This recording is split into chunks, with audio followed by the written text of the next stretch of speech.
Fly with me, fly with me. Come on, baby, set me free. You say that you know the truth. Inside of me, inside you. Always got something to prove. Don't know what you need to lose. What would you do? Oh, look at the light in your eyes. Don't need the way with the skies. Baby, keep holding on tight. We'll win the fight. Oh.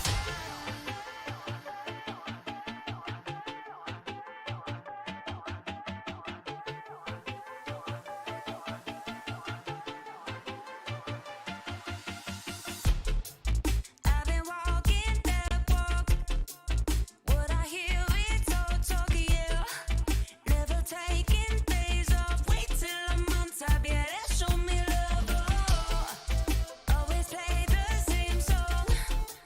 Don't forget what's right from wrong. You just got to hang on, take a chance, let it go. You can have all that you want.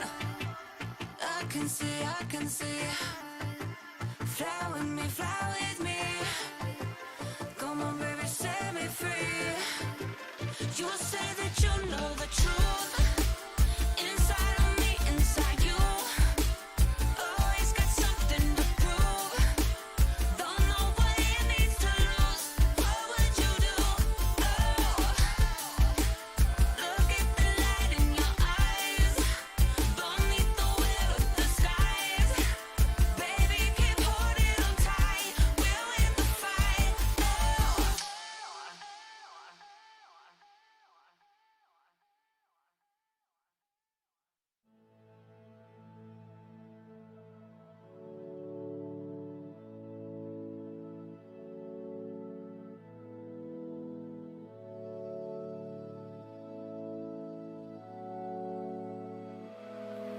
Standing on the edge, I can feel it in the air tonight. I'm ready to give my love, holding on to you for life. So many ways we could have gone, but nothing could have kept me away from you. Here we are, just you and I. When everything fades, we're alone tonight. It's through it all, you've been the one that I've been searching for. It all comes back to you. And I won't let you down. And all I wanna do is shout it out. I only wanna be with you. I only wanna be with you.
such. You got me begging, coming back for more.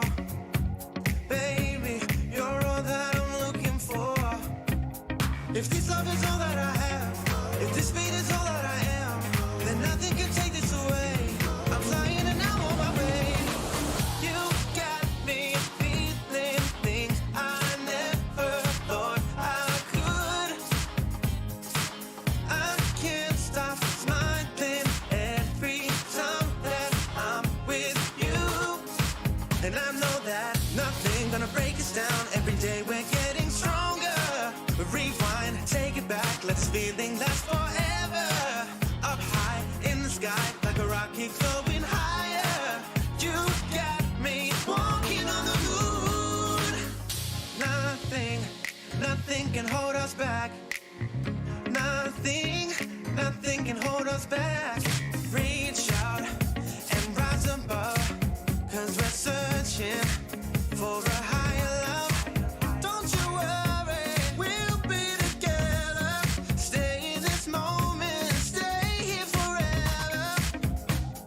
If this love is all that I have, if this beat is all that I am, then nothing can take this away. I'm flying and I'm on my way. You got me feeling things I never thought I could. I can't stop smiling every time that I'm with you. And I know that nothing gonna break us down. Every day we're getting stronger. Rewind, take it back, let this feeling last forever.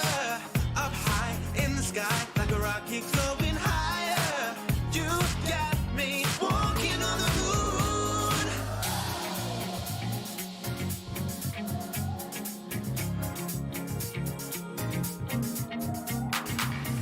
Nothing, nothing can hold us back. Nothing, nothing can hold us back. Nothing, nothing can hold us back. Nothing, nothing can hold us back. Nothing gonna break us down. Every day we're getting stronger. Rewind, take it back, let this feeling last forever. Up high in the sky, like a rocket going higher. You got me walking on the moon. Nothing, nothing can hold us back. Nothing, nothing, nothing can hold us back. Nothing can hold us back. Nothing, nothing can hold us back. Nothing, nothing can hold us back. Nothing, nothing can hold us back. Nothing can hold us. Nothing, nothing can hold us back. Nothing can hold us. Nothing, nothing can hold us back. Nothing, nothing can hold us. Nothing can hold us.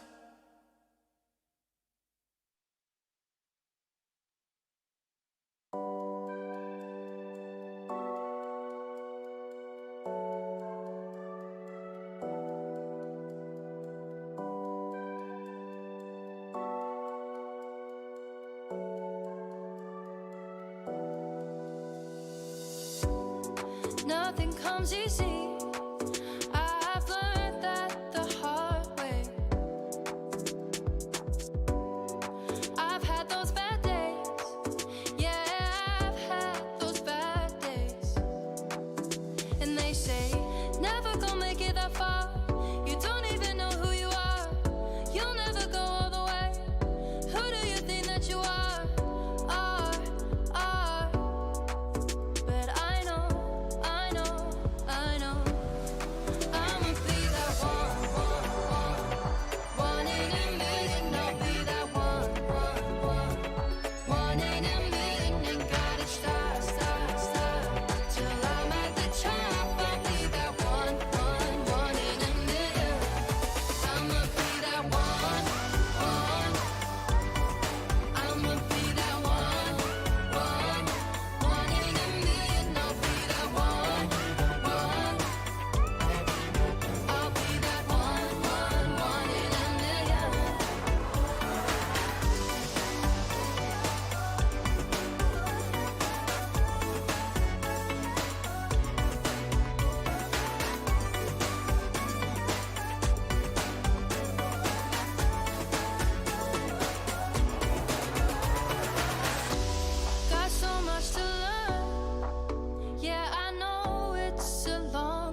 hold my hand and come with me to a place beyond your dreams.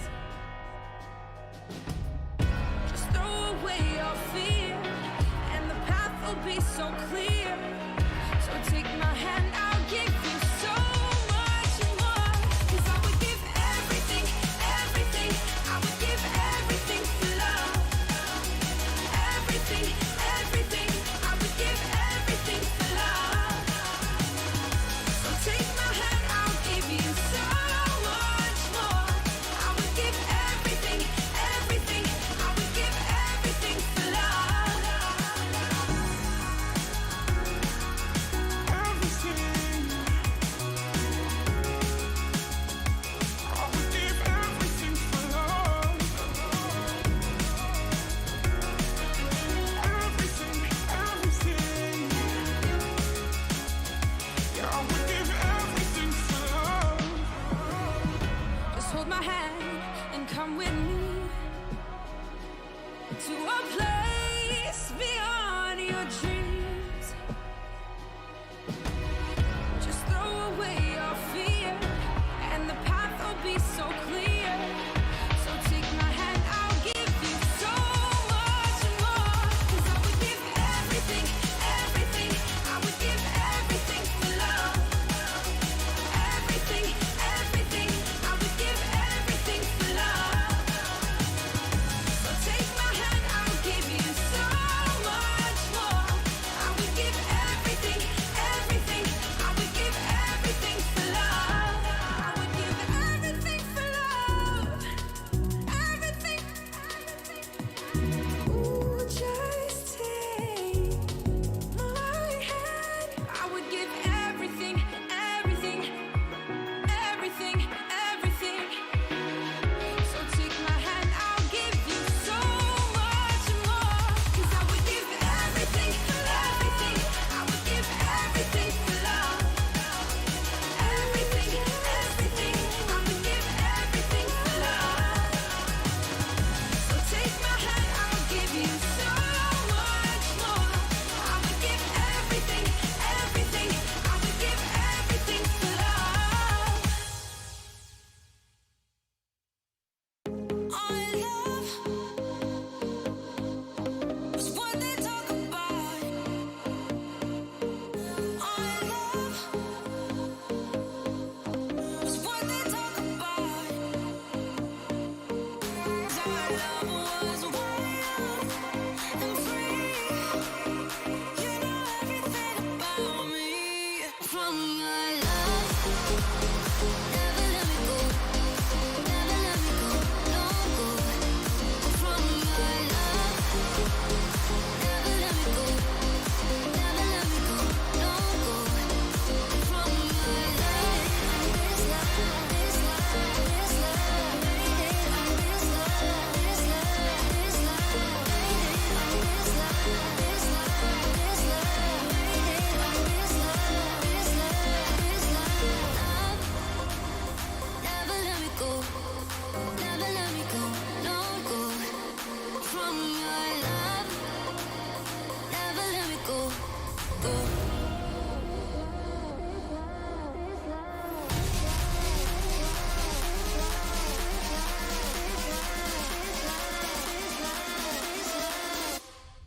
From your love, never let me go.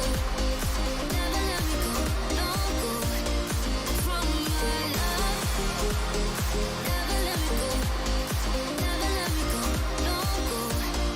From your love, this love, this love, this love, waiting on this love, this love, this love, waiting on this love, this love, this love, waiting on this love, this love. Waiting on this love, this love, this love, waiting on this love, this love, this love, waiting on this love, this love, this love, waiting on this love, this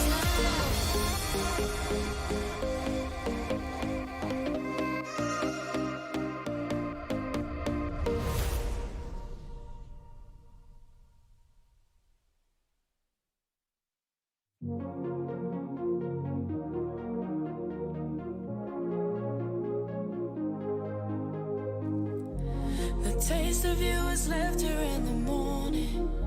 Your hands on me, they never stopped exploring. I'm losing control. Left all alone and praying that you'll call me. My mind made up, it's you that's in my story. So into you and all you do, I feel I'm losing control. You're on my mind, you're on my mind, baby. Yeah, all the time, yeah, all the time, baby. You're on my mind, you're on my mind. I just can't get you out of my mind. You're on my mind, you're on my mind, baby. Yeah, all the time, yeah, all the time, baby. You're on my mind, you're on my mind. I just can't get you out of my mind. Don't wanna know who you were with before me.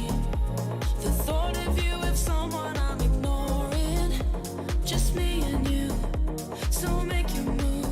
I feel I'm losing control. I miss your touch, it's always so adoring. In way too deep, you can't keep me from falling. I'm lost in you, yeah, you feel it too. Oh, I'm losing control. You're on my mind, you're on my mind, baby. Yeah, all the time, yeah, all the time, lately. You're on my mind, you're on my mind. I just can't get you off of my mind.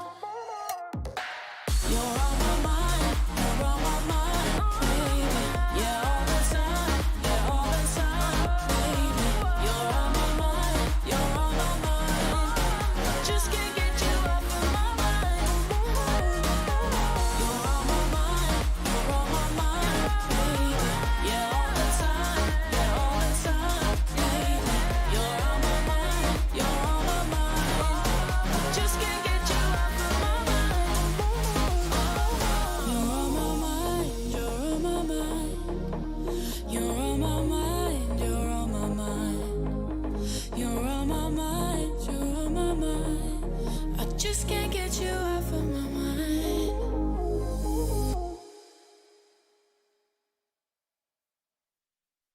I won't give you up. My heart's beating up. Give me your love. Just lose your mind. And you can have all my love when this is over. I'll trust you with my life when this is over. Need you here by my side when this is over. So stay with me. I won't give you up. Let me pull you closer. My heart's beating up. Feel it taking over. Give me your love till the night is over. Take my hand and trust in me. Just lose your mind.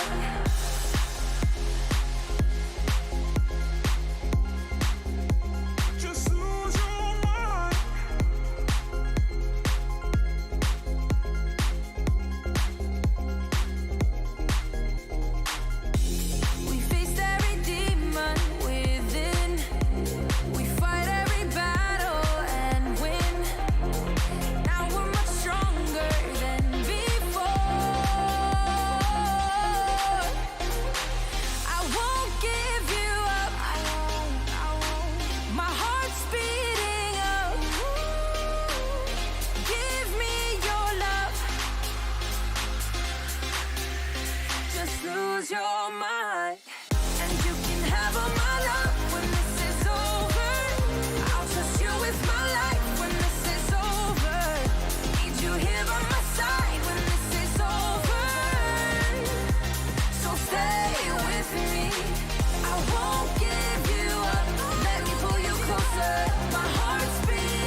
Another night on my own in a lonely city. Thought I'd cry when you left, but it hasn't hit me. No. I know that you'll be with her, but it doesn't even hurt. 'Cause I like it better when my bed's empty. Ooh, I'm not even thinking about you. Got too many fun things I can do. I don't need your help, 'cause I know how.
looking for a place to hide.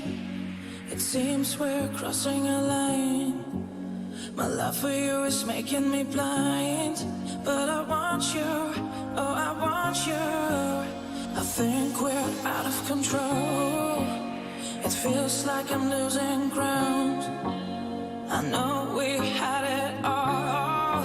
Now I'm chasing, oh I'm chasing. No, I ain't going too far. I will love you wherever you are. Even if we're miles apart, you are the light in my dark.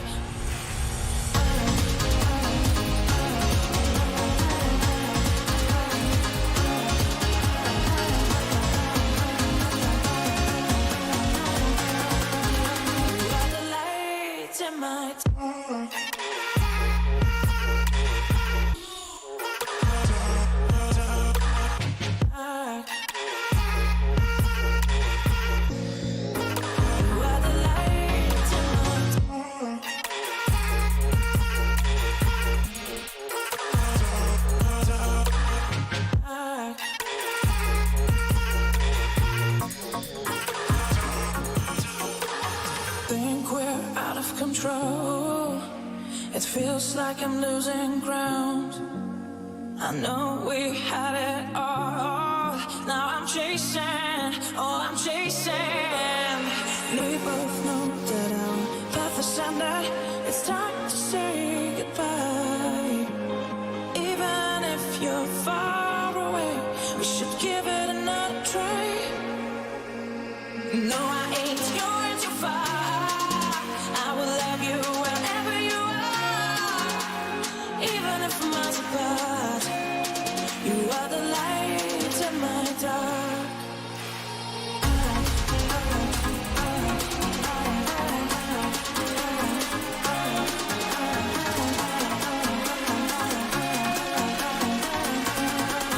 You are the light in my dark.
It's now or never. That was massive. This is gonna be hype. This is your moment to shine. It's down to this final play. Bigger than me, you're not bigger than me. Big up on the streets, but I'm bigger on the scene. Yeah, bigger than me, you're not bigger than me. Whether it's been incredible Zed outplays, unkillable Super Jaxes, or finessing late-game Varus's, or Varus-I, or just Varus, the Horizon Cup has had a little bit of everything to inspire just about every fan as we roll into Day 4 of Horizon Cup. It's your boy Digon here with the Rocky Zoro and Kangas, and you know, one of you may look pretty different by the end of the day. You hold your tongue. Let's take a listen to something you said in the past. Have the faith in North America. Oh, yeah. We're going all the way, baby. We're also making it out of groups. I'll bet my beard on that one. Oh, you bet your beard on literally everything. Come on, Riku, save us. All right, well, now it's time to put up or shut up, mister. If you bet your beer on everything, it's coming right now. You know what? I still think Tribe can do it. I think there's about a 5% chance, and that's all we need, baby. That's all we need. We got it. Oh, man. Araki, how you feel today, brother? I'm feeling great. Decon. Yesterday was a blast, and if the matches are anything alike today, we're in for a serious, heavy, exciting day. Yeah, can't wait. With just 2 more days of groups left, let's take a look at the standings. We got the Chinese teams on top here, Kangas, but what's happening over in Group B? Yeah, Group B. We went into this tournament expecting this to be a scrappy group, and it is delivering. We still have 4 teams in the running for the 3 spots to get out, and I mean, everybody's dropped a game. Like ThunderTalk, they're in first place. They're 2-0, but they have dropped 2 games in their 2 series that they've played so far. They should still be favorites to make it out of this group, but I'm excited because it just shows the level of competition that we actually have in this group. Now, Rocky, what's happening over in Group A, and what stood out to you the most? Yeah, I think a surprise that's not only to me, but the vast majority of people watching coming into the Horizon Cup is how well TSM are performing right now. I mean, they're in 3rd place for the time being over both SBTC as well as Tribe. And at this point, if they keep this kind of form moving forward, it's very likely that they make it out of the group. Yeah, well, TSM has been a standout, but also in Group A, Kun Gaming has already clinched a spot in the knockout stage, but according to Dragon Laner Wind, they have much higher aspirations than just getting out of the group. 开心嘛，毕竟晋级了嘛，反正，尽量反正保证全胜吧。然后，主要是反正我们应该比别人队伍下功夫多一点。因为主要是我们队员都很厉害吧，主要是也挺团结的吧。Kun Gaming with an absolute monstrosity of a performance, an awesome display of power. This is why Kun Gaming are looking to be the best team at Horizon Cup. 毕竟他们也现在也全部胜了吧，就输了1小场嘛，威胁还是有的吧，就尽量打好自己的吧，我觉得。TS 吧，主要是和他们之前在国内打训练的比较多，就比较熟吧。还有 TT 吧，毕竟是我觉得中国大陆赛区的，实力也挺厉害的吧。Well, Wind just listed off some of the top competitors. So, Kangas, my question to you is, who is it? Throw the Tribe video in there? The 11-minute, like 25-second win. I think we could have cut that for the highlight reel. It would have been fine. I mean, it was the most impressive win from the impressive team, so who can stop them? You know what? That's a good question. I know Iraqi Zor has his thoughts on this, but mine is a little different. I actually want to go to the other group, Group B, because I think that Team Secret, he mentioned it in that video right there. Yeah. They are a big competition. And the biggest thing I'm looking at is the jungle matchup. I think Trevor versus Weba is going to be an insane matchup. I can't wait to see it. And I'm expecting these 2 teams to potentially even match up against each other in the finals. Araki, how about you, brother? Who can stop this monstrous team? For me, it will have to be KT Rolster Y, the team right beneath them in standings. Their match will be happening later today, and with how much the team has improved since the last time we saw them face off versus the Chinese teams, I have a feeling that KT will be out for blood to get vengeance for the WCK. Oh yeah, absolutely. Again, we've talked a lot about the international event that they got to have, the WCK against the WPL, and didn't quite go the way of the Korean teams, but Rolster's looking pretty good. Now, yesterday, when talking about these teams, Iraqi Zoro, you wanted to dive into the meta that was shaping up here at the tournament. We weren't quite able to get to that discussion, but now after 4 more matches, it seems like the read on the meta has only solidified even stronger.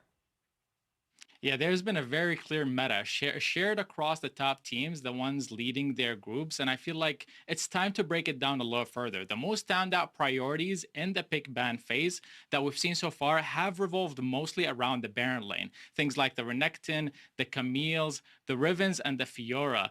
The last 2 in particular have been really popular because they can be flexed in between multiple roles and are also really dominant in lane, so they can create a lot of the early game setup that we see a lot of teams use for early side lane dives.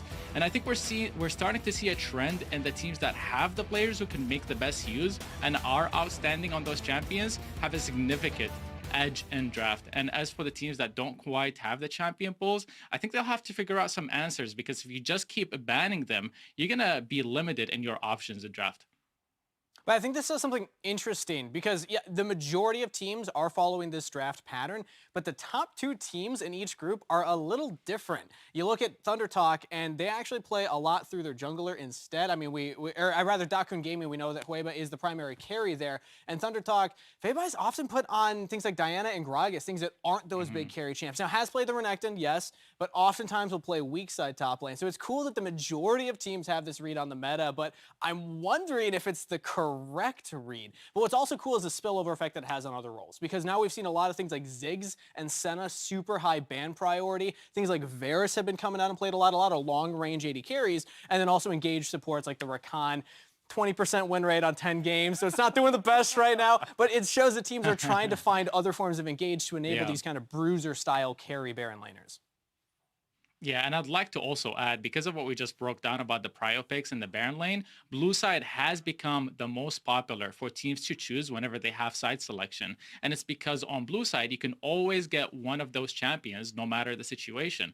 What I'd like to start seeing in particular for the red side teams is to leave multiple priorities open so that when one of them is taken away, you trade back multiple of your own. And I think one of the teams that has done this really well so far has been KT Rolster Y.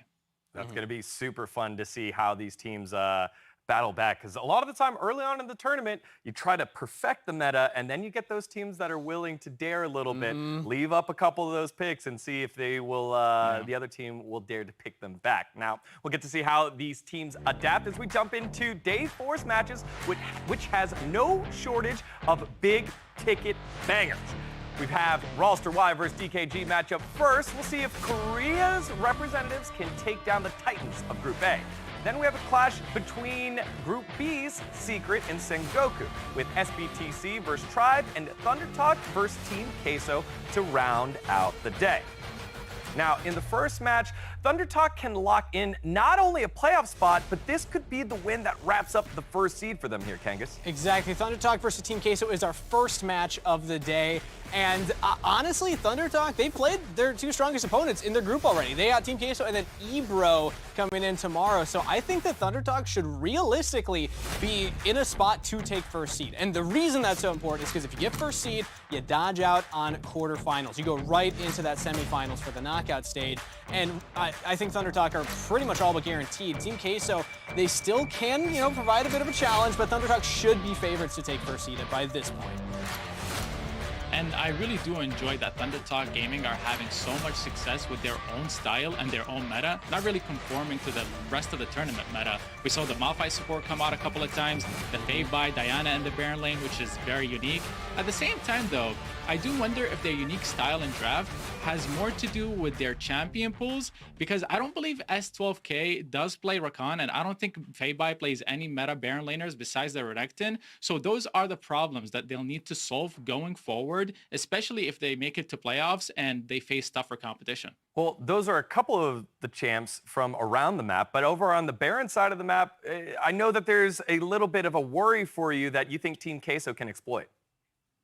Yeah, I mean, like I said, if Renekton is off the table, Feibai is very limited in his options. He either goes to the Diana or the Gragas. So it's a one way and an easy way for Team Queso to approach the matchup and give Acolyte a possible really favorable matchup that he can maybe run away with. Yeah, and you can see here in this draft, Sengoku versus ThunderTalk, where the Diana came up. And again, like, you only get 3 bans, so you want to make sure you are targeting them in the right spot here, Kangas. So how do you feel like Queso is going to match up here against TT? I honestly feel like Queso has a decent shot in this specific match because of this Baron lane matchup. You look at Acolyte, you look at what he's been playing. A lot of carries. He's gotten multiple solo kills throughout the entire tournament too. His Darius in particular is pretty scary. I think that if you are Team Queso, your goal is to actually play through Acolyte. You already can identify that ThunderTalk don't play through Feibai nearly as much. Yes, there's that one Renekton game, but if you just ban away the Renekton, I don't think you need to worry about the Gragas or Diana. Just let him play weak side and then try and play through Acolyte. And then, of course, there's also the mid lane matchup that can't be ignored either. I think Ruiz, we got to give credit to him coming in here. Good luck, as you will be going up against Z, which is a tough opponent to have, of course. But I think that the solo laners from the side here of Team Queso are really going to be their win condition. Yeah, I mean, I think that's a really big question mark, right? How will they deal with Z? His Zed is one pick that he's been popping off on, and if you do give it to him, he gets a little bit of a lead. It's really hard to deal with. I wouldn't mind seeing heavy jungle focus around the mid lane, specifically from Andre, so that he can help Ruiz. I know, and we all know, that they have really good synergy in setting up plays and ganks, specifically before 5 minutes or right after they get their ultimates. So if they can shut down Z and he doesn't get to his zone where he can take over the game against anyone, there is a good chance that Team Queso can pull off an upset. You know, these are how Queso can win, but I do also want to be honest and realistic here. Sure. Because I don't have them as favorites coming into this, and a big part of that is also because of the Dragon Lane, which we didn't necessarily cover. We want to talk about Queso's strengths, right? How they can do it. Yeah. But then you look at the Ibu versus Azur matchup, and Azur is a player that is, again, the big story coming into the tournament was ThunderTalk had 3 subs. Yeah. Azur is one of them, and has been popping off. Like, I'm very impressed with this player's level of performance, and Ibu has kind of been struggling here and there, especially in that laning phase. So I feel like ThunderTalk, if they play through the bottom lane, that's also going to be their win condition. Rocky?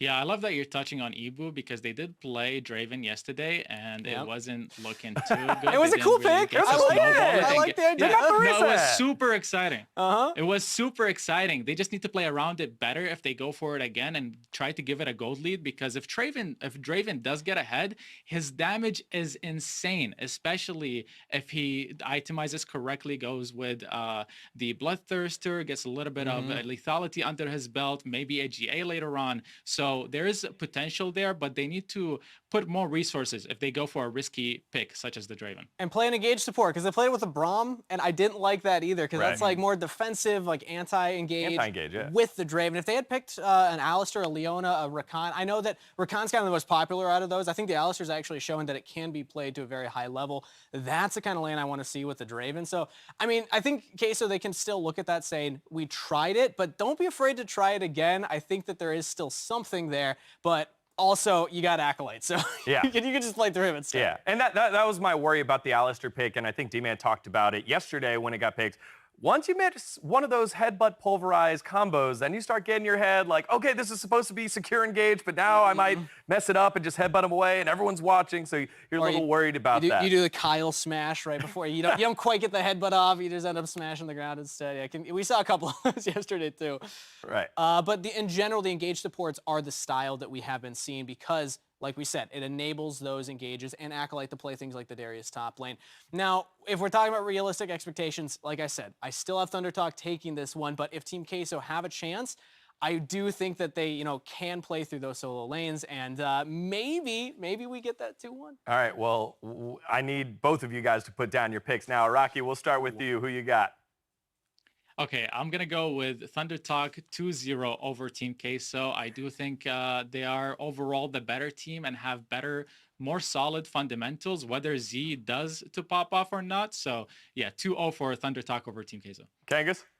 I think ThunderTalk are locking in their playoff spot right here. I think that they're going to take this one. I'm going to say 2-0 as well. And actually, this would be locking in first seed if they win this one, because mathematically, nobody else can take that away from them. So, guys, I'm giving it to them. Guys, we did all this table setting for Queso, and now everyone in Europe that started to believe, now we're like, what are these guys talking about, man? This is good, because my predictions are crap. So, I don't think I've gotten like more than one right. So. All right, well, hey, the games are narrowing down as the knockout spots are getting snatched up. So let's send it on over to Singapore to get day number 4 of the Horizon Cup underway.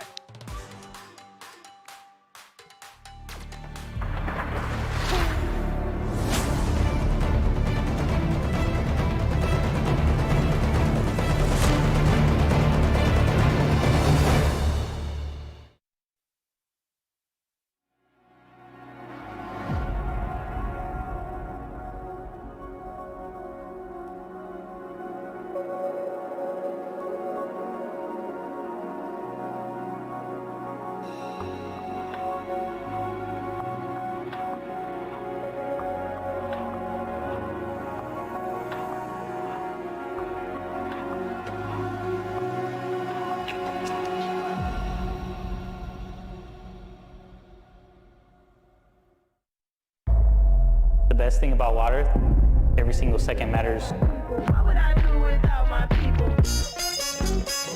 Tribe Gaming against SBTC. We are going to have to just try and work on our consistency. To be consistent in our gameplay, we can take off a win. Thì không cần quan tâm thủ lai, bọn mình phải làm tốt nhiệm vụ của bản thân mình trước đã. Động lực của mình thì đơn giản thôi, đó là mình muốn đứng trên đỉnh vinh quang cao nhất của bộ môn này. See you later, Sengoku. It's all ThunderTalk here in the series. 他们的实力以及他们的打法都很凶悍的那种，我们一定要做好远位以及对他们的防守这种。 Team Queso, how do they rebound? I think mechanically we are just better. When it comes to stage, we always get a stage buff. Let's see on stage what happens. Rolster Y versus Kun Gaming. Things that are consistent. Death, taxes, and Kun Game smashing you. 毕竟他们野胜的也全部胜了吧，也就输了一小场吧，威胁还是有的吧。Kun Gaming, an awesome display of power. 就是很开心吧，主要是大家就是也不会很紧张，尽量打好自己的吧，我觉得。 Rolster are now 2-0 in this group. DKG, they are the team to beat. DKG를 이기는 게 최고의 길에서 한 걸음을 갈 수 있는 그런 승리라고 봅니다. Sengoku definitely surpassed expectations. 中断戦がやっぱ格闘になって、その展開の速さとかで、それに対応が早くできるかっていうその Beautifully played by Sengoku. みたいなのがこう試されてる感じがし、相手の対応に対してこうちゃんとした回答を出すみたいないうチームなので。Sengoku Gaming versus Team Secret. And Team Secret just taking what they want. We are confident that we will win versus Sengoku. I think our solo laners can easily beat their solo laners. We're just having fun, we're just playing the game, enjoying the game. That's why we always win.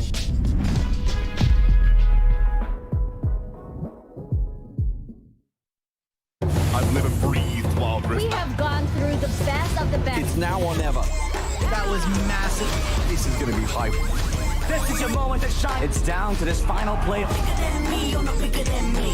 Big up on the streets, but I'm bigger on the sea.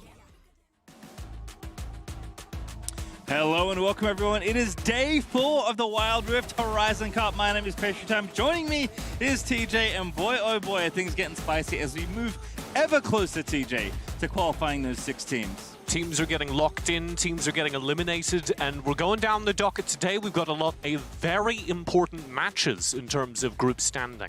Yeah, and this one is going to be very important for the ThunderTalk side. They will be taking to the Rift up against Team Queso. A win here, as we did hear from the desk, does lock in ThunderTalk to first, I believe. That's how single round robin works in this kind of group stage, which of course will give them an extra berth into the semifinals, without kind of skipping that first round, which is always nice. Look at you doing math. That's the one and only time I'll ever get that right. And only because someone else said it before I got there. Yeah. You nailed it, Pastry. We're going off that. For Team Queso on the opposite side, I think it's important for them to get on the board here. Obviously, the expectations are not that they win this match. As they talked about on the desk, this is currently one of the scariest teams in the tournament over on the ThunderTalk side. At the very least, the team coming out of the franchised league in the strongest region right now. So Team Queso get on the board here. That feels very good for them. And it's very important for this team as well, a very experienced mobile esports roster.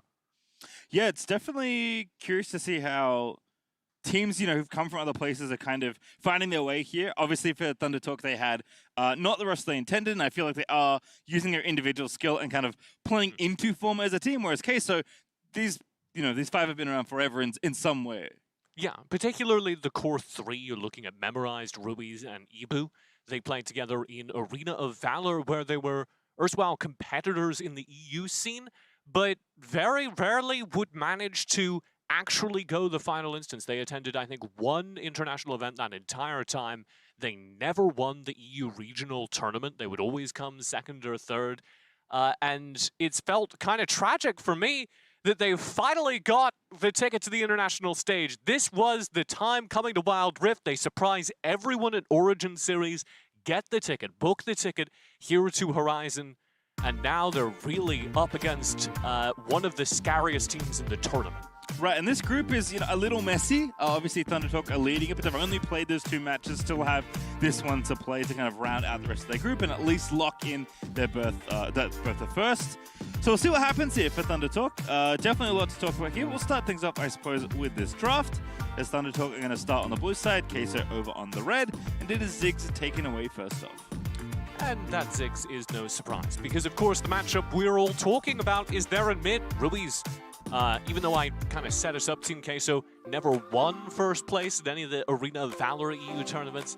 They were always close, they were always competitors, and Ruiz was a big reason why. This is one of the scariest mid-lane players in European mobile esports, and he's proven that here on stage, pulling out things like the Ziggs. You can also pay attention to his Twisted Fate, to his Diana, if he can get either of those. And I'd like him to pivot kind of away from the pool he's been playing so far in this tournament, maybe towards the more dual-focused characters he pulled out regionally. You're talking about things like the Ahri. I want to see maybe more of that in Ruiz's performance here, because there's an awful lot of pressure for him to shut down the most talked about player in the tournament, that being Z on the other side of the table. Quick recap here is, starting things up with the mid lane band. Zed and Ziggs going to be joined by Fiora, Camille, Lulu, and Riven. That does leave both Twisted Fate up for Ruiz, which he's going to take, but Febe is going to snatch Renekton up first. So you do get the Twisted Fate for Ruiz, his most played character at this tournament so far, one of his best characters, very good sign for Team Queso. And weirdly enough, they banned 2 mid lane characters so far against Z. You might be like, I only see the Zed, but actually that Riven goes mid quite a lot as well. I mean, honestly, I think he and Faber would be happy to swap up if they absolutely had to as well. His Riven is pretty nuts, as Senna is going to be the other selection there for Team Queso. Also a very high presence, a very powerful champion currently. The Senna presumably will be put down in that bottom lane. And I would expect it to go to Ibu. It could be flexed either way. You could see a support Senna, but very likely it's in Ibu's hands as a scaling damage threat. Ibu hasn't really been able to deliver on the high mechanics characters at this tournament. He's been, I think, maybe struggling with some stage nerves. Back when he did play on the Team Queso Arena Valor team, he was actually the jungler. But in that game, you could play a lot of high mobility, kind of marksman style characters in the jungle. And here, that's been taken away from him. He's not been able to deliver. So I like the pick of moving him over to the Senate, putting the Galio in lane with him. Galio is a character that very much fits Memorized pool. He's a really good team fighting support who loves to get those big engages. So give me a Galio Senate bottom lane. They have the Twisted Fate in mid. They've got a lot of the tools to win mid-game team fights, which Team Queso seem to think is their path to victory. It's funny, we were talking about this off-air right before we got it going, and I was thinking, you know what, we saw a lot of Kazakhs qualifying into this tournament, TJ. We haven't seen him yet on the Horizon Cup stage, but Andre is saying, you know what, this is the kind of matchup where I'm happy to take Kazakhs. If you can get these Kazakhs into the backline against the Xayah, against something like this Orianna that gets locked in for Z, you're always going to find that kill. Any point in the game, and even gold Kazakhs. You don't even need the gold advantage a ton of assassins need. You just need dead even gold. Kazakhs can find those kills. Very curious to see the Ahri once again for Z. He's good on the pick, but this is not the super map dominant picks we've seen him really succeed on so far. So, teamfight composition in whole for Team Queso. Over on the opposite side for ThunderTalk, it's much more around their scaling potential. That's why you bring out the Xayah and the Orianna. You're looking for those late-game skirmishes, those late-game team fights, and they will be very scary at that scaling point. But Team Queso have the tools to answer, so that means the game to me is much more on this mid lane, where the Orianna is going to be played by Z. Can he deliver a performance that once again is the extra 20% that ThunderTalk need? Yeah, Jarvan obviously pretty safe top laner for Acolyte, not going to be potentially taking over the game like he has on Darius and the like so far this tournament. But I mean, up against Renekton, I think this is a lane you're happy to just go even in and chill out, because you definitely trust NTF to come to your lane, you trust in your Kazakhs to come to your lane, and you obviously trust in the 5v5 you've drafted for yourselves as well. So I'm looking at ThunderTalk and I'm saying, yeah, you've got the Xayah Ahri scaling, but I'm looking for Chris to be pretty active in the early game alongside his solo laners. You want the Lee Sin to be doing that. The first 5 minutes are critical for the Lee Sin. Chris should be getting out of the jungle and into the lanes, threatening as soon as possible, particularly the Twisted Fate in mid, who is more vulnerable in those opening moments to Twisted Fate than at any other point in the game, or to Lee Sin than any other point in the game, because once he gets the gold card reliably online, it's over. And this is definitely a matchup where we kind of alluded to it earlier, but I think it is worth talking again as we are going to move ourselves into the first game between these two. You know, for all of these talents and his dominance, especially in 1v1s as a Baron or top laner, he has not necessarily been that player yet in mid lane, whereas Ruiz absolutely can be that player in the 1v1. Yeah, we did see one Orianna game from Z so far. That's kind of the most mid lane character he's played. So I think that if that's the marker, frankly, he's not that scary in lane. Now, the good news about Orianna 4Z is that Orianna is a really good late game character. Really good once you get out onto the map, once you have late game damage. And we can look forward to that from Z, a player who has consistently delivered once he's able to get out on the map. But if there's an angle for Team Queso here, if there's a chance for Team Queso to shut down ThunderTalk, it comes in that lane phase where we saw Hark and Rush be able to shut down Z. Yes, he's a star player. Yes, he's terrifying mechanically, but he doesn't look that comfortable as a mid laner. And if the mid-jungle duo can get out on the board and start scaring him in the first couple of minutes, that could shut him down. All right, well, looks like level 1 is going to have some spice. There's the gold card. Everyone's walking in. A 4-man up out of Rakan. But Chris is actually the one lowest. The Ignite is there, and then it's first blood. Team Queso just take it away. Bayby way too late to try and save the day. So yeah, kicking off with an absolute banger, TJ. Team Queso, don't waste a moment. The experienced team rushes down mid, launches what we call an EU start to a game, and manages to find all of ThunderTalk. Acolyte hunting down that kill in the very back of ThunderTalk, earning themselves a massive lead. Yes, it's big for Acolyte. He gets the gold injection in that top lane that is very important for this match. But also, we were just talking about how the Lee Sin needed to do early damage, and he is going to be starting with a handicap. It looks like about 100 gold.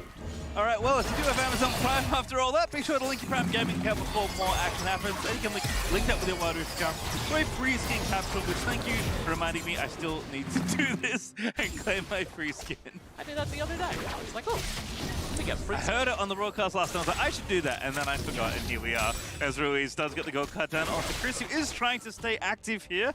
But Z is going to struggle, certainly, with the early game. Going nice and early in the favor of Team Queso. Well, you know what they say, teaching is the #1 way to remember something. So I think this time round, you'll link the accounts, everything will be sorted. Well, hope so. Wait till I come back in 3 days from now, and it's like, yep, forgot again. By the end of the tournament, surely I'll have figured it out. You keep doing the read. Our early skirmishes went pretty well for Team Queso, most notably in that they got that opening kill, but also then you see that match happen in mid, where Chris goes back, tries to kind of repair the deficit, provide that early value. Here we go. Red buff here for Chris. Renekton pretty good to set up. Ooh, a little early bats on the dive. Acolyte very nicely dodged. I apologize, Julie. I was holding on to that because I was like, there's no way they actually go for this. Oh, no, they go for it. Acolyte is playing a Jarvan underneath the turret. He just clears out the wave, lives his best life. Interestingly enough, Chris is still here. At it again, there's the stun. Q lands, that could be a kill. Barrier down there as well. Bayby, though, dashing on in, does get the kill, forced to flush, so it's going to be a trade at the end of the day. That's disastrous! Yeah, they not what you wanted. So much time up there, Jillian. They spent so much time, and Acolyte gets a 1-for-1, which means that ThunderTalk were already behind in that jungle matchup. We're already behind in the amount of influence that Chris was going to be able to have on the map. And then he tries to kind of undo that by dedicating all that time and resources to getting kill onto Acolyte, and it does not work out.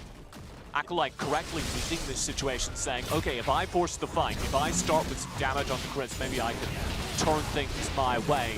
And it does mean that Chris doesn't follow underneath the turret. He gets the kill onto Bayby. Yeah, I think Bayby thought that he wasn't in range for that auto and wanted to flash to at least make sure he got the kill because he was probably there anyway. But the auto was in the air. It actually did get the kill, so I think he could have flashed out to safety, but unfortunately, just a split second behind there. Anders now here for the return. It's a nice little prowl here out of the Kha'Zix. Level 5, ulti at the ready. Ulti here for Ruiz as well. Top side, V1, Dominance pop. Level 6 Renekton, but I'm not sure he can survive in the Jarvan hot tub indeed. Wow. He is going to get fried, as that's yet another kill for Team Queso. But that hot tub got hot. Ruiz dies in the middle of it. Too hot. Got to turn it down. Ruiz can't take the heat. It's when you stay in the hot tub too long and your muscles kind of relax too much. Ruiz doesn't have the reaction time in the middle of all that to get out of to burn the flash, to get out of the Jarvan Cataclysm, which means that now down a player, Team Queso are struggling to hold on to their map control. ThunderTalk push forward down bottom and take a free plane off here, getting a little bit more gold back, and keeps us roughly even in the mid game. Yeah, taking a play always nice. Chris here finds the Q, throws it onto Ruiz, but not going to go in for it. You can see the rest of Queso are collapsing to protect this pretty important first dragon. It is an Infernal, which is everyone's favorite Drake to fight over. Yeah, I would say that Infernal is the most powerful Drake in this game by a pretty wide margin, so ThunderTalk will very likely step up for this. Here we go. With the smite at the ready. Looks like they're not in range for a steal. Excuse me. It's 12K looking to go in. Chris actually kicks him out of the way. He's going to try and take it. And Zaya got it. Azure actually gets the final hits in. And somehow no one on ThunderTalk dies. Chris just says thank you very much. I'll take this. Anders kicks him out of the pit. Just flat out rejects him. And then auto attacks and cleans it up. Nice and easy there. Bit of help on Zaya at the end. But it does work out. A nifty little dragon steal as I look up and ThunderTalk are up 2,000 gold, which is not what I thought I would say when I looked at the kill count. Yeah, that just spins things right back in their direction. They've been trading pretty evenly, but obviously that whole exchange is a pretty massive boon. Not only, of course, in the 2,000 gold they get at the top of the screen, but also you're sitting on an Infernal Drake that's going to be a couple hundred gold worth of damage for the rest of the game, scaling to get greater, of course, because it's a percentage, 6%. So ThunderTalk are really controlling this early game. Yeah, taking the Drift Tower as well, which kind of adds insult to injury. And the reason the gold is the way it is because Feibai just didn't walk down to that dragon fight because he didn't need to, didn't have TP, can't get anywhere, takes the full tower, and then it's like, oh, we just won every side of the map at 5 minutes. And Team Case are in a pretty big hole to kick off this early game, despite their good pressure. One thing you need to watch out for if you're ThunderTalk, kind of the path back into this 14K, so is through the mid-game item spikes that are available for Team K. So you're looking in particular at second item completion on Ruiz. He's going to be looking for Lichbane, which is going to be a pretty massive swing in terms of damage. So we'll see if they can get anything done kind of around the 10-minute mark is when that's going to come online. But I have to tell you, Paystream, it's not looking good as another turret falls down bottom. Yeah, and Z getting some pressure, but not even need to use the purple hands buff as Chris holds onto the Herald. Team Queso trying to counter push here in mid, but there's just nothing really for them. Ori's wave clear is pretty good, and the rest of ThunderTalk are already reinforcing. They're going to have to back away there. And this is where, if you're in team comms, somebody starts saying, it's all right, we got late game. And that is kind of true for Team Queso. They do have Twisted Fate, who's going to be a menace in duels throughout the entire game. They do have, of course, Senna Galio, both of whom perform very well in the late game. And they'll have the tank from the Jarvan. But I don't know that it significantly outscales what Z's Orianna, what Azure's Kaisa are going to do. Of course, catching up. It's going to be a long road here. Team Queso down 3,000 gold as we are at the 7-minute mark currently. Z harassing Ibu there, pretty effective on the Ori as topside Feibai is looking to take Dominion over this half of the map. In the jungle, Andre caught. Ruiz there going to protect it with a gold card. Does get some damage onto Chris, but that's about it. And all of Team Queso are suffering from losing those turrets. You see ThunderTalk are the type of team that's always going to press advantage. Good room. Chris has the flash. Very sneaky way up, and now it's a 2v4 for the rest of the squad. Ruiz trying to chase it down. I think he wants the backup kill indeed. He will take the lead sim, but now caught out of position. Oh, S12K trying to get in there, but can't find it. And the Herald's just hanging out. It dropped in mid before he died. And there we go, Acolyte popping in. Jacuzzi's open once again.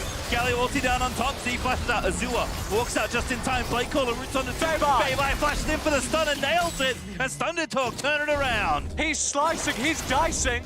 And ThunderTalk managed to bring that fight back under control as it starts with such a disastrous engage for them. They're going to try and take out this turret as well. The wave does get cleared, and I think that should finally force them to reset. We'll back it up, but again, continuing to compound their advantage ever so slowly. Goal doesn't shift much, but you can feel the pressure kind of building up to rewatch this Axe replay. And you can see how it starts with the Dream combo. The center root lands, Anders follows in on the ISO target, Ruiz chases it down. Very well played, Ruiz even flashes away. But at this point, ThunderTalk say, well, hang on, we still have 5 members on the Rift. The other one's named Geraldo. He's going to get us in underneath this turret. They follow with the shockwave. And Team Queso, despite a valiant defense, step a little too far forward. Feibai finds the flank, and we're already fighting. Yep, here we go. Acolyte actually zoomed his way in as S12K tried to bait them through, but memorized awfully low. Shockwave did clip him, I believe, at the end of that place. Center Roots making it very annoying, but S12K finds the engage onto 2, dies though, but will trade his life away for Ruiz. A very worthy sacrifice. Yeah, S12K takes that trade any day of the week. They're going to be able to take this mid turret as a result. knowing that Ruiz, as the primary engage for this team, isn't here. The dream engage for Team Queso with Gold Card, followed by the center route, followed by Memorized Taunt engage. And they don't have that, not until Ruiz respawns. He's going to have to walk back here as well. This Dragon's very difficult to fight. Memorized, big taunt, finds 4. And Acolyte's going to dump on in there. Center ulti also over the top, but they don't quite have it yet. Chris trying to steal the Dragon. It is Andre that secures it. Chris is going to die in the process, and now Andre looks to try and find the reset, gets another kill as he takes out Z. Very nicely done for Queso. Huge performance by Andre as he manages to find 2 in the back of the fight. The isolated targets feeding into the Kazakhs' bank account. And this is a teleport down to side lane from Ruiz, which means critically, he's not going to be here. They know this. This is dangerous. I don't think Team Queso can take this Rift Tower. Yeah, this feels like an overplay for me, for Queso, just trying to win a little too much, perhaps. Yeah. Ruiz going to take the tower instead. You got the fight. Andre is going to be a real threat for the rest of the game with the amount of gold he just got. Kha'Zix, whenever he finds an isolated target, will destroy him. I want to flag something on the opposite side of this affair, though. Z has been landing some good shockwaves, playing a good Orianna in these team fights, so he's got a decent bank account building up. Key among that, the Archangel staff completion means it's going to be a little bit harder to kill off Z, and he's starting to deliver on real damage. Watch for the rest of this game where the Orianna is in team fights. It's a critical point of focus for Team Queso. They must pick him off before the shockwave goes off, before he's able to add passive power. Well, even though we watch this one again, Memorized, this wow. Set up so well. Memorized is such a good team fighting sport, he always has been. But in moments like that where he's able to find just 4-man engage and set up his team for success, you remember it. And then this happens. Kha'Zix still Kha'Zix. Just bouncing around. Lucky it was only one, I suppose. But Queso kind of off the back of that, despite maybe overreaching for the Herald, that does go over into the hands of Chris once again. They have done a very good job of chopping this gold lead down to just about 1,500, 2,000 gold ahead. So the snowball has been halted for now. One problem though, Team Queso did a very good job kind of mitigating the gold lead that went over. They still don't have any of these turrets. So it's still very difficult for Team Queso to control the map aggressively. They don't have those safe reset points that ThunderTalk do. And until Team Queso can break, in particular, that mid-tier 1, they're always going to be at a disadvantage for these objective fights. Big sad days for Ruiz as well, and for Kha'Zix, honestly, as well. Love an open map as Twisted Fate. Love to be able to shadow nice and aggressively as Kha'Zix, so don't have those options quite yet. Team Queso are going to have to do a bit more work to open things up. Watch Ibu's damage, though. It's starting to come online with the Muramana completion. Oh, he's all too far forward. Yeah, Kha'Zix good at killing people, also good at getting killed. Not particularly durable, as Chris is just heating on in there. Memorized, though, finds the taunt stun from Feibai. He's going to try and move forward now onto Acolyte. They're going to keep going for it. Center ulti way too late out of Ibu as ThunderTalk find one. A little bit of a disaster from Team Queso. Andres does manage to get out of the fight with a good flash. But it's too late. Team Queso already memorized for the fight. And now they need to defend against this Rift Herald. They lose another turret in mid. It's going to get a charge off. Oh, Acolyte saves it. Costs him his life. No, not yet. It actually is going to be a bait. S12K gets picked off. Very well played. Acolyte yet again stepping up to create opportunities for Team Queso. As he shadow boxes a little bit. Look at just the command attack there from Z, moving the orb. Took maybe a third off of Andre's HP. Yeah, again, Kha'Zix very strong. 2.5 items there for Andre. Ready to assassinate just about anyone, but Z with the 2 items now done, also feeling pretty strong. I did have a cute one there. A Sinner Shroud was carding Twisted Fate with a gold carding, which I thought was adorable for kind of the submarine gold card action, but unfortunately it didn't work. You'll see that quite a lot when you can get the center out, because characters move so fast in Wild Rift in comparison to League of Legends PC. That you'll quite often see center just used as a Shroud of Darkness for CC engaged. I like the submarine comparison. It's a good time, as Ocean Drake has spawned. Always a fun one to fight over. Team's definitely in position to battle though, as it is Team Queso first to the area. You're looking at Ruiz's gold card to find a key target here. Ruiz Memorized and Acolyte are the front line, zoning here, using that Twisted Fate ult to gain vision. Ooh, that reset. Kind of brutal. Chris actually playing for the steal, it looks like. As ThunderTalk not in a rush to get to the objective. Team Queso know they have a solid team fight. They'd rather take the team fight than the objective fight, because that gets very sketchy. So they back off here, match the wave, kind of daring ThunderTalk to walk in and take the space they once were. Also not bad to maybe trade off here. Can maybe afford to give a Drake away if you get the mid out of which you've wanted for so long. Andre, though, is gearing up for something spicy. In we go. S12K finds 3 on the engage. And Center is already dead. Very nice there out of the ThunderTalk squad. A battle in the pit. Once again, won by Chris in his kick as Andre's going to die at the back end of the play. And S12K, the man don't miss. That's 3 out of ThunderTalk. And S12K combines with Z for maybe the 3rd time this game as he sweeps into the team, lands the charm, they follow it with the Orianna damage, and that's going to be the Dragon, that's going to be the team fight, and now the Baron all in ThunderTalk's hands, as this game was good for Team Queso and is no longer. Just so nicely played here by the Rakan. I mean, Andre, there's like a whole other thing happening. You just watch this Rakan. And the follow-up. Oh, that's beautiful. And it's so well set up as well because you have both Z and Azor just kind of sitting behind that engage, knowing that they have the exact same zone of AoE damage lined up. You let it just vanish, man. That's what happens. Baron vanishes as well. All of a sudden, it's 15 minutes through, and ThunderTalk are in a commanding position to try and end this game. We're going to have Faye by bottom side, getting those pushing through. Going to have a 4-1 little split here to kick it off, and ThunderTalk, they'll take just about any fight that looks decent here. Yeah, I mean, at this point, it is a little scary to go late because Ibu infinitely scales, memorized, very hard scaling champion, so there's no real reason to keep this game going. If you're ThunderTalk, you try and force these, you try and use the Baron advantage whilst you have it. Yeah, Z actually tried to fish for the shockwave there. Would have killed Andre most likely, but Andre did leap away. But this is still fine. You can see Chi with the Baron, with the Orianna. You've got the disengage for the lead.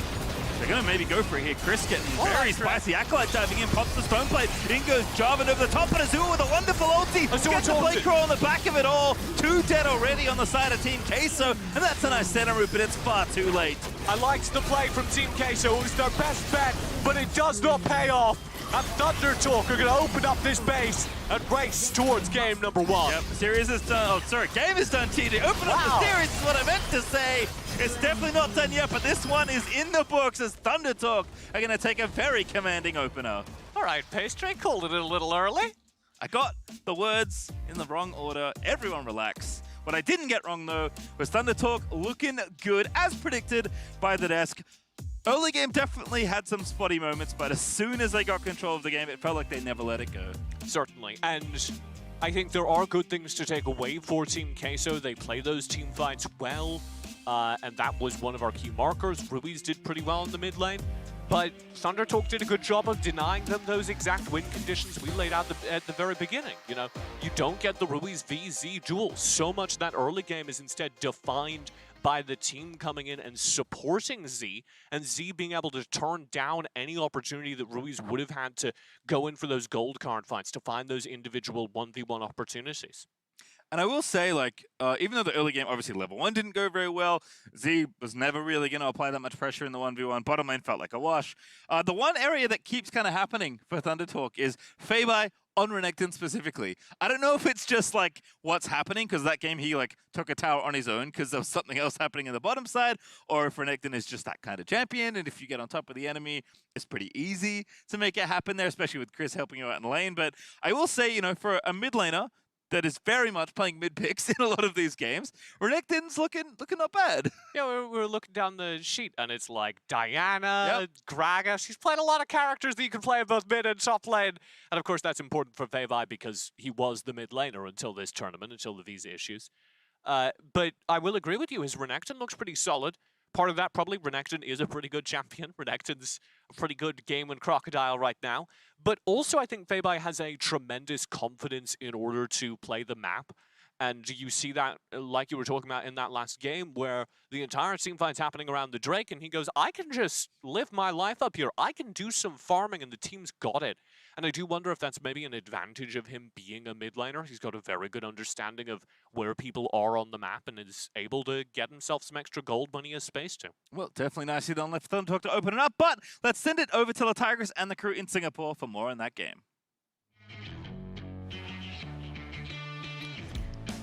Thank you, Pastry Time. Welcome back, everyone, to the stage here at the Wild Rift Horizon Cup. I also want to give a proper welcome back to our analysts. We have Omo, we have Grandin. You weren't joining us yesterday, and you're back. What have you been making of how the group stage has been continuing on? I think it's a very exciting time. I think our analysts touched on that back in LA as well. This is the time when playoff spots are being snatched up, so everyone really needs to step up in these last few days here.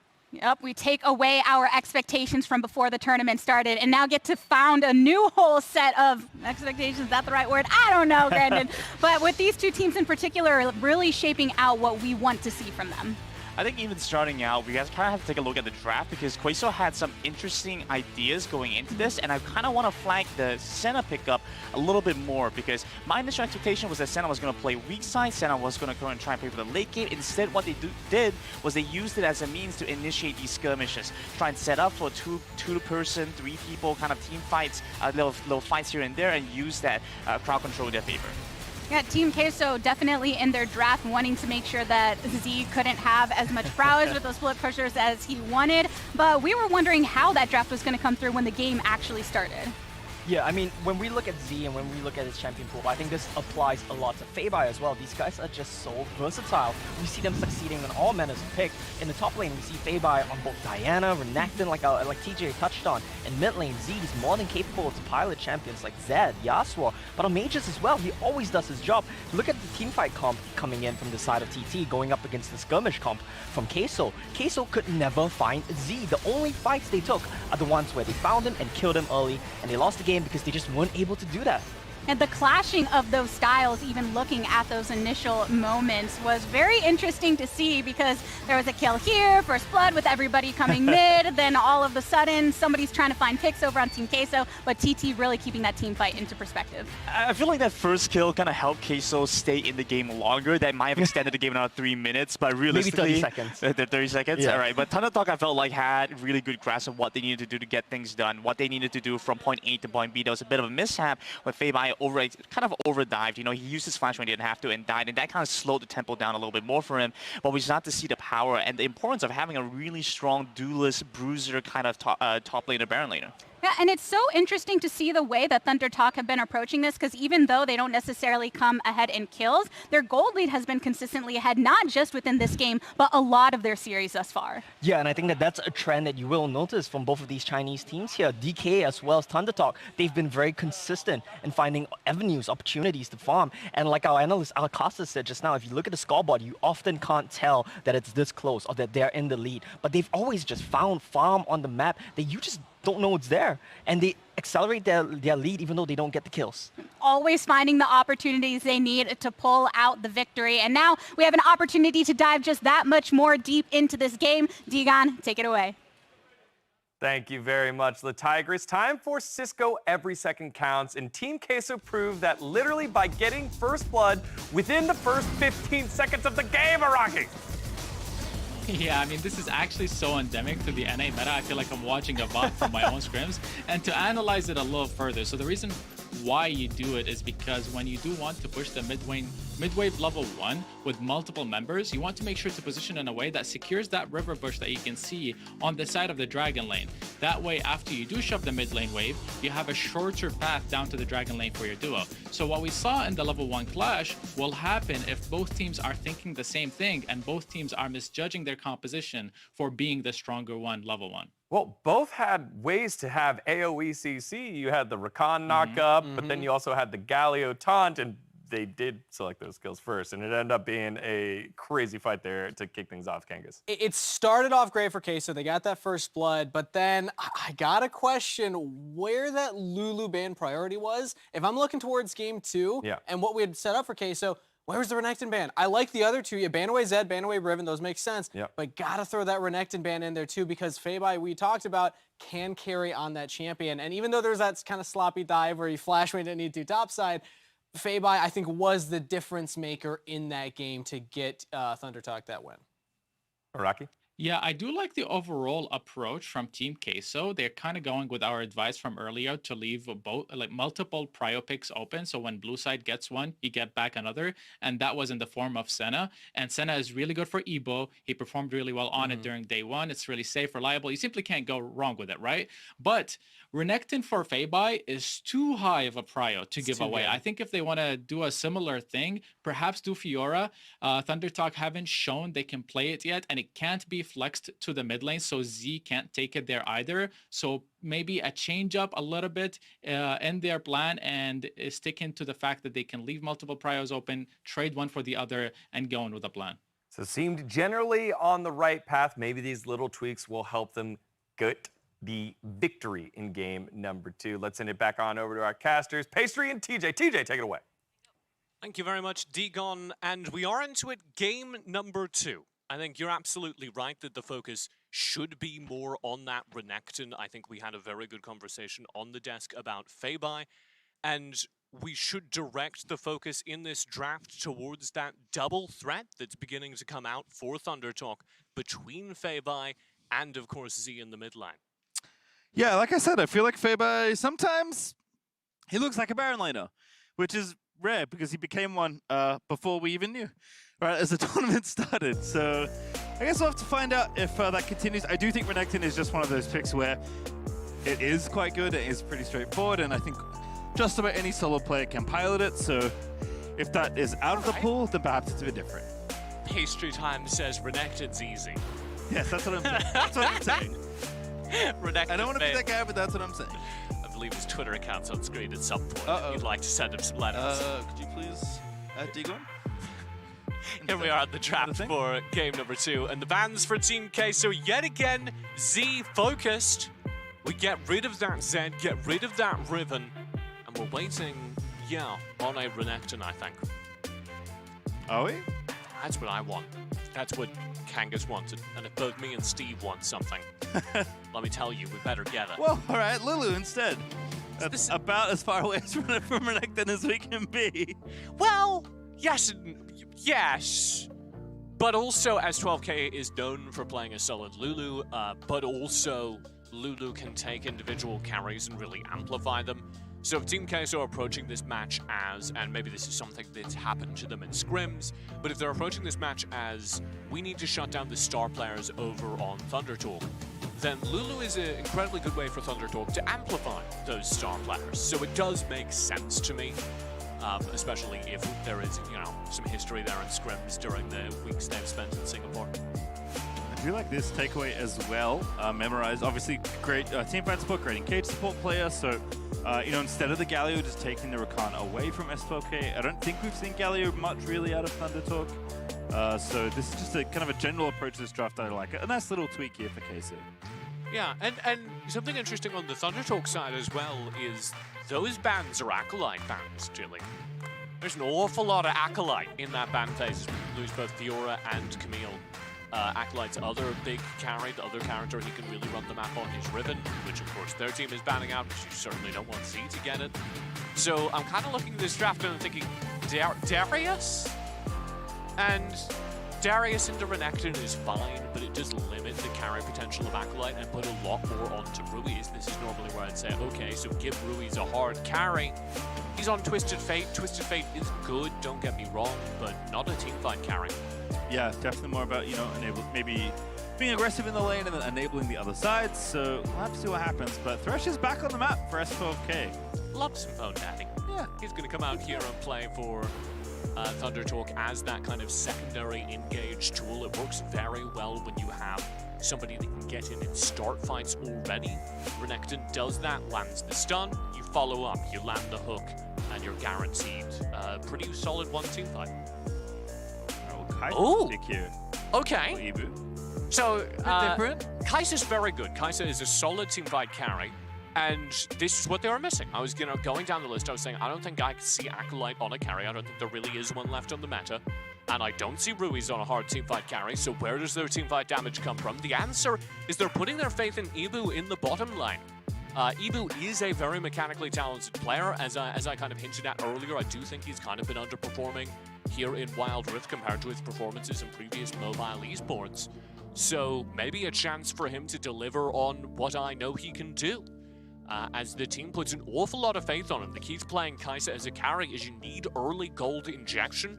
You need, for instance, a Twisted Fate to get down in that lane early and give you some gold. To me, though, this does seem like Acolyte is going to be back on something like the J4, right? Maybe Darius, but like, you know, something that's not going to play to. I think you want to play to your Kha'Zix, you want to play to your Kai'Sa, you want to play to your purple champion. Wait a second! They drafted a third purple champion!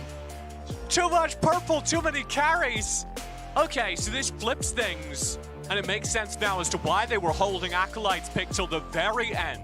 Jax is going to require attention, require gold, gonna need some of that teleport in from Ruiz. And we haven't seen Acolyte's Jax yet. It is very meta, very popular at this tournament, but it hasn't been in EU, so this is Acolyte pulling out something he's learned recently, I suspect. And on the other side, like, it's the same draft but without Rakan, and they would have probably taken Rakan if it hadn't been taken away by Queso. Obviously, ThunderTalk very comfy in this kind of strategy, happy to let Z be a little bit more of a role player and just, you know, kind of split the lane and then be effective out on the map and in teamfights, which he definitely has been more of his strength as a mid laner so far. S12K is back on a proactive support. Kaiba is on his best Baron lane pick. Chris is on Lee Sin. Azura is like, only has one champion unlocked, so I guess they picked Zyre again. It's rough when your account only has one champion. I know. Loaded up, it's like, he did play a really good Lucian, and Lucian wasn't banned, so... Lucian's not on the account right now. Oh, okay, my bad. Got in the free rotation. Yeah. Doesn't have it available. So it does feel like Queso, you know, thinking about a different way to attack this draft, and maybe Jax is the answer. Yeah, no, I actually really like this Team Queso draft. I think they genuinely have won this drafting phase. I would have given them a slight bias in the last draft as well, but the Rakan really made up for the defensive focus of ThunderTalk. The Rakan kind of enabled ThunderTalk to decide fights, get in aggressive, force Team Queso around the map. S12K doesn't have that this time.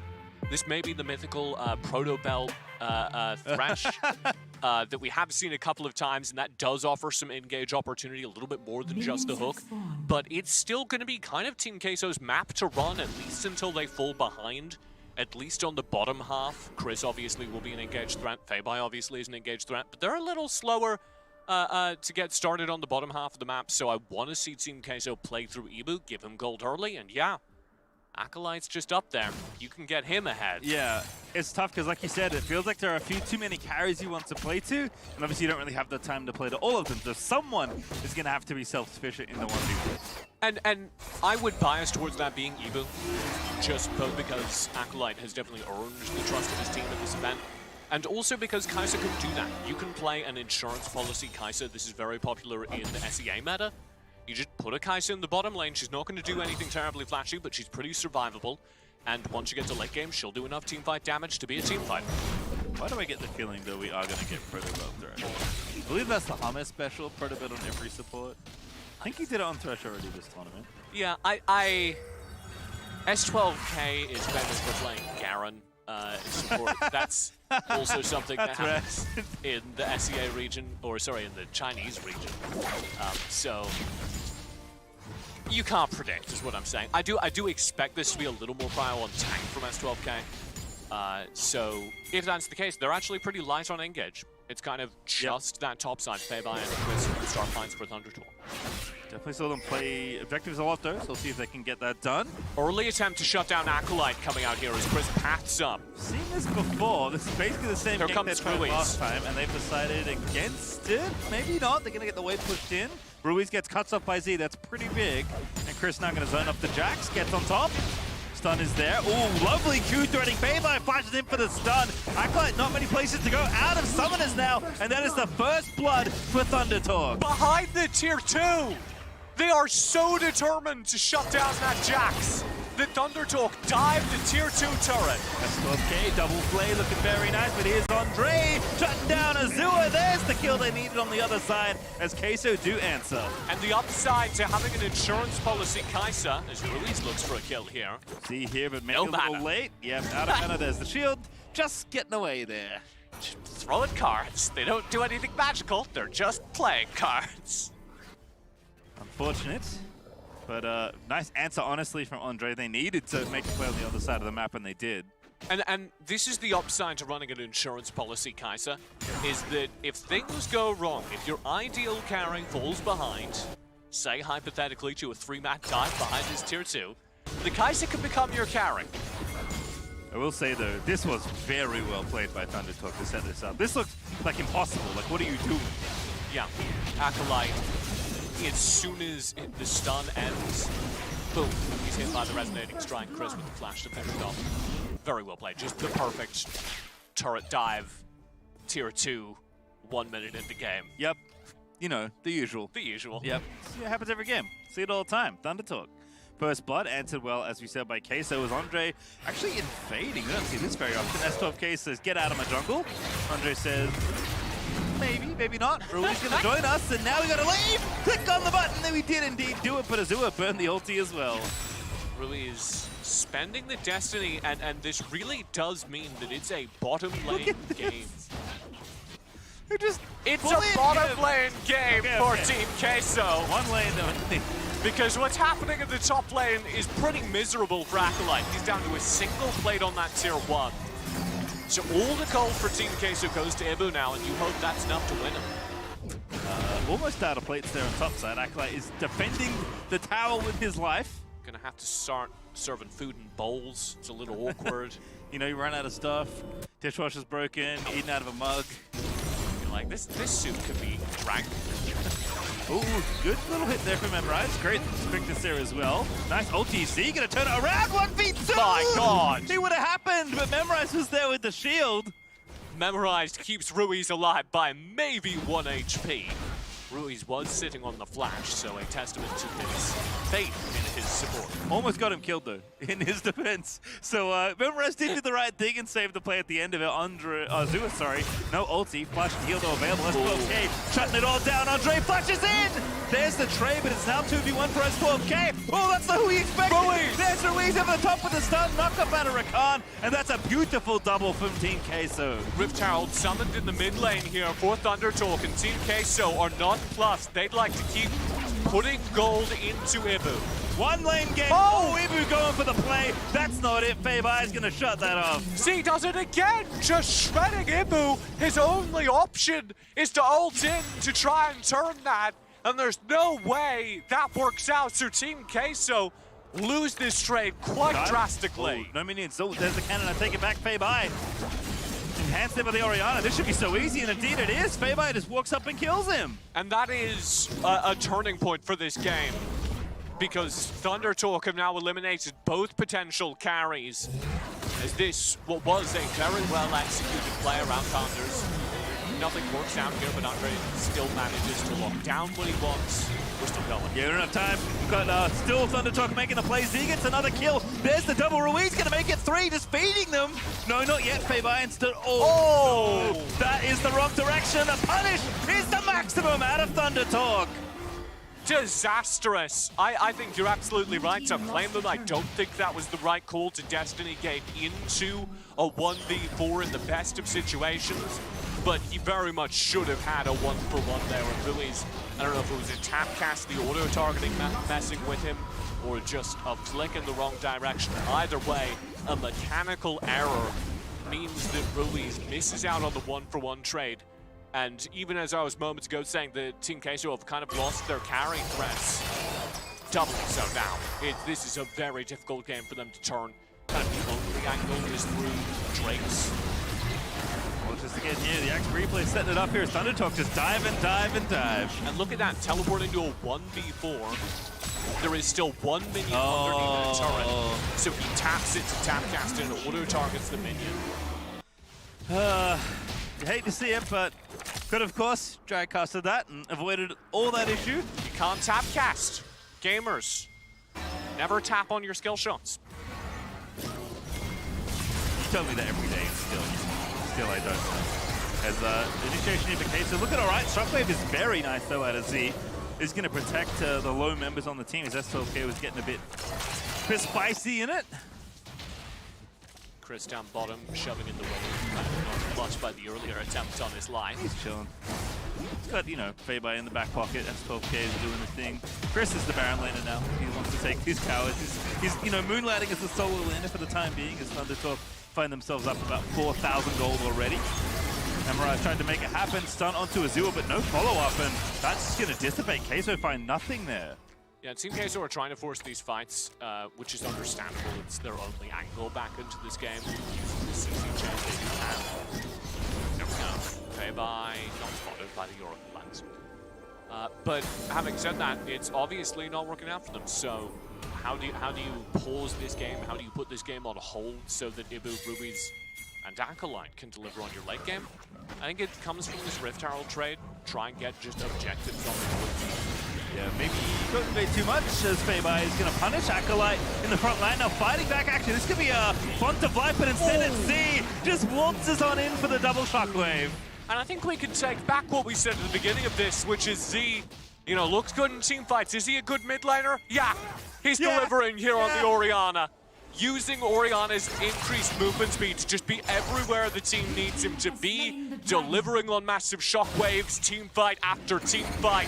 And Z is one of the best players in the world in now 2 different roles as ThunderTalk continue to put Team Queso in the dirt. I mean, the solo lane tip at ThunderTalk just absurdly far ahead. 2,000 gold plus ahead of their opponent so far in this game. That is basically the gold lead that ThunderTalk are currently sitting on. Ibu actually doing pretty well, sitting up 1k over Azure, but it's just going to take so long for this Kai'Sa to get there, and now again, desperately find 2 with the chop. That's a great knock up there, but Azure gets the ulti out. Z's still alive. Ibu. No, he did die. Take it all back, and Azure now trying to live, but I think it's a bridge too far as Chris does find the kick, gets the kill. It's the bowling alley frag, and now Acolyte's going to die as well, and Reese has just got nothing left. Feibai is going to get one as Chris has found himself a quadra kill from beyond the grave, and S12K almost makes it 5. But Ruiz lives for now. Chris, with an incredible lease in play, manages to make the impossible happen. Team Queso with a very good team fight here, and it all vanishes in the blink of an eye. Take a look at the engage from Team Queso. It's darn near perfect. Massive play out, forces the shockwave very early on with both Ruiz and Ibu just kind of free-firing. This is exactly what you want. Ibu flashes in to finish up the kill into Azure, and then that happens. And even now, you see Ruiz, this is pretty good overall for him. This is pretty good overall for Team Queso. They slow down the pace of play again. See if it's enough. They definitely need time. That ball is, pretty well positioned. That's okay. Found the double play off the back of that. And Queso just not respecting the seed power of Orianna. And look at the chains there. The teamwork, gold card into shockwave as the immediate answer. The second that stun lands, ThunderTalk had the CC to protect from it. And this could be it if they go for it here. We've got Jax on the bottom side of the map. They are going to move in for it. Chris gets another kill. Shelly's charging to the Nexus.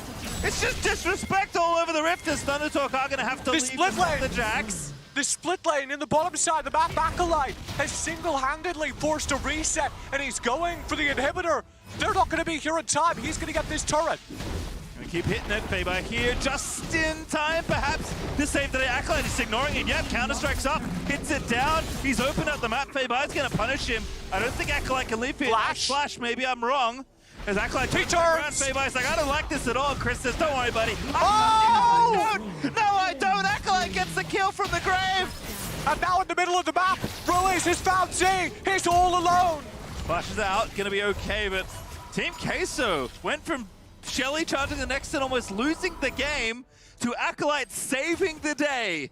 I've never seen a game get closer after the Rift Herald collides with the Nexus. All right, we're gonna have to take a breath.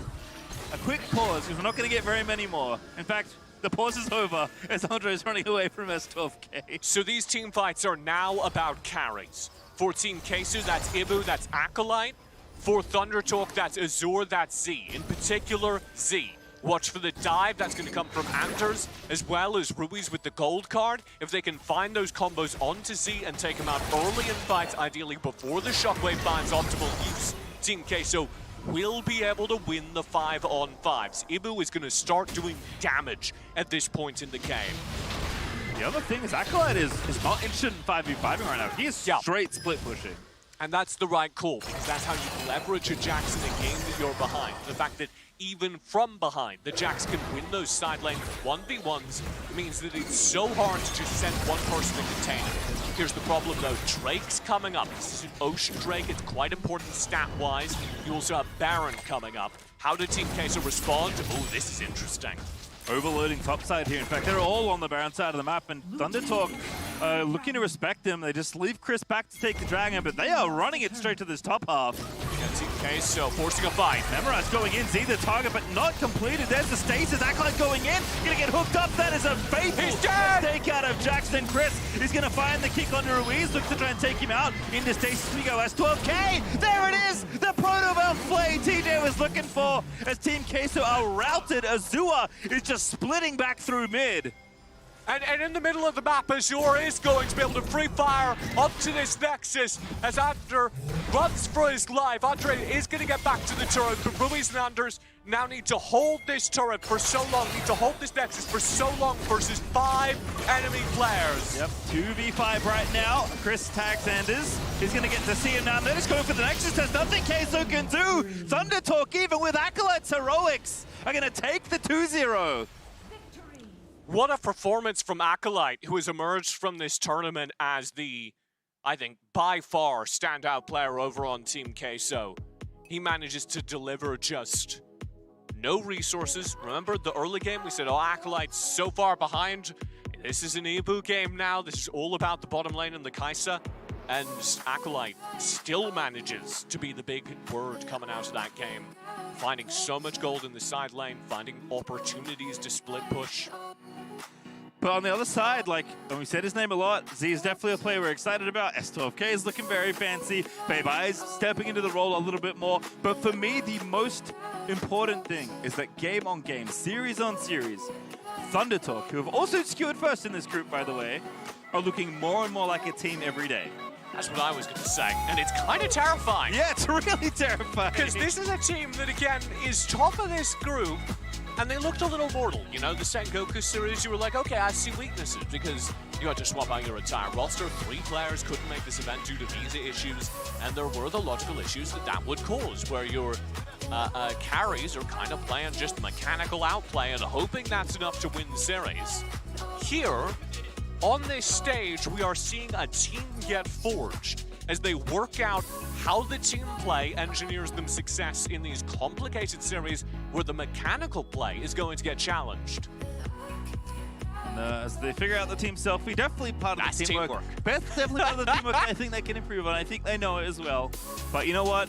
The winners get to take selfies, not the losers. And they are still winning here in Horizon Cup. Did you see the one where Fabai took it and S12K is like in the very corner, it's just the top of his hair? Yeah. That's, you can tell that the team's scaling, because day one, they take that selfie where you can't even see S12K, he's out of frame. You just saw that selfie, whole team lined up in camera. Fabai's mechanics have improved leaps and bounds at the end of the games. He's no longer taking the selfies. Also, they figured it out. You know what? They diverted the problem. As that was quite a series there for ThunderTalk. As let's send it over to the State Farm analyst desk to break down that series. Thank you very much, Pastry. And ThunderTalk Gaming, as you guys said there on the casting desk, now have locked in first place here, Kangas. And they learned how to take their selfies as well. I mean, that was scaling. Exactly, exactly. And again, this is their first 2-0 now. They went 2-1 in their last 2 series, so it looks like they're getting better. They're scaling up. They got Ebro up next. I think ThunderTalk are taking this whole group undefeated. I mean, a 4-0 match victory here to take first. That means that they're going to be definitely scary opponents to go into that knockout stage. Yeah, definitely crazy. And when you think about this team, again, the roster swaps, the role swaps, Z, best laner in the world. That's not even the lane that he normally plays! Z's performance this game is disgusting. Like, he almost gets multiple, like, solo, or like 1v2 outplays. His Orianna was doing massive damage. And Team Queso, credit to them for having a very different strategy than I expected. I kept thinking Acolyte, Acolyte, Acolyte. That's the lane you want to play through. And in this game, too, they played entirely through the bot lane for the entire first half of it. That was an awkward one right there. I didn't know if they were going to include that in the highlight package or not. But Team Queso, it felt like sometimes they got a little over-eager. They looked for a little too much here and there. but they still were, they made it a fairly close game regardless. Yeah, and there was a little bit of fight back here by Team Queso, Araki, where it looked like the game was over, but they were able to battle back. Yeah, somehow they found the energy to come back and actually have some really good team fights. I think the Rakan for Memorized was a really big pick. Allows for a really easy engage and easy pick potential, especially combined with the Kazakhs once he has a few levels under his belt. So definitely props to Team Queso for not going out and giving up really early on. Yeah, the word that comes to mind here is resilience, because they could have rolled over if they wanted to. You saw this here, Herald pop. You thought this was going to be the end of the game, or TJ had the point. He was like, I've never seen a Herald hit a turret, or hit the Nexus rather, and then afterwards the game is closer than before it hit the Nexus because of what Acolyte was able to do on that split push Jax. And it just makes me wonder, what would that game have looked like if they had played into the Jax rather than away from the Jax? Well, we've got someone that has the brain to break that down for us. Araki, that was the thing that you wanted to point out. Yeah, I mean, I think it's so sad because you can clearly see the potential in the pick. Even down so much gold, he was creating so much pressure, got an inhib in the bot lane. But if you're picking something like the Jax, a strong side top laner that wants to get rolling and become a big threat in the side lane, you cannot just leave him on an island to get shut down early game. They needed either jungle pathing up there to help him, or mid lane if they get a chance, but not supporting your last pick, the counter pick, by the way, in their draft, to just completely get shut down. Yeah, it doesn't really make a lot of sense to me, and in a way, it's wasted potential, unfortunately. I will say, I think it's smart for ThunderTalk. If you notice the timing, that play in particular, before TF has level 5. So there's no Destiny to join in and counter that play. I think that's very smart for ThunderTalk to say, look, we have the Renekton, we have the Lee Sin, let's dive this Jax before the TF can answer it. So then you look at the Kazakhs, who also wants to power farm and hit level 5 before then trying to interact these lanes. So it feels like, yes, I would have liked to see more defense around that Jax, but ThunderTalk just found the window where it's like, well, this is a natural time for us to go for it, and they executed perfectly. I think that's a really good point that you brought up. And it's also a story of jungle diff that's coming through a little bit, because Kazakhs, extremely popular in EU, right? Extremely popular, but cleanly getting punished on the global stage because it is slow in the early game. And ThunderTalk had the Lee Sin, who could play aggro repeatedly until he accelerated his own laners and got them going before the Kazakhs could get going. I do want to note, though, it's not over for Team Queso. Okay. Even losing this match, they still have Sengoku that they're going up against tomorrow, and that's going to decide who gets that third place match. If Sengoku win, there's a chance they could get second, depending on how things shake out. But Team Queso, if they win that, they'll own the head-to-head and be matched in records. So yeah, as we pull this one up right here, you see Sengoku currently 1-1. Regardless of how their match goes later today, even if they win, they're 2-1. But Team Queso, if they beat them tomorrow, 2-2 head-to-head. Team Queso, it's still in their hands to get out of group. So if your Team Queso fan is not doomed, they still do have a chance. And I think that honestly Sengoku should be sweating seeing Team Queso's performance today. Yeah, that little bit of fight back. Again, the draft changes, and of course, the resilience there at the end of the game. Hold your head high, Team Queso. You got one more shot to make it on through. Now, when we return, we look forward to Rolster Y versus Kun Gaming. Don't go anywhere.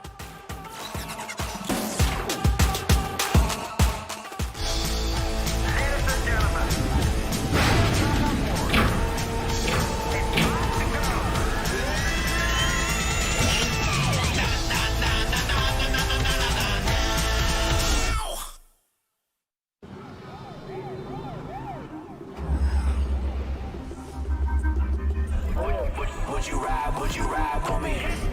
Handshake, one of a kind, homie. I be trying to vibe on the wave. I'ma be me, vibe on the wave.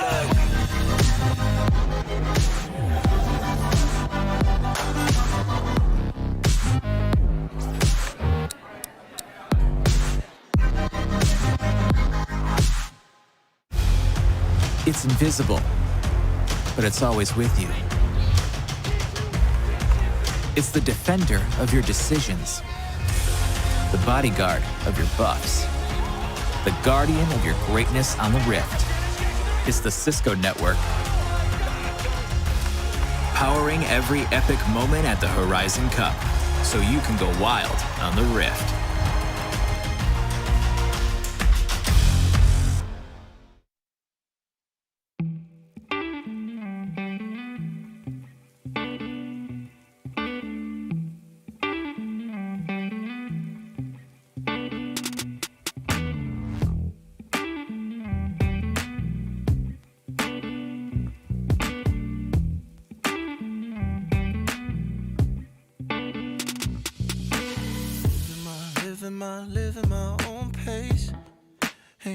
running round, wrapping myself up.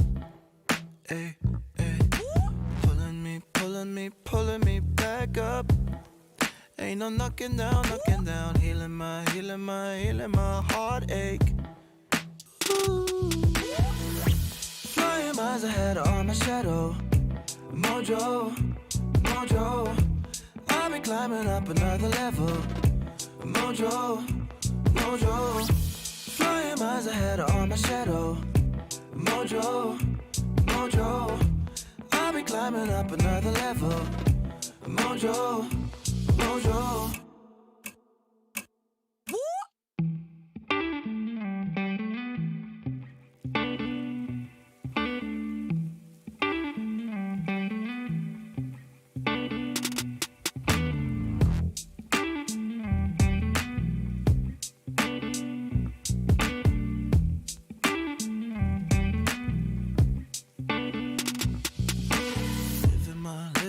Living my own pace. Ain't no running round, wrapping myself up. Ay, ay. Pulling me back up. Ain't no knocking down, healing my heartache. Ooh.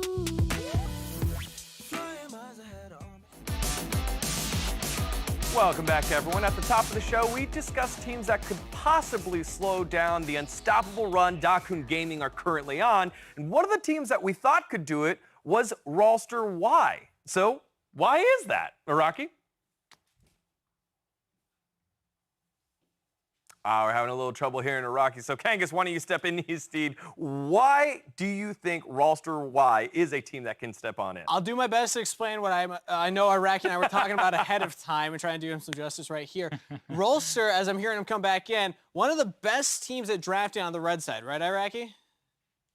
Yeah, I do think they're one of the more intelligent teams to draft, and the way they're going to have to approach this matchup can go a few different ways. They can focus Huiba in the jungle. They can focus on the Rakan for Salim, their own support, who popped off on it yesterday, as well as they can just focus on the mid lane matchup. Isaac also had big pop-off moments on the Zed where he was carrying late game. He was making plays early game, so definitely some options. I think namely, I wouldn't mind see them just ban out the carry junglers that do exist in the meta, and those being the Riven, the Graves, the Fiora, as well as the Jax. And if Huiba doesn't get any one of those in particular, then at that point he's forced to play a more traditional style jungler where he has to facilitate his team rather than just hard carry late game.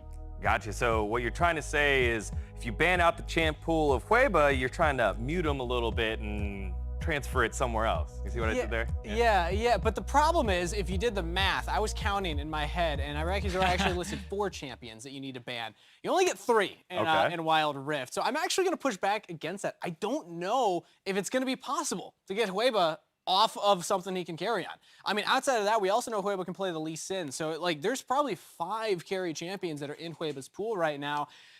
Realistically, I'm looking at Yo. I'm looking at the mid lane saying, get Yo off of the Twisted Fates, off of the Gallios, because this is the player that's oftentimes enabling Huiba to go for these big carry performances. Huiba's going to get ahead, regardless of what you do. So I'm actually looking at it from takeaway. I believe Smacks even said this on the Analyst Desk yesterday. Take away the champions that facilitate him rather than trying to shut down his champ pool. Because I just don't know realistically if you're going to get him off of something he's comfortable on. Araki? So for the record, I know I counted 4, but there are ways to do that, especially if you're on the blue side, because Riven might get automatically banned. You do have Rattel in the top lane, and if you get that for yourself, that would be a threat as well. So some of the champions are going to automatically get removed. So you just got to focus on the other pocket picks like the Graves and the Jax. And if they somehow manage to deny all 4 rather than just outright ban, that's when the strategy that I was talking about can come in. All right. Well, you know, that first game we had, I think, surprise banger. This one, certified banger. We already know it's going to be the undefeateds going head-to-head. So prediction time. You first, Kangas. Who you got? All right. I'm going to go. It's going to be close, but I still have Kun taking this one 2-1. I think they will drop their first game. Well, the winner of this is first in this group, by the way. They're taking first seed, but I do still think it's Kun taking it. Araki? I am going to make it a little spicy. This might come around to bite me, but I am going to go with KT 2-1 against DKG. If there's a team that's going to take down DKG, it's going to be KT Rolster Y. All right, that is a spicy pick. Analysts separating pretty early on. Now, I do have a little bit of advice to give to Rolster. If you win today, maybe don't have the shortest member of your team take the victory selfie. Oh, no. You see it here, Luna struggling. That's the only time you're ever going to see him with the phone in his hand struggle. Hey, he's doing his best. He's doing his best. I want to actually see how the selfie turned out because I feel like that's going to be the final judgment on if it worked or not. It's going to be all four guys' heads and his hair. That's exactly how it would go. All right, time to send on over to our casters. And so I got to ask, who would take the selfie between both of y'all? Honestly, Degon, that's actually quite an easy question because it might not be obvious, but TJ is quite tall, and I'm camera tall. Let's put it that way. I'm movie tall. I'm Tom Cruise tall, baby. First of all, that's very tall. Tom Cruise, an That's incredibly true. tall person. That's true. On film, he's a giant. As long as he's standing on a box. Not that tall, I guess, then. It's slightly off frame. The other thing is, Pastry, that's not the only factor, because you've got, like, the winning smile, whereas I'm quite a dour human being. So I don't know, maybe you holding the camera and, like, framing it around you is the way to go here. Well, you just, like, point it to the ceiling. Yeah. Like, to the ground. It's like, this is my mood. Well, you don't want me centered, because I'm just going to be, you know, frowning, bringing the energy down. I guess if I get a box, I can take the selfie. Yeah. All right, you know what? We have the technology. You gotta build, you gotta complete your item build so that you can deliver on your dreams. All right, well, the dreams of both these teams for that first place here in the group are still on the line here as we kick things off in this draft. Rolster are going to start it off banning out the Jax, which shouldn't be a particular surprise given Hueba's proficiency on that champion. Whereas Kun Gaming going to kick Senna out of this game. So, I mean, we've talked about it, Clash of the Titans. Where do we want the key picks to go, the priority to go in this draft for these two teams? Over on Rolster, it's one of their solo laners. We'll figure out which, but usually either Rattel or Isaac who gets the carry. Over on DKG, we know it's Hueba. He's going to want to get one of those key carries. We talk about that being Jax, Graves, Fiora, maybe a Rengar, Kha'Zix. The pool gets really squeezed. Kind of interesting. Rolster do not attempt to squeeze that pool beyond the Jax, and instead they prioritize getting those carries onto their solo laners. There's the Fiora in Rattel's hands. Yeah, had the Riven Bands, have Fiora now, so probably happy with this setup. Fiora definitely a champion that is starting to get through a little bit more, but still present in every game where they're picked or banned, or almost every game. She might have slipped through one, but we'll call that an outlier here, as it looks like Twisted Fate to start things off. Because you know what? If Hueba's going to have to get off to the races, Twisted Fate's a nice way to enable that. Yeah, Hueba needs support. He's the kind of player that gets a ton of support from the rest of his team.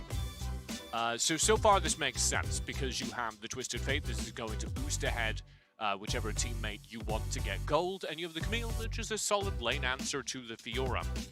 I expect this is going to be a Graves in the jungle for DKG, so I'm interested to see if Rolster either try to steal that away or maybe do something more interesting around countering it by grabbing something like this Lee Sin that can get into the Graves' jungle during the early game and threaten him. Because so much of this, I think, is what does it look like when Hueba gets bullied? We've never really seen that yet, and I do think Rolster have the capacity to do that, to take him down a peg. Is there any credence at all to something like Camille jungle? Obviously, Camille is like one of the strong Baron laners, but could already be Hueba's pick as well if they do need flexibility. Saw this coming a mile away, by the way. Luna's selfie game, maybe not that great, but his Corki is so good. Yeah, and you'll also see it maybe pass to Isaac if necessary. So there's a lot of flexibility there, but this does give a secondary late game carry over to Rolster. So if DKG pull out the Graves jungle, there is a late game answer now for Rolster in that Corki. And I do want to go back to what you were talking about with the Camille. Yes, Camille is played jungle quite often in Wild Rift. I expect this to be top lane just because it has a good matchup into Fiora, and I do expect that the priority here is on containing that Fiora. DKG saving final pick for Hueba, so they maybe have something wild here that they're trying to pull out. As instead we're going to get this Lucian. Lucian, probably the most powerful AD carry right now. I think the most powerful in the pool. Certainly very strong into something like a Corki for the early and mid game because the mobility allows you to kind of dodge in and out. If this Corki is AD carry and we go Lee Sin, Alistair for Yasuo, Isaac, I'm gonna have a great time. Yeah. It's gonna be a great match if that's where we end up. That sounds excellent. See what happens here, though. Corki maybe a little passive as a 2v2, but certainly good in the mid to late. But last pick is Diana. Okay. Not bad, a little more supportive. One of the advantages of the Diana is it's just really hard to get bullied in lane. Diana has the self-shielding to basically survive any amount of early pressure, so something you want if you're into a Twisted Fate, a Camille that love to get out on the map. Both those characters very high mobility on the map and can arrive in your lane at unexpected times. And what do we have here for DKG? It's the Kha'Zix. It's Kha'Zix day today. Yeah, Kha'Zix at the bottom of the list I referenced earlier, but he does offer a very specific advantage over many of the other scaling junglers that you'll see over the Graves, for instance. And that is that he can get past the front line and he can really be the little cockroach on the back lines. Against something like a Corki, that's very effective. The Corki wants to have space to just run around and throw out auto attacks, and Camille Kha'Zix is going to make that all but impossible in these team fights. Yeah, feels like a bad time to be Luna this game. Going to be using the Valkyrie, using the package very proactively. But if you can't survive, Luna's Corki is the best I've seen in Horizon Cup so far. He's extremely good on this champion. And his team also plays well around package use, right? This is definitely a team that just gets to objectives at the right time. They're a team play together. Their 5v5 is excellent. They are just a really cohesive unit is kind of my biggest takeaway with Rolster, which against a team like DKG, who have shown both individual prowess and good team fight and good late game, going to be a close one. Going to be a fun one here to open it up. Yeah, and we've got kind of two ways this game goes. First of all is the solo carry route. Both these teams have solo carriers. They're very obviously going to be playing two that could just take over the game. For TKG, that is Weber, playing this Kha'Zix who could get fed to the point that he can one-shot anyone, and if that game state happens, our video game is done. Other side, same story for Rattel on the Fiora. Rattel's Fiora has done it before, can get so big there's no counterplay. If neither of that happens, and frankly this is the more likely game state simply because of how good both these teams are, they will put the brakes on anything that starts running away with the game. So if neither of that happens, we're going to go to late game team fights. And between Rolster and DKG, I do not know who has the better team fight, but I will say it depends entirely for me on the bottom lane duos. Yeah, I mean, I feel like when you kind of, start crossing out carries on the top side that maybe neutralize each other, you look down at the supportive elements that they've drafted in that top side as well. You start to look down at the bottom side. You look at Luna's Corki. How good can he be? We're the Kha'Zix, we're the Camille, we're the Twisted Fate, breathing down his neck every team fight. And how good can Win be, who has been excellent all tournament long? Dakun yet to drop a game so far this tournament. If they're going to, though, it does seem like it will be in this series. Yeah. I mean, this is it. Both teams undefeated to this point. Obviously, that cannot continue for Dakun. They are delivering on the expectation. As far back as during the SEA Championship, teams were telling me, hey, this Kun Gaming, the team that qualified out the Open qualifier in China, they're the team to beat. And here they've delivered on that twofold. Rolster, it's a little different. Korea, of course, got handed some big L's the last time they played Chinese teams. We had that WCK versus WPL event, the Chinese and Korean leagues playing each other. Rolster was the only team that got a win. That was versus the WPL, the franchise league, of which, of course, Kun Gaming is not a member. So even then, when Rolster were getting kind of knocked around by the WPL teams, Kun Gaming were allegedly better than that. And they've certainly shown that here so far in Horizon Cup, as Rattel is getting it aggressive nice and early here up against YK. Isaac also apparently just putting his face straight into Twisted Fate, wanting to be get some prio here in the 1v1.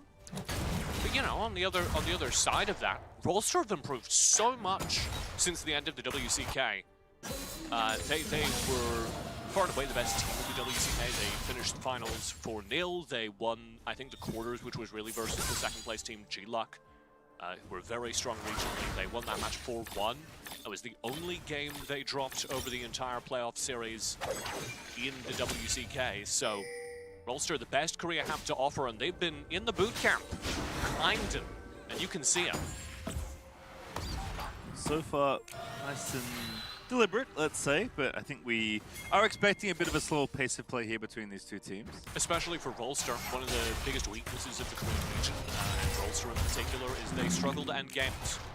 Their team that, in typical Korean fashion, likes to play things out. Is this just all we have today?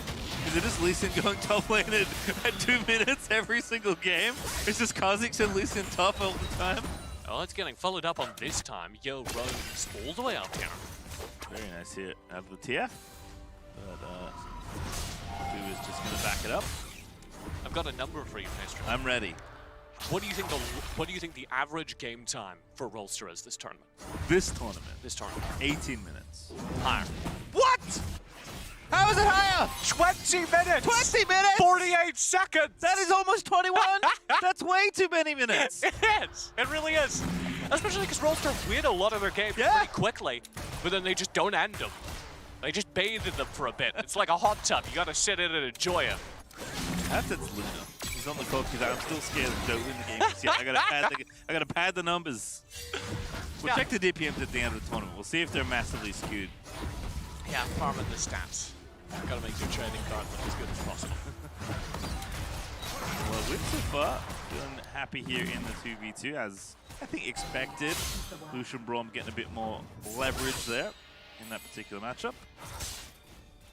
Top lane, which was the focus early for Rolster as they do try and boost Rattel ahead. That's one of their primary drivers this game. Not much happened despite all that effort. YK down some gold. It's come out to about 200 after the wave did get shoved in against his turret. But they obviously did find the kill. It was well protected by Young. All right, well, for all the back and forth and kind of slowness of this, I can guarantee some fun in 30 seconds. I can't guarantee a team fight, but the teams are going to be looking to those objectives that are spawning in about 20 now. I'll hold you to that. This better be fun. They're going to do something. They might not fight each other. I did promise that. Here's the thing. Rolster are only ever going to go for a Rift Herald. That's like their thing. And I think Darkun might be okay trading that. Because their big spike is in the mid game. You're waiting on second item for Yo.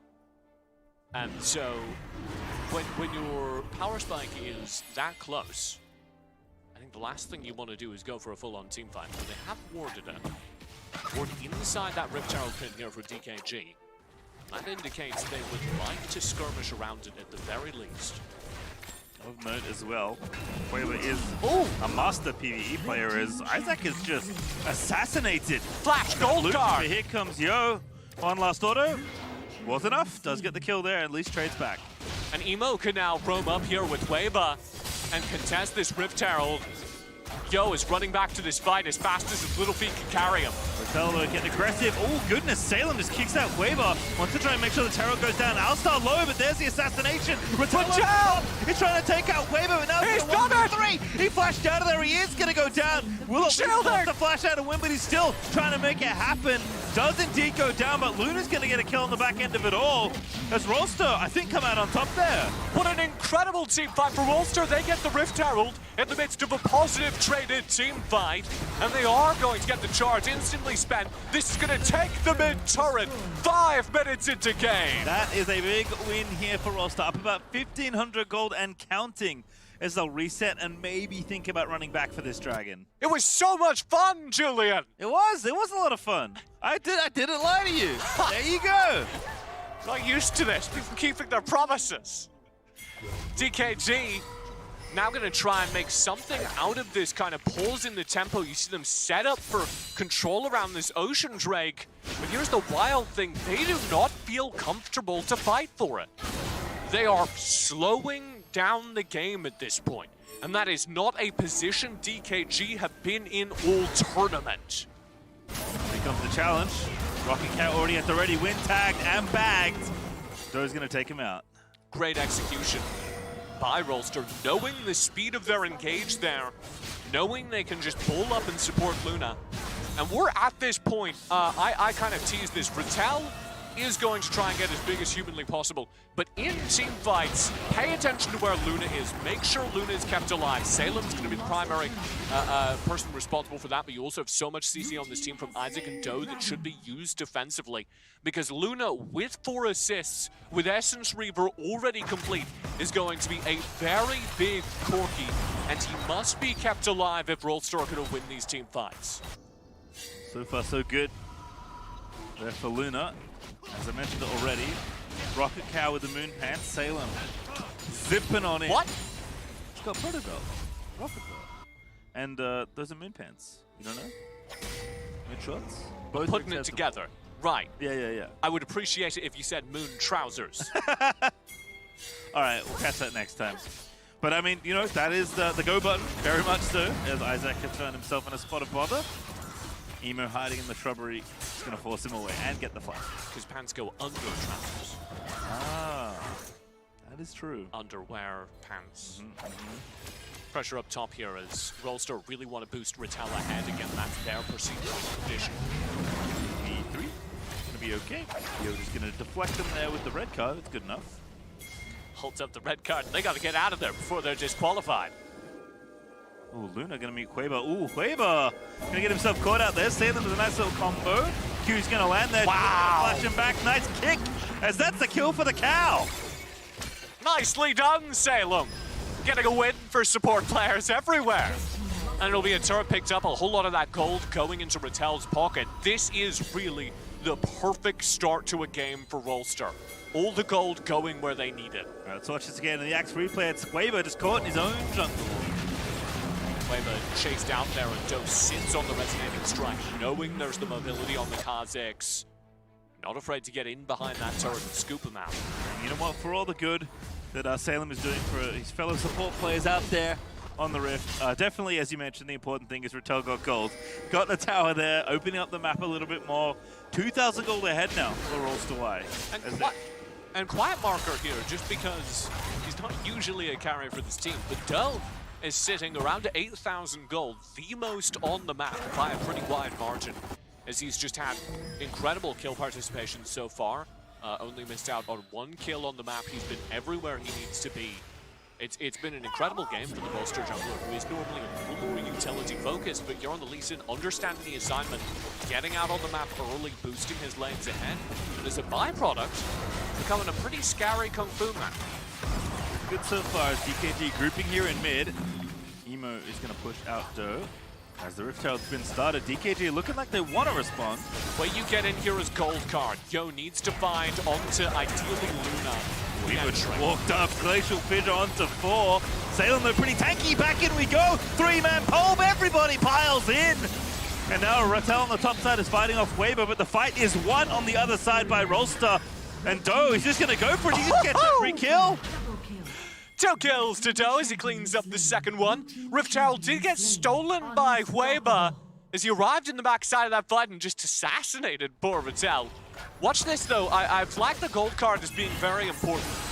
This gold card did not result in DKG's fight win, and I'll show you instantly why. Boom onto Salem. Salem doesn't care. Heats the full color, goes in the opposite side, and the team fight's over. Headbutt pulverized. Ideally, that gold card finds value by allowing you to press forward. You can take out a carry with it if they're sitting in stun. Then the supports need to play defense. But instead, it goes on to the support. The support soaks the damage, especially in Alistar mid-ult. And by the time the threat has ended, he still has full cooldowns. He's sitting, waiting for his controls to come back online. Second they do, easy combo. Goes at it again. Oh, what a Q. Not going to follow though. But again, the dragon is back up and Rolster Y already ready to fight. The honey fruit ate the auto for the ward. That ward's still alive for DKG as a result. Betrayed by the delicious fruit, as dragon is going to be there. There's no contest here for DKG. Drake does go over to Rolster despite the honey fruit taking an auto for the ward. And DKG, yeah, they can't contest at this point. Kind of their only path into these games, mid-game team fights. Isaac, stunned. There it is. That's big damage. Dodo coming back in, and they're going to try and get the kill. Camille almost dead after the ultimatum. Now Quaver's diving back in to try and get the respits, and the Kazakhs can't do anything. There's the stun out of Salem. No follow-up though.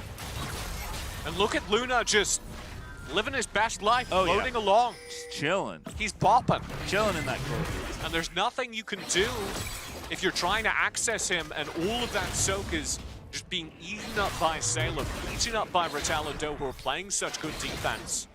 I will say you saw the opposite angle of that. What happens when Yo lands a gold card onto an ideal target there is the Rolster squad had to immediately respond the second that the gold card landed onto Do. Unfortunately, nothing came of it because the rest of the fight went awry. I don't really like this Rift Herald use. This is kind of terrible. Oh no! Didn't even get the gold! Quavo just drops it and dips! Just drop 50 bucks in the Rolster bank account. Direct deposit. I don't know. Rattel will take it.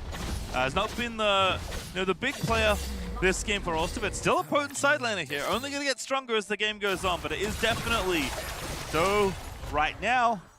Isaac's doing pretty well, and of course, don't worry about the gold right now for Luna. As the game goes later, Corki's only going to get stronger. Yeah, Corki a massive late game threat.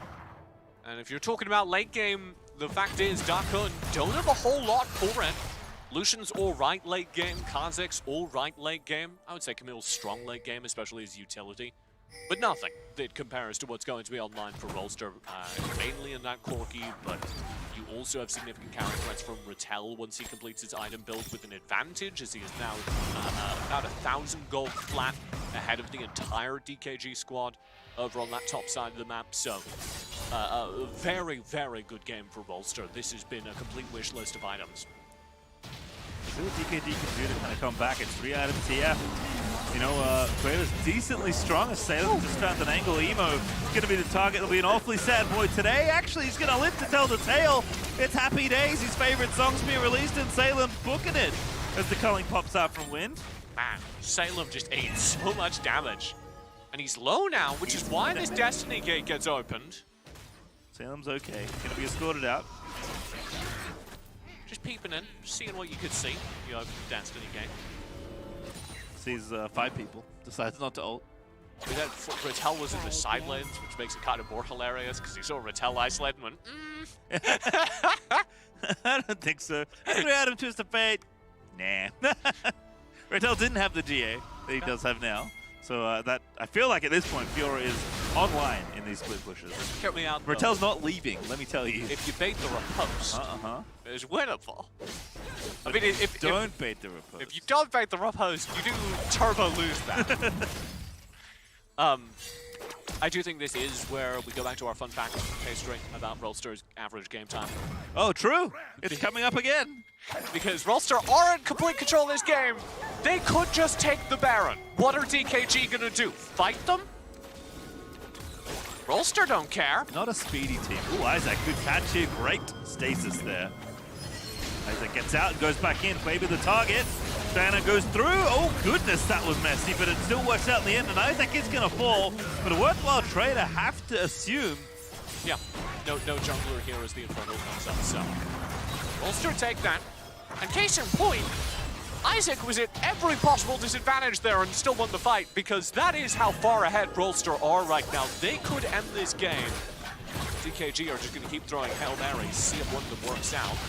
Luna is ready to go, by the way. Does have the package for this Infernal, so an easy pickup that objective. Here we go. Oh, it's never mind. That's Lee Sin. He was looking for a blue buff. Really hoping that was broken, but it was not. Still, Doe definitely able to cover some distance. But here's my point. You see how Rolster do kind of just have this game tied up. And if you're watching a lot of teams at this point, they just start the Baron. And DKG fight into it, obviously, and you win because you're this far ahead and the game's over. But Rolster say, I mean, we've got the better late game. Exactly! Why scaling? We can just vibe for a bit here. Cross Corki almost every game. Luna's like, I'm scaling, don't worry about it. I mean, it's Keep playing the game. It's a little sketchy for me because Twisted Fate is such like a, if you land the right gold cards at the right time, you can maybe find a kill and 4v5, something happens. You're giving DKG time to work with.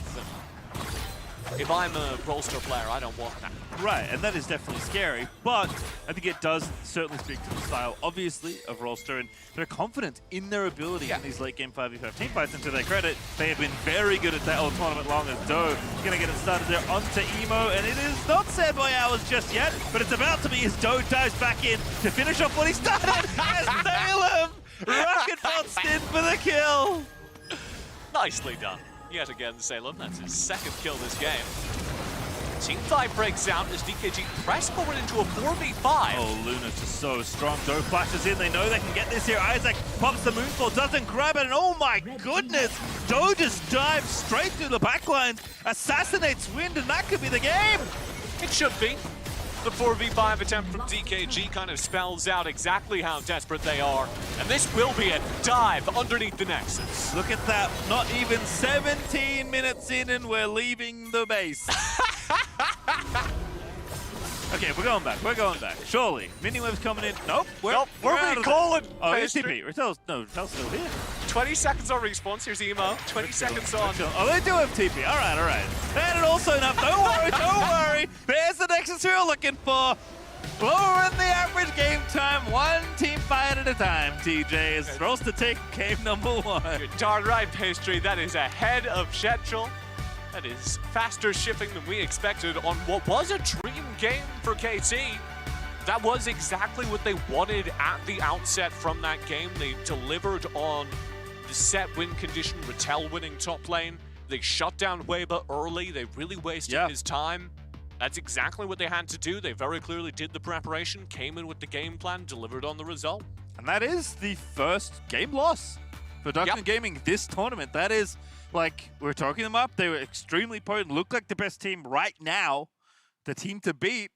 KT say, yeah, we got that. We can beat that, at least for one game. And they do it through team fights. Rolster win team fight after team fight, deliver on the result through the 5v5, which is a very good sign for them. I mean, yeah, that's definitely the style they were looking to play. Luna back on Corki. Obviously, just very consistent. Doge, Sin, maybe the X factor here in this game. Definitely not, keeping it casual. Above and beyond for Doe, as he was the huge factor that I think put Weber behind. He started to get more aggressive than we expected in that jungler position.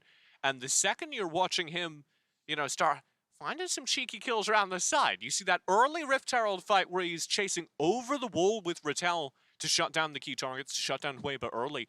That speaks to a willingness of KT to take those risks with players who are not necessarily their key carries to chase down what they know are the stated, win conditions, the goals of their game plan. All right, well, checking in on things that are also important, it is selfie time, as Kangas did want to see yesterday's Rolster selfie, and here it is. What's it look like? Oh, maybe they'll get a redo, so they can keep it up for game 2. But for now, we're going to head over to Latagris, Oma, and Grandin, who are on site with the Selfie Kings in Singapore. I really appreciate Kangas calling for us to see that photo. We know that KY are potentially one step away from taking their next and show the development of those photog skills.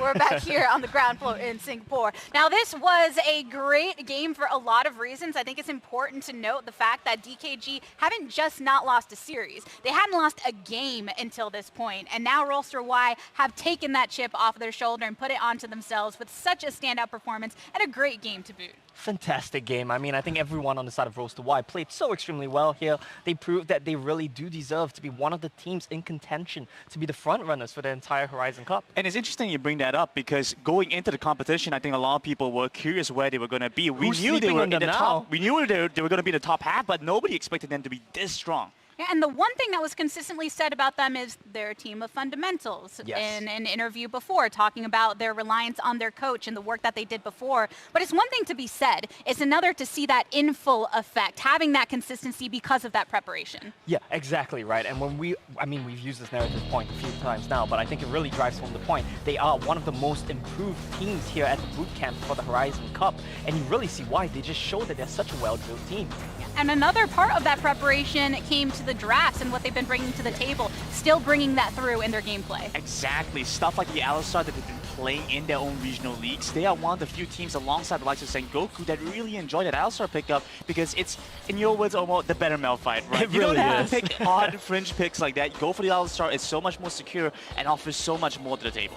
I want to know both of your thoughts on the state of the games and how they've been approaching them, because we heard TJ talk about the average game time for them being on the longer side, cresting over 20 minutes. Why do you think that is? Yeah, I mean, it comes back to the point we made earlier. They're such a well-drilled team. They're very focused on playing around the methodical nature of the game that they've practiced. And I think that that really shines through with a draft like this. Even though the Fiora was drafted to be counted by the side of DKG, they could never really find any avenues to pick him off in the side lane because the way they manipulated their side lane timings was just so fantastic on the side of Rolster Y. There is always something to look out for in this matchup. When facing off against DKG, it was extremely close, but not because somebody was throwing away a play here, throwing away there. There was so much responsiveness from both sides. I think from DKG sides, what was surprising for us was to see Huiba not in a similar position to what we've seen a lot from his regional league. Instead, he's come into the Horizon Cup with a different mindset, a different focus now. He's in here to carry, to be the hyper accelerator. I think Do did an amazing job of shutting him down. Hopefully, we get to see Huiba kind of push back to his original style about shutting down the enemy jungler instead.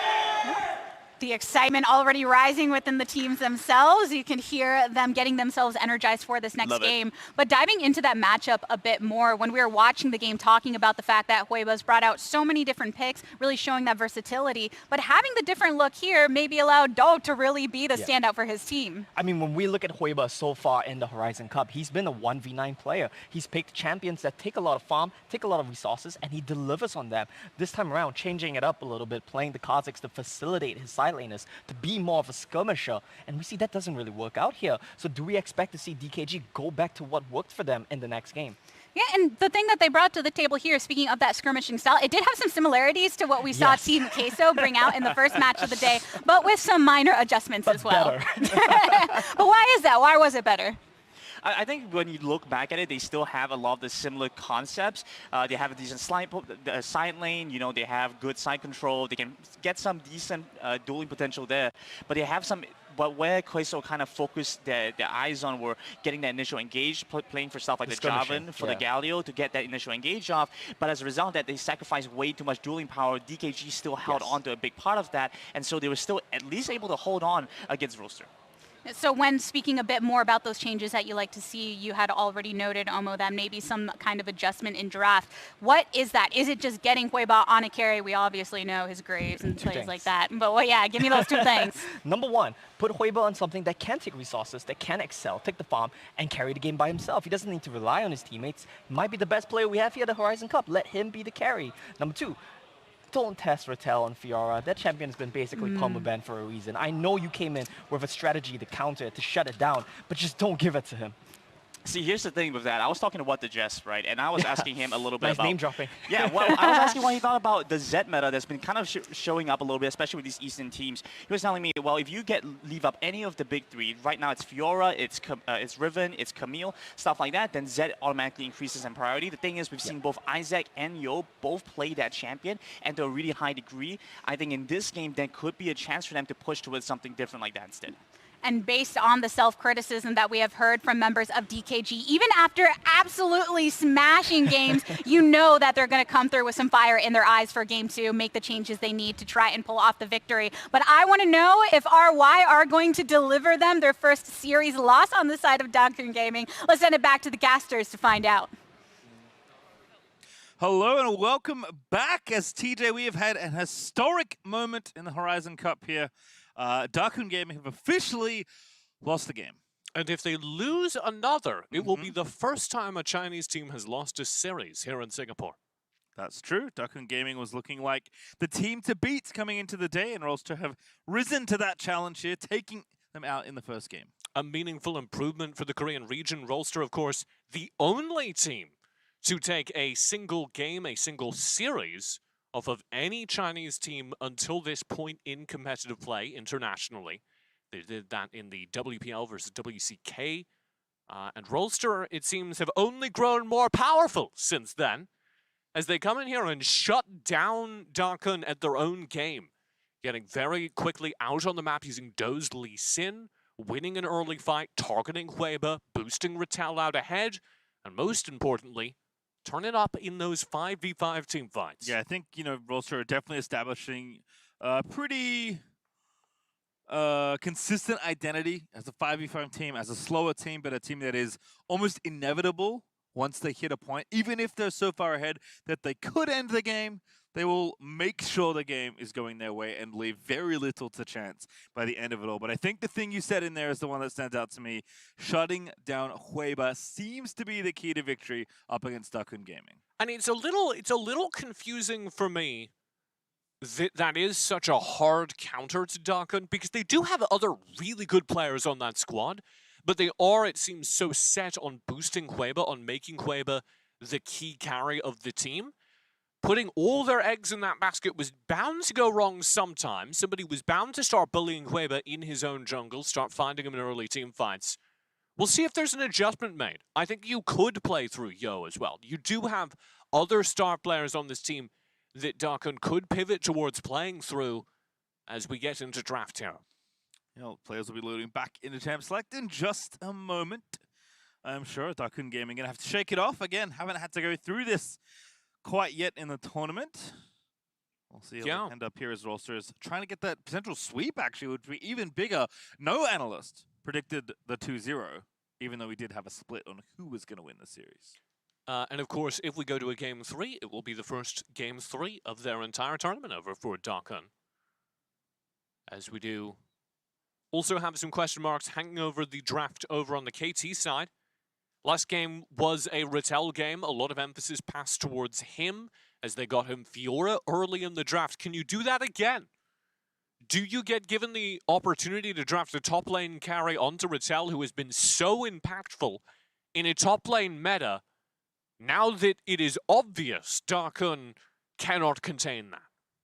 I also wonder what side they're on, because I'm going to have to guess that they've swapped it over if they've been given the option, which I assume they have, given that they did lose the last game. It does feel like we heard this at the top of the day that you want the first pick. I do want to point something out, Pastry. Oh, what's that? I didn't notice this. Okay. Look at this stage. Look at the little armrests that the players have built into the desk. Yeah, I did see this. They're gaming cushions for your elbows. Gotta keep the elbows nice and safe. Especially for, Rolster Y. Their games are very long. They gotta really protect the forearms, You can lose some circulation. I like that as a feature. Yeah, I noticed it because I thought one of the players had broken the desk. There was this big indent. It was one of the TSM players, I think, and I was like, "Wow, he made a dent in the desk or something." If you're gaming that hard, could happen, I suppose. But I'm sure the stage is nice and sturdy over there in Singapore as the teams are lining things back up. Because that Rolster were touch late to get back to the stage, but it seems like they're getting everything in order. Got to be able to hear each other. That's pretty important, as it turns out.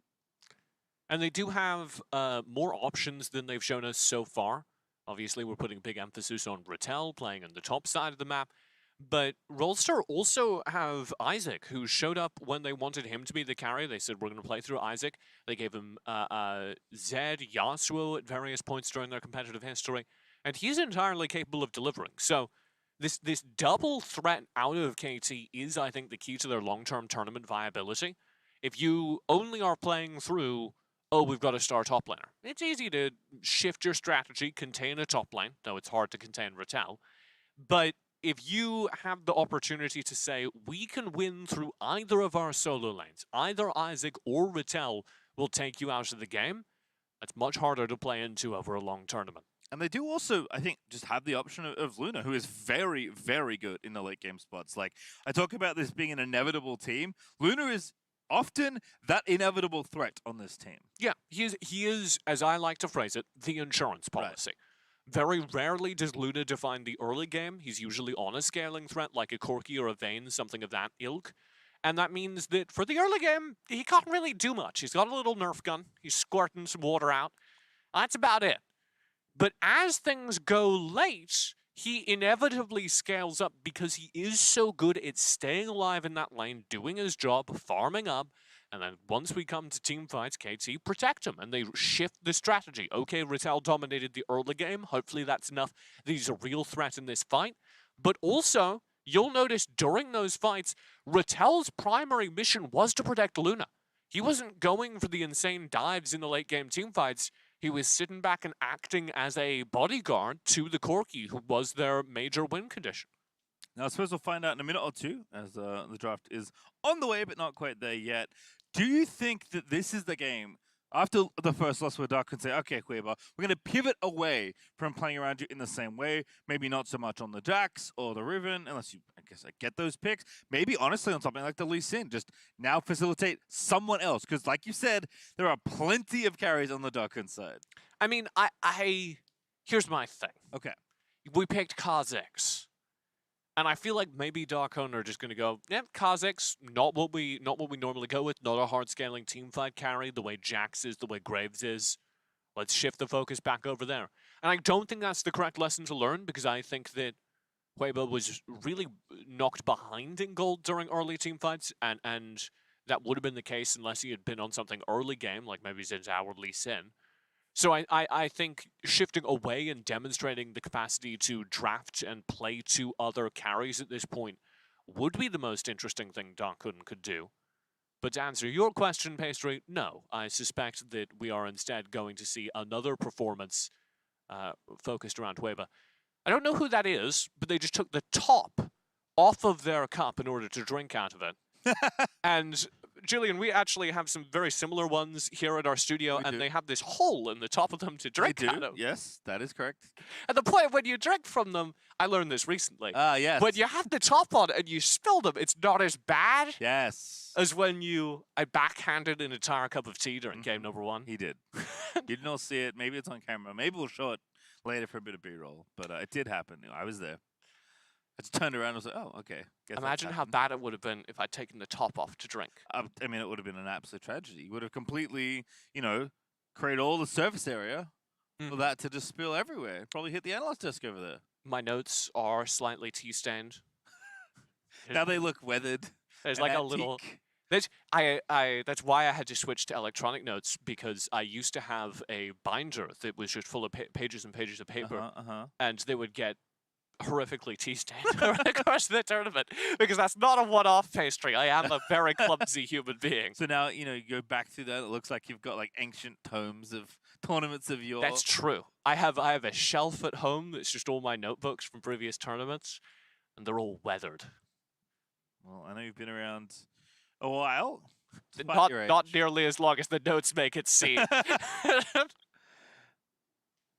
It's like some discussion back and forth. Not too sure if there's a hold up or if the players are just, heading back. And I did hear a couple minutes ago that Champs Lake was about 3 minutes away. So I have a feeling as the internal clock ticks again. Not good at maths, so don't quote me on it. We might be approaching our second Champs Lake tier. Did you say that was lettuce in the field alongside them? It is some sort of brassica out there in the fields. Brassica? Yeah, it's the family like lettuce and stuff belongs to. What do you mean family? So what do you mean? Like family of brother, plants? sister, no, like father? Plants that are, in a sense, right? They're related to each other, of similar genus. Doing too much, apparently. Pastry's dropping all kinds of words on me. I'm not following this. But yeah, lettuce. What? Okay, we're going. Give me the relations of lettuce right now. Oh, like kale, radicchio. Okay. Yeah. Those are similar plants. Yeah, they're all from the same family. So that could be kale alongside them. Yes, kale. I have likened. I guess maybe it's some Californian bias leaning in, but I have started. I believe it's a field of neon kale. It's very pretty, whatever it is. Yeah, make a good smoothie. Radioactive green juice. We're in LA. Gotta make those kale smoothies. It is also again fun, but very early, as it turns out. So I wonder if the radioactive kale smoothie is better or worse than your regular one at keeping you awake in the wee hours of the morning. We had a strat. Me and one of the producers, Zeus, actually told me about this. Okay. We have Arcane flavored popcorn that's like branded with the Arcane TV show. Yes. And it's like some kind of watermelon flavor. Yes. And watermelon flavor popcorn tastes exactly as strange as you would think it does. But here's the wild thing. It wakes you up. If you're going long hours and you ate the arcane watermelon flavored popcorn, it's like an espresso. You're back in the game. All right, and with that is perfect timing. TJ has summoned Champ Select with the power of the watermelon popcorn, as we have indeed not switched sides. As my eyes readjust to the set in front of me, it is Rolster back on the blue side, banning Jax away from Kun Gaming, who are over on the red for game number 2. One of my favorite memories of early Wild Rift Esports is the very first day of the WCK. The Rolster coach held his draft binder that has just an infographic of all the characters they want to pick, and he held it with the draft binder facing out. Rookie mistake. And so I'm just screen capping exactly what the Rolster tier list for all the characters is. Some of which still holds true. Koreans really favor the Xayah as opposed to other regions. So it turns out that, you know, they've learned from that, have leveled up, they've taken a game of Kun Gaming, and they've got the notebooks the right way around. Critically, that notebook was being held very protectively. I was noticing that on stage. Rolster here with the first pick. Do prioritize Rattel again, the bans again, that Jax taken out. Really the same story. If it ain't broke, don't fix it. The onus over on Dakun. And they take Diana, they take Renekton, so that could be 2 solo laners, could be a jungle in their Instagraves pick up here though for Rolster. Because Rolster know Dakun very likely look at game number 1 and say, okay, well, we needed to give a better carry away, but Kha'Zix had a little bit of a pick character, that was the problem. And so Rolster say, you're not going to get Jax, you're not going to get the Graves. At that point, I don't know what you pull out in the jungle with Fiora also taken. That's the 3 hardest carry junglers out of the pool. And yeah, Dakun pull out the Kha'Zix again. This time though, Twisted Fate is on the other side. That was the other pick that was taken here, which feels pretty good at helping these Graves and Fiora hunt down this Kha'Zix. I'm going to be real with you. As far as I'm concerned, Rolster are demolishing this draft. Good so far. Luna gonna break my heart and move away from Corki for a game, but Xayah pretty good as well. As I was just talking about, the Koreans do like their Xayah. I'm not the biggest Xayah fan. I do really prefer Corki. I think Xayah struggles sometimes to play aggressively, but they have other tools for that in this draft. You have the Twisted Fate, you have the Graves. Whoa, is this our first Leona? I don't... Second. That's what I thought. One of the LATAM teams. Definitely not a champion we see all that often. She's right on the edge of viability as far as I'm concerned. I would go with other picks first. The big thing she does have, though, that this team needs is hard engage. A lot of hard engage. That Solar Flare, still very good engage tool, and with the Twisted Fate removed, kind of the only way Dakun Star fights is with the full commit of YK or Yo here, either on the Diana or the Renekton. So having an alternative tool, using that Leona Solar Flare to start fights, combos very well with the Diana, combos very well with the Renekton. I see the logic, but it does mean they're going to be a little bit squishier on the tank front than some other alternatives. It's not the hugest problem. Rolster have no tanks to speak of. It does mean that there's going to be a lot of emphasis on Emo's ultimates. If he lands those Solar Flares, they're in business. If he doesn't, they're in trouble. And if maybe the plan is to, again, make sure Hueber is picking up a lot of the farm, perhaps Hueber can come play to the Leona lane, right? Leona does have enough CC to lock down the likes of Xayah and Rakan, which is typically not an easy thing to do, and try and pick on Luna a little bit, perhaps, if they want to, right? The way Dakun have worked with their jungle is Hueber just goes off and farms, right? When everything else is happening. But perhaps you can alter it up with a pick like Leona and look to get Kha'Zix into those lanes as well. One of the problems with Leona in lane is the lanes are much shorter than they are in PC League of Legends. So if you full engage on Leona in PC League of Legends, you have the room to get very likely another rotation of engage off before the other players are back behind their turret. Whereas in Wild Rift, you get the Zenith Blade, you get the stun, and then they're back behind their turrets. You got to kill them real fast. One of the only characters that can do that, Kha'Zix. All right, well, real fast is the name of the game, and Doe is going to dodge the incoming Zenith Blade. And some Team Queso flashbacks there. Yeah. We were gaming. Feels like, you know, every one game in every series, we're going to get the people running down to the little bush. As, ooh, a little bit of, I haven't seen this too much, but Rattel actually going to help Isaac push in very early here. Yeah, you do this if you want to boost your top laner out ahead. It makes sense because of the speed at which you can get back to top lane. So Rattel gets some of his CS there, and he's going to be able to get into the top lane without missing an equivalent amount. Also, I think spotted Quaver because that Scry's Bloom did get popped by Isaac if it's there. Seen a lot of that actually from Z. That was something he was doing in a lot of his lanes with the early prior. So as you can see, Isaac a little low on XP, but he'll be just fine. Twisted Fate not so interested in doing much other than farming until he gets 5, and then the ulti can start to affect him up as per usual. Yeah, Isaac does have a pretty good matchup into Diana. The Diana is chosen against Twisted Fate because she can survive the matchup, she can punish Twisted Fate if he gets a little too frisky. But at the same time, you're not going to be killing that TF. He can sit behind his turret, he can hold his gold card, and start teleporting. So even a little extra tax there, just gets the wave pushed in. Quaver also showing in mid. It's an Isaac game. Sometimes it's an Isaac game and Isaac gets all the gold. This is not. Almost feels like a Doe game, honestly. I mean, after the game 1, I can't really blame them. Well, it's the Graves.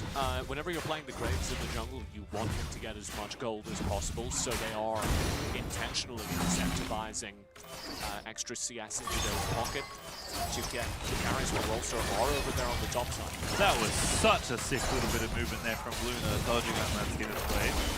You'll love to see it as you're getting in onto Isaac, but nothing happening here. Yeah. Decent amount of gold into Doe's pocket. He's going to be able to double that now as they head on up towards the scuttle. Lock it down. Perfect timing for this upcoming Rift Herald over there on the top side. Crab going down there. Quaver is going to get some assistance to make sure he can take that objective. But Doe is just farming up a storm right now. Yup. This is real good for Rolster. Doe, very scary on this Graves. Rattel, early lead up in the top lane is going to be generated because he's going to catch the wave that YK is pushing in right now. He's just finished backing. Rolster even winning down bottom. This is their weak side, but Luna and Salem are experts in surviving these tough lanes without support.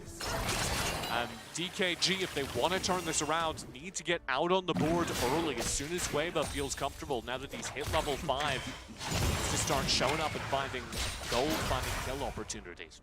Isaac also level 5, gonna take it back here. Ooh, nice interplay redirect on the Salem. Not enough lockdown, but actually does get the flash out, but Emo so low at the end of that, has to walk away.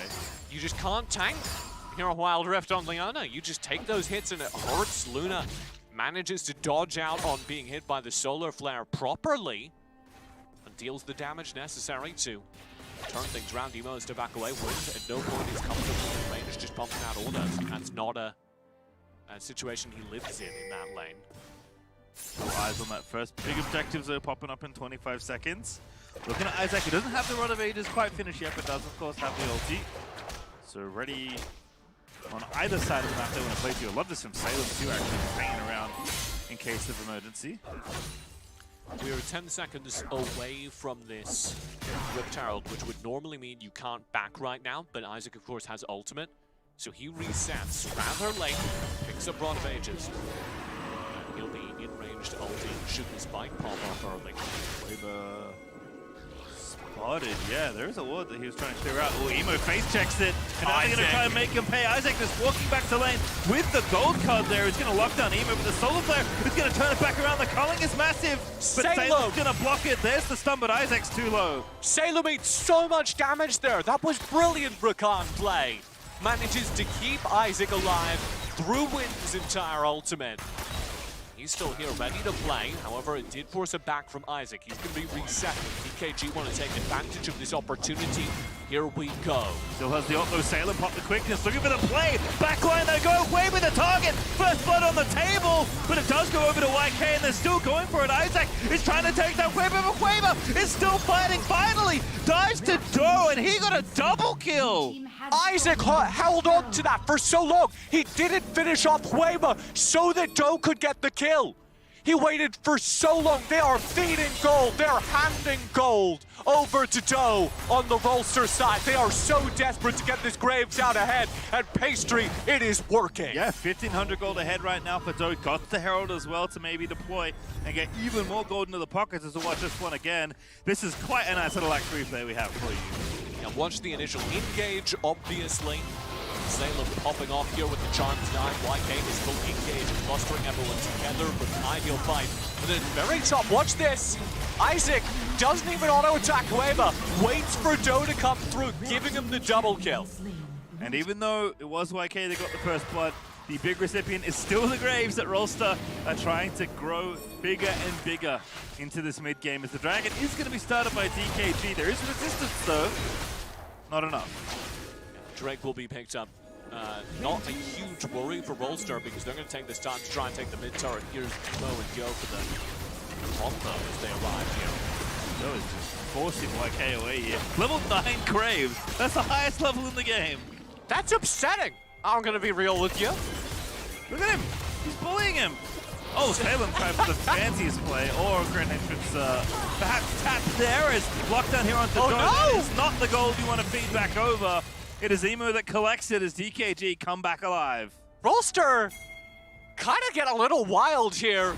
Rift Herald wasted in the middle of the map for no real conceivable reason as Rolster, who do have a bad habit of misusing those Rift Heralds, do exactly that.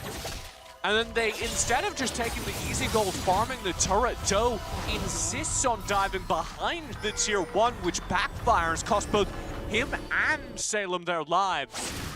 And I do not know what you do about this now as Rolster. You just lost so much of the momentum you earned.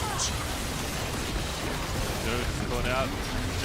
DKG to make sure to pick it up. Thankfully, for the Rolster squad, there are no additional pickups there, but that is an uncharacteristic play for a team so patient and deliberate as Rolster. Yeah, Salem did not die on the map. He only died in my heart when he went for that grand entrance. I was like, oh, he's dead, and I ignored him. Upon viewing the replay, he did not die. No, they decided to kill the two Graves instead. Yeah. Seems like a bit of which is huge. Still a massive gold lead in Doe's pocket, just because of how much they've had him during the early game. Hopefully there's a little bit more restraint, respect, sanity over on the Rolster side. We're at it again. Emo going to be the target again. Not that tanky, but pretty tanky. Top turret falls. DKG have the gold lead as they take the first turret of the game in the top lane and hold their bottom turret. I can kind of see what you're saying though, right? Where it's like, this does look a bit uncharacteristic for Rolster because it does seem like they are trying so hard to get this Grave golden kills. And like almost too hard. Like you don't need to overplay this much. You already have the lead, just let it farm. And the sequence of plays that were just played suboptimally, I think because Rolster felt they were in such a dominant lead, has really cost them. That Rift Herald usage mid completely wasted the team, what they team forward for. Then they go way over aggressive in the top lane. Weber looking to assassinate Luna. Gonna be good enough indeed. Jumps in, gets himself the reset. That's two. Oh, that looks like two on my screen. And TJ's right, Weber's gonna nab the double. Not bad at all by Dark Hun. They are not a team to be disrespected. And they are well into the control of this game now, with Weber repairing so much of what went wrong early. Rolster need this Rift Herald. Not enough people here. That's you. Go going straight in for it there. Good Dashing back around. Very nice indeed as Emo looks for the ulti, doesn't find it. Rolster in full retreat though. Yeah, they don't have the resources here to teamfight this in any way, shape, or form. Walking in, gets stunned. Doe's okay. Salem on the offense. Isaac has gone in with the TF ulti. Emo with the lockup though. But now Rattel's going to join the fray. YK stunned and killed. They somehow get an exit kill. There's a very strange energy on Rolster here as our Twisted Fate teleports in onto Leona. And I'm not quite sure what to make of that phase train. I mean, you know, typically the support is the softest target on the Rift, but not in this game. Emo's relatively bulky right now. Yeah, he has gargoyles. Not an easy kill. And it nearly went very wrong. Rolster do obviously benefit from that fight, grabbing YK, but they lose the Rift Herald. And that means that DKG continue to maintain a gold lead here over Rolster. Rolster are going to need to win these team fights. They need to force these 5v5s and be much more organized about how they set up for them, rather than the last fight where they kind of just wandered into it one by one. Significant gold lead as well. Almost 3,000 gold ahead. And they finally, through sheer force of will, do kill this Leona, and with the Infernal Dragon just spawning, that is perfect timing. I think Gargoyles was on cooldown last time they TF ulted in. So now 4v5, still dangerous. Weber not here, by the way. Now going in for the steal! That's a big one! The Infernal Dragon going to DKG. Weber will pay the blood price, but that is worth it. Worth it any day of the week! Teleport in, Isaac wants recompense, and YK tears him. Ooh, in we go. Oh, looking for the stock to target in the backline, but no one can get through there. Instead, it's Rolster taking the tower instead. What a play from Weber! He weaves through an entire team fight in a 4v5 and delivers on the most important dragon of the game to Dakun, maintaining their gold lead. Rolster will get that turret, do get some control of the map back from the experience. But that is not what you want if you're trying to turn this game back around. Yeah, there it was. Replay of the Leona. That's just a straight face check out of the Gargoyle Stone plateless Leona, but Weber is still here to save the day. Yeah, get another look at how he got into position for that. Sitting out the bottom here, through the bush. Rattel is kind of searching for him, but he's behind the control, playing a stealth game. Thompson makes him steal. Easiest thing of his life. Yeah, no dead, but again, well worth it there. As it is Luna that picks up the gold, which is valuable certainly for the 2-item Zaya, scaling up into this game. Gold card here for Isaac's looking for someone, but the Rift Tower's going to get popped. It is aggression out of the rest of DKG as Yo's just diving on in there. And they're going to get the tower, they get the kill. The Twisted Fate is dead. A double kill there for the Diana. As now Rattel just completely forced out. That's 3. Yo got a triple kill. A slaughter in the mid lane for DKG. And this might even be game, as they have quite a quick game time. They've got a full minion wave here. Rift Herald's going to get another charge. This inhibitor is under serious threat. 10 seconds on the respawns, Pastry. Nexus open, and Shelly's just going to peter out as they will retreat. But 4 kills, in fact, Salem just died somewhere in amongst the chaos. And that's how you use a Rift Herald. What team play from Dakun. Watch the synergy here. They know they have the tools necessary to open this up, and it's all planned out. Set play. You're looking at the Leona Solar Flare immediately upon the defenders, meaning Isaac can't use his full kit, and he's instantly followed up on Yo, dives in, Moonfall, followed up again by the front line. YK soaking the damage. The turret's gone as an afterthought. And sure, it sucks that the top lane, or the top side of that fight does include Emo dying, but you know, you make trades, you make sacrifices. Well worth it, certainly, for Kun Gaming, who, remember, still trying to keep themselves in this series. Losing the first game, surprisingly, up against Rolster to kick this off, and now in full control of this game. Look at how aggressively Isaac is just managed his destiny game, just to make sure Dakun aren't on the barrel. Salem on quickness, they're just going for it, but Rolster, this is not the team I know. This is not patient, this is not deliberate, this is madness, and that is where DKG can thrive, as Emo is going to get the stun onto Doe to follow through, with YK already obliterating the rest of them, and yes, Emo will not die this time around, as that is the ace and the game, as we will have a third bout between these two teams. The first Game 3 in Dakun's tournament run, as they attempt to stave off the first loss of their tournament run. They drop some emotes outside the Nexus. They're chilling. Don't worry, the game's over. Let's get away for the minion wave. And here it is, a final lap around the enemy Nexus as Kun Gaming going to even it up. What a performance. And kind of disastrous for KT. They really did have that game under their control for the first, I would say, 5-10 minutes. And that one sequence of plays where they get over-aggressive, Doe dies in the top lane, they waste the Rift Herald completely. That cost them everything. You cannot give a team like Kun Gaming freebies like that. I mean, that certainly was the biggest misstep, but I just felt like, and you said it multiple times, like, they're trying so hard to get the Graves ahead that they already got ahead, and they just couldn't stop throwing good money off the bat. And Doe did not look comfortable with the role during those team fights. We talk about that team as a team that is very good at defending Luna, and very often the team revolves around that. You put Luna at the very back of the team fights, he pokes out the damage wall of your teammates defending you. That game, it didn't feel like they had the same level of protection for Doe. It didn't look like Doe was positioning correctly to receive that level of protection. Very often he was in the front lines of the fight, starting the action. Very often he was taking fights when he didn't have the supporting players around him. And if you're an AD carry player, you're very used to manipulating your team fights so that you're never in that exposed position. That didn't feel like Joe was comfortable. I don't think that was a role he is used to playing. And the results spoke for themselves. The second that game got dangerous, it was always going to slip between their fingers. Yeah, touch Messi in the middle, but it's still a Darkun win at the end of it all, as we are going to get now Digon, Kangaskis, and Araki Zora's thoughts ahead of game number 3.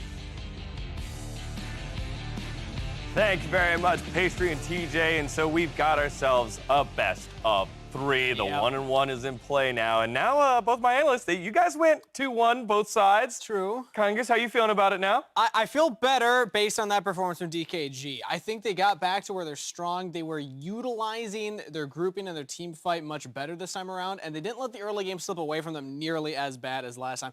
I was a little nervous, though, in the first couple of minutes because we did still see the Rolsters get an early lead, Doe getting some early kills there, and I was actually thinking me and Iraq were having this conversation like, wow, 2-0, like that's crazy, like the narrative's completely flipped.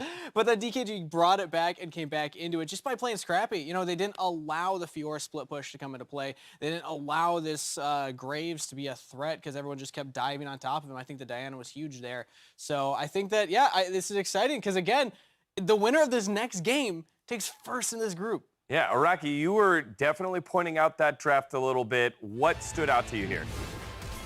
I mean, I think Rolster Y are doing the right things in draft, but this game in particular, DKG were just one step ahead. We could see in display on screen, they followed the macro of KT Rolster around the map and denied them getting early game towers, which in the first game was really crucial for the gold leads that they had to snowball the game in the first place. But I do like what they're doing. I think their plan of focusing on having better team fighting, as it's my opinion, their best or biggest win con against DKG. For the first game, it was the Diana and the Alistar. The second game was the Zaya and the Rakan and the Graves. So I think KT Rolster are doing the right things. DKG are just the highest caliber of teams at the same time, and it's like a battle of two titans. I'm surprised to see the Leona pick come out here, but I think that played a massive role as well. We saw in that highlight reel right there, Emo being able to provide so much CC. We saw like multiple times where the Rolsters were like, look, there's the support, kill him.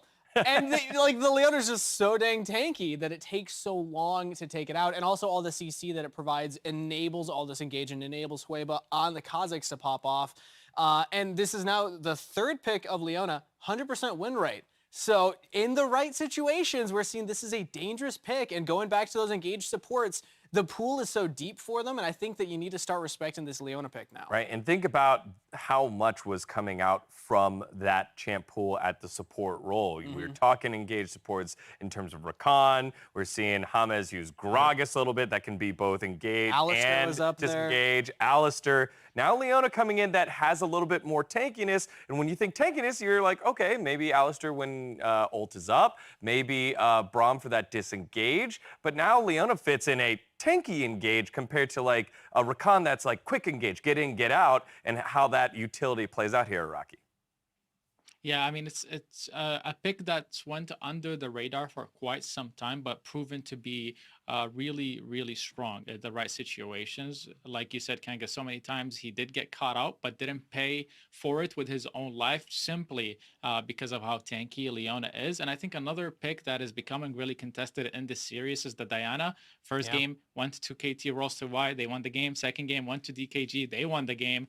So are we going to continue to see a lot of priority on that pick and how it influences team fights in particular, because that's where it shines the most. Yeah, we'll see in a second.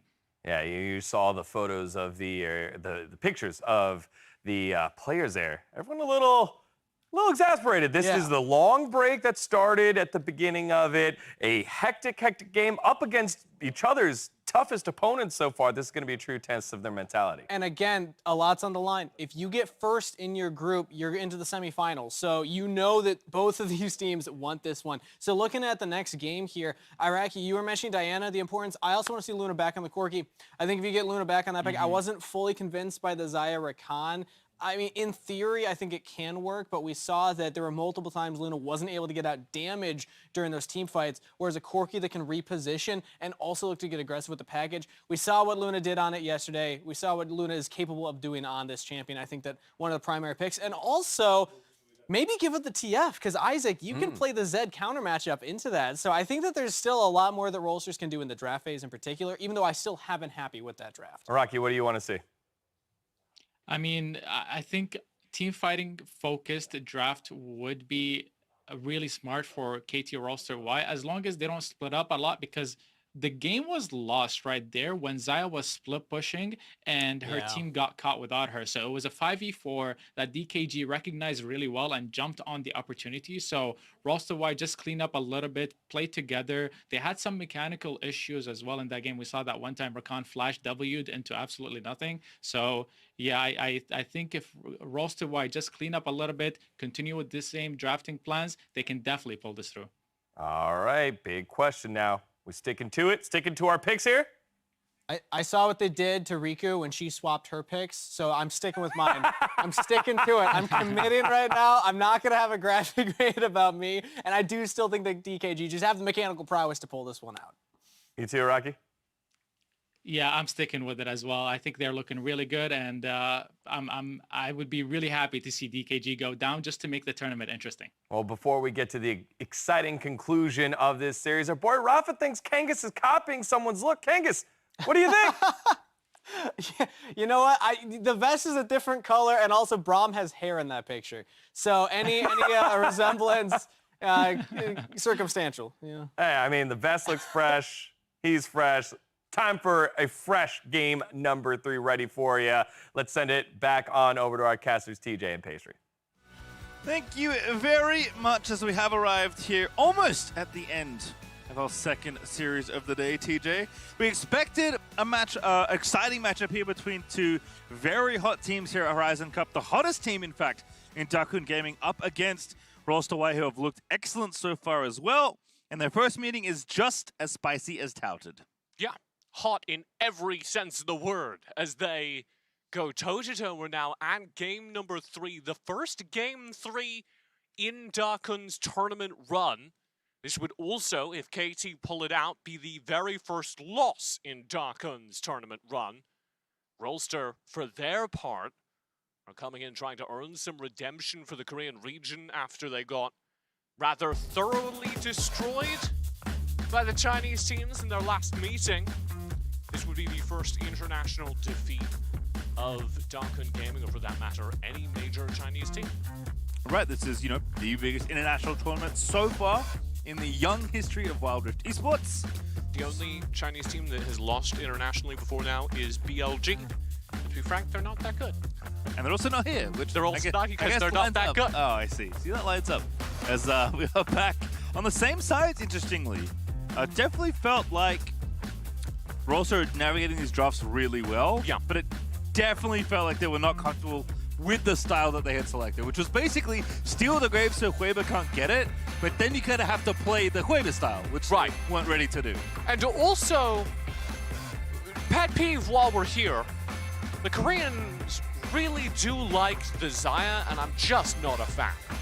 And I do really want to see more Corki or even Vayne in Luna's hands. Let's talk about the draft we do have done.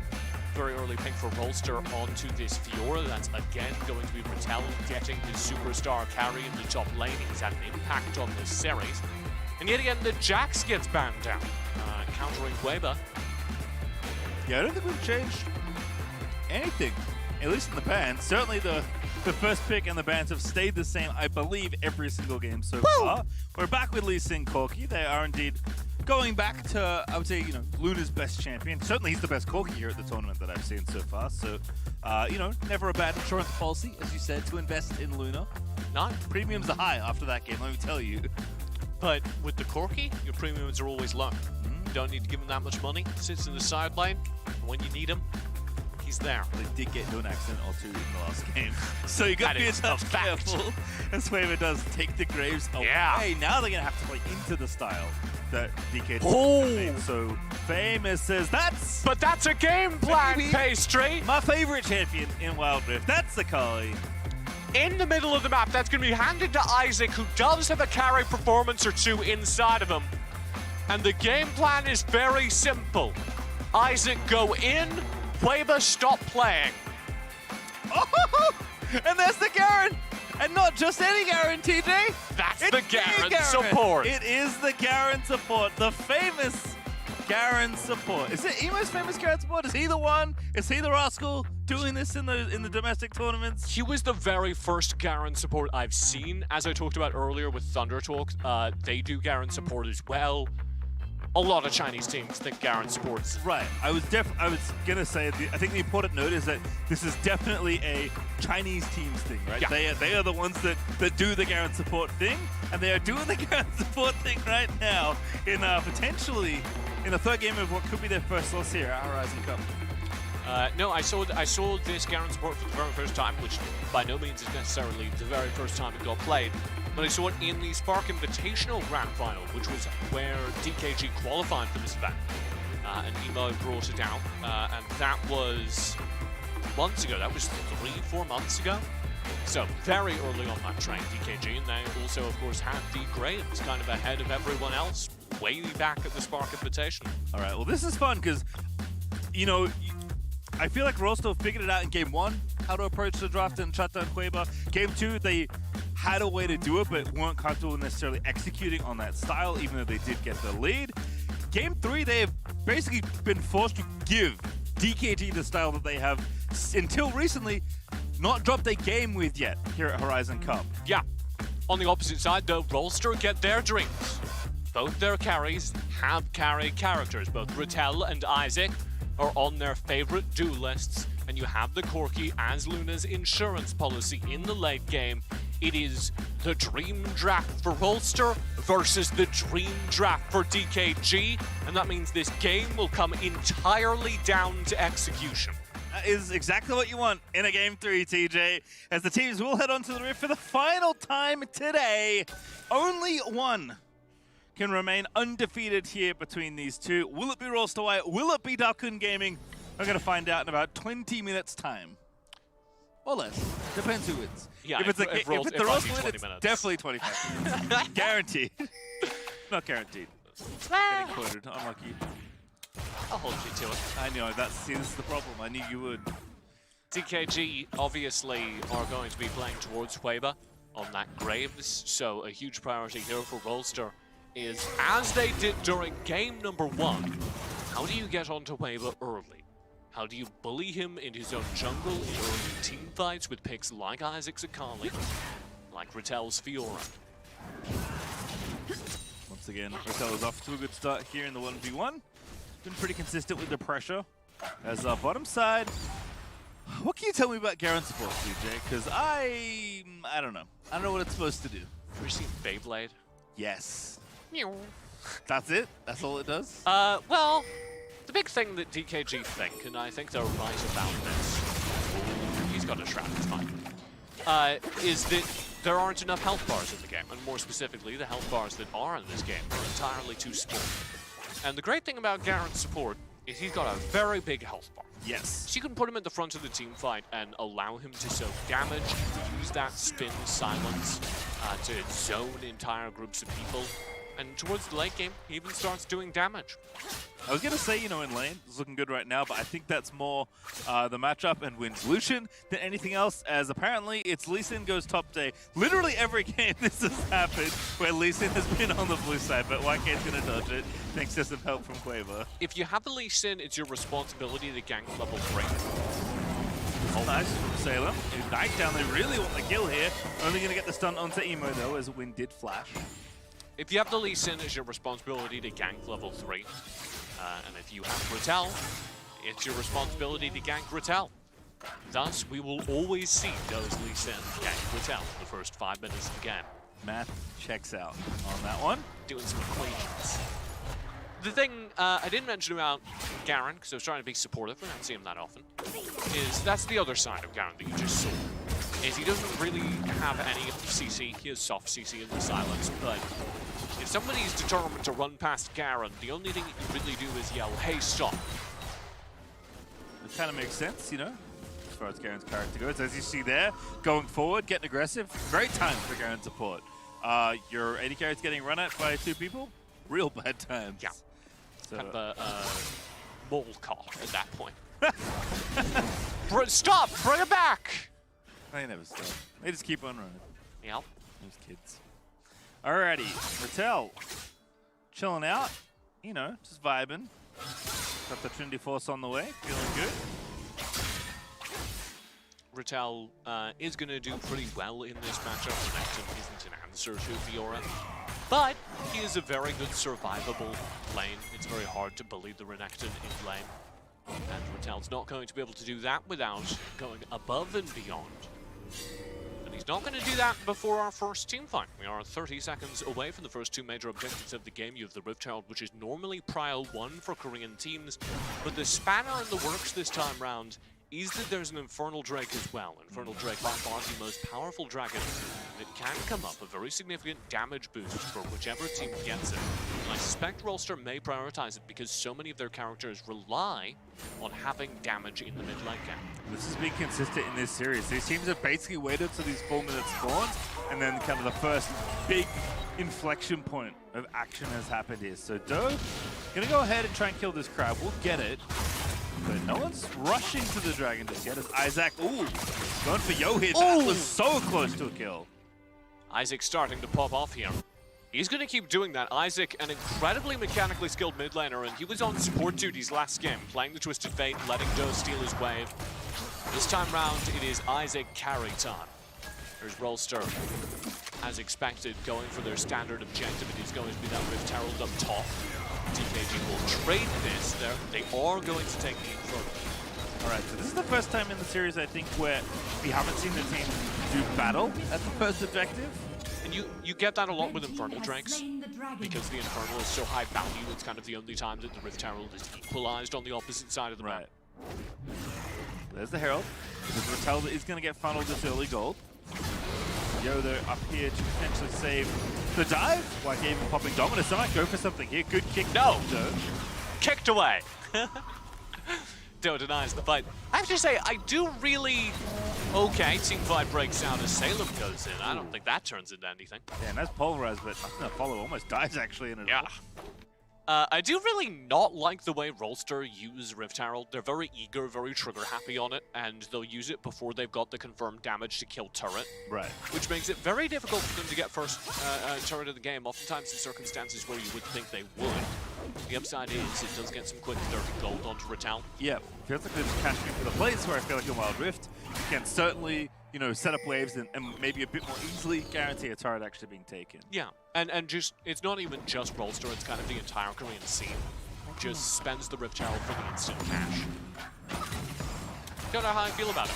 We'll see if they win this game. That'll determine whether or not it's a good strategy pastry. That's the only factor. Oh, Salem, once again, back with the rocket belt, but Emo definitely dodges it.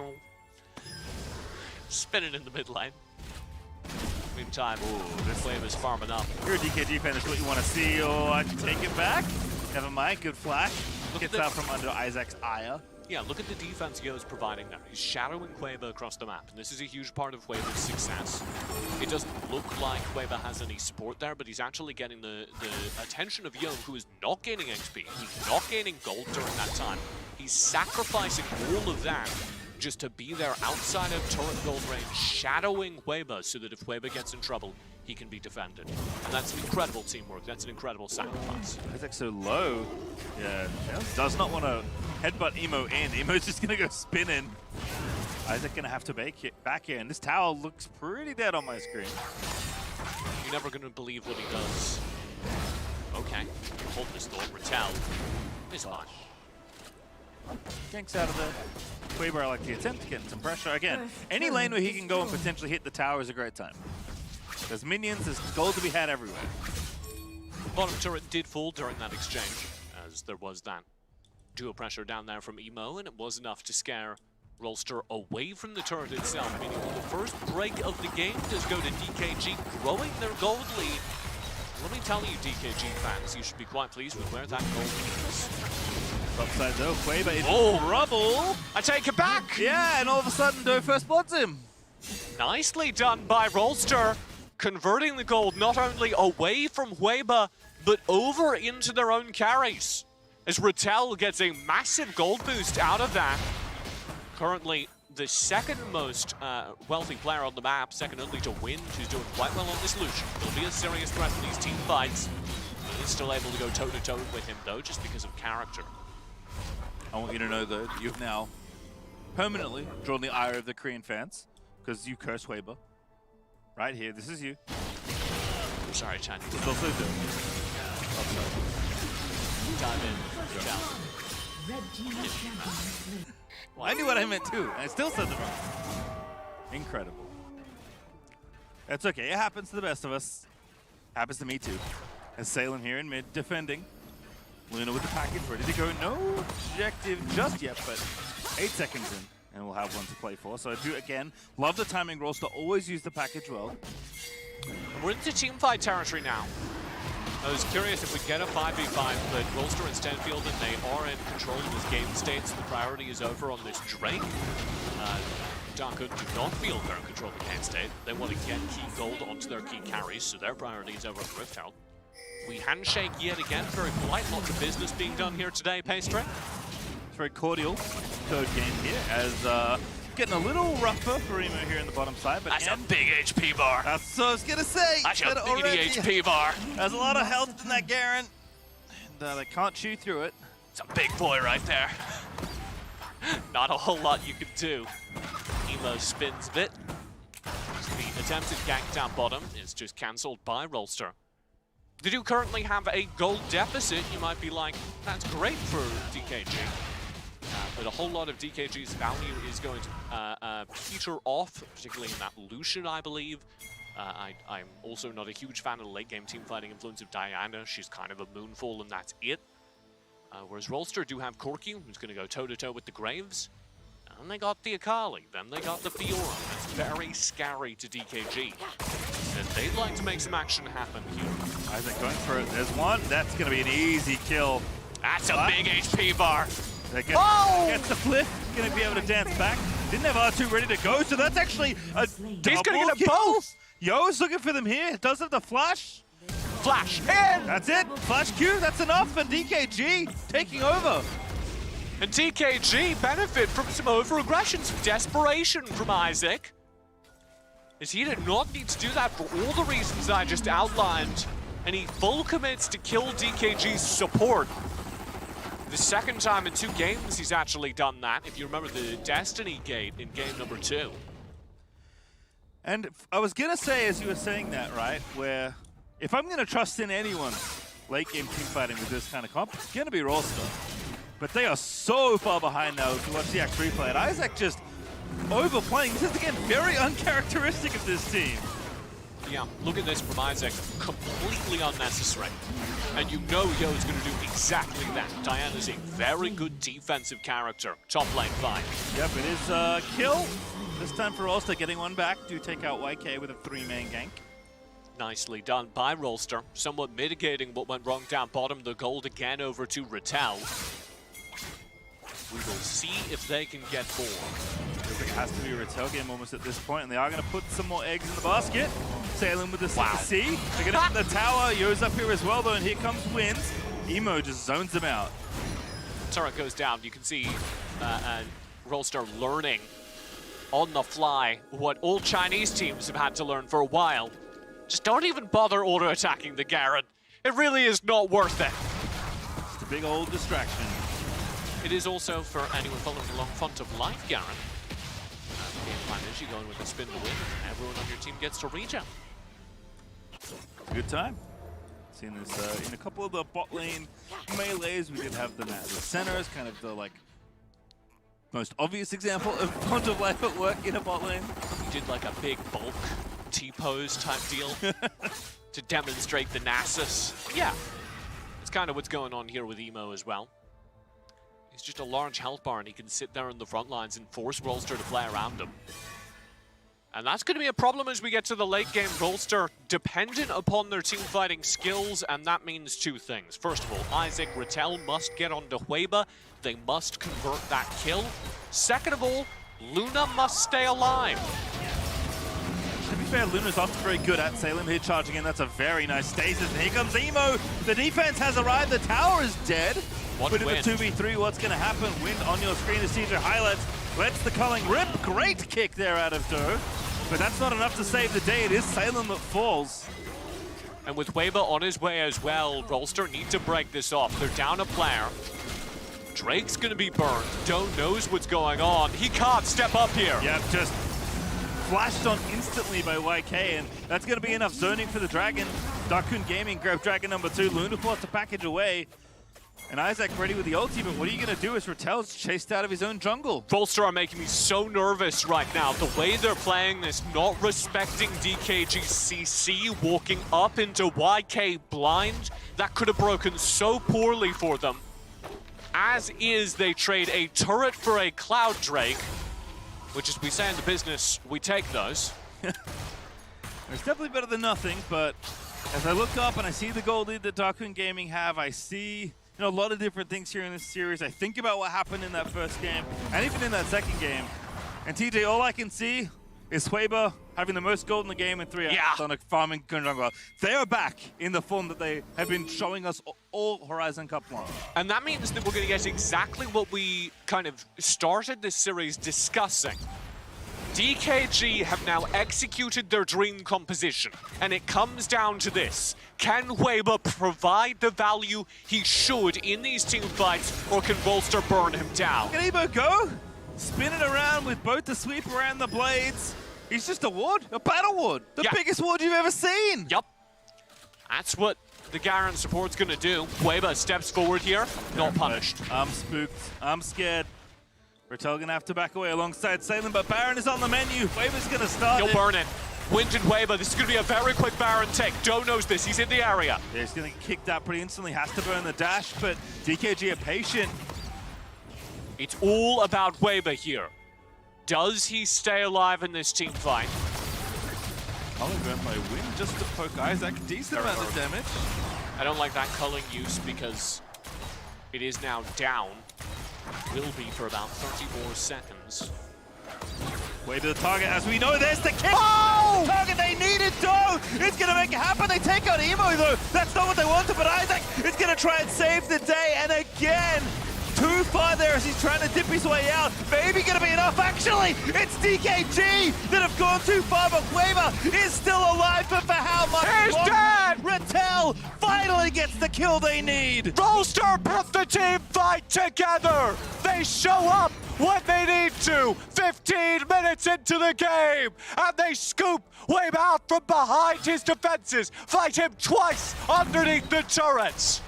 Is there anything else that we'll have to find out in a moment, because this is the fight that turns the game back around for Rolster. Doe in with the kick, he's in stasis. No, he's not dead, but he adds no value to this fight because Weber, by the time he's reset and come back in, has no chance to fight with his team who are already dead. Ratel provides value, Salem soaks up the damage, and Weber is dead before he gets 5 auto attacks off.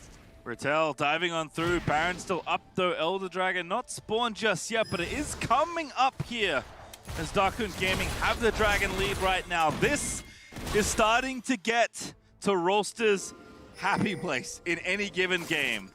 I said 25 minutes, we're approaching 20. Luna has 3 items, Isaac has 3 items. However, the Weber threat is not gone. No. Much like the Dark Lord, Weber is dead but not defeated. He will return. And when he does, he will have just as much damage. He's still on 4 whole items pace straight. And that means you must do that exact focus every single team fight if you are Rolster. I'm looking at Isaac, I'm looking at Doe, I guess Salem as well. They're the ones that can potentially find this target. It's going to be a little too tough for Ratel, possible for Luna.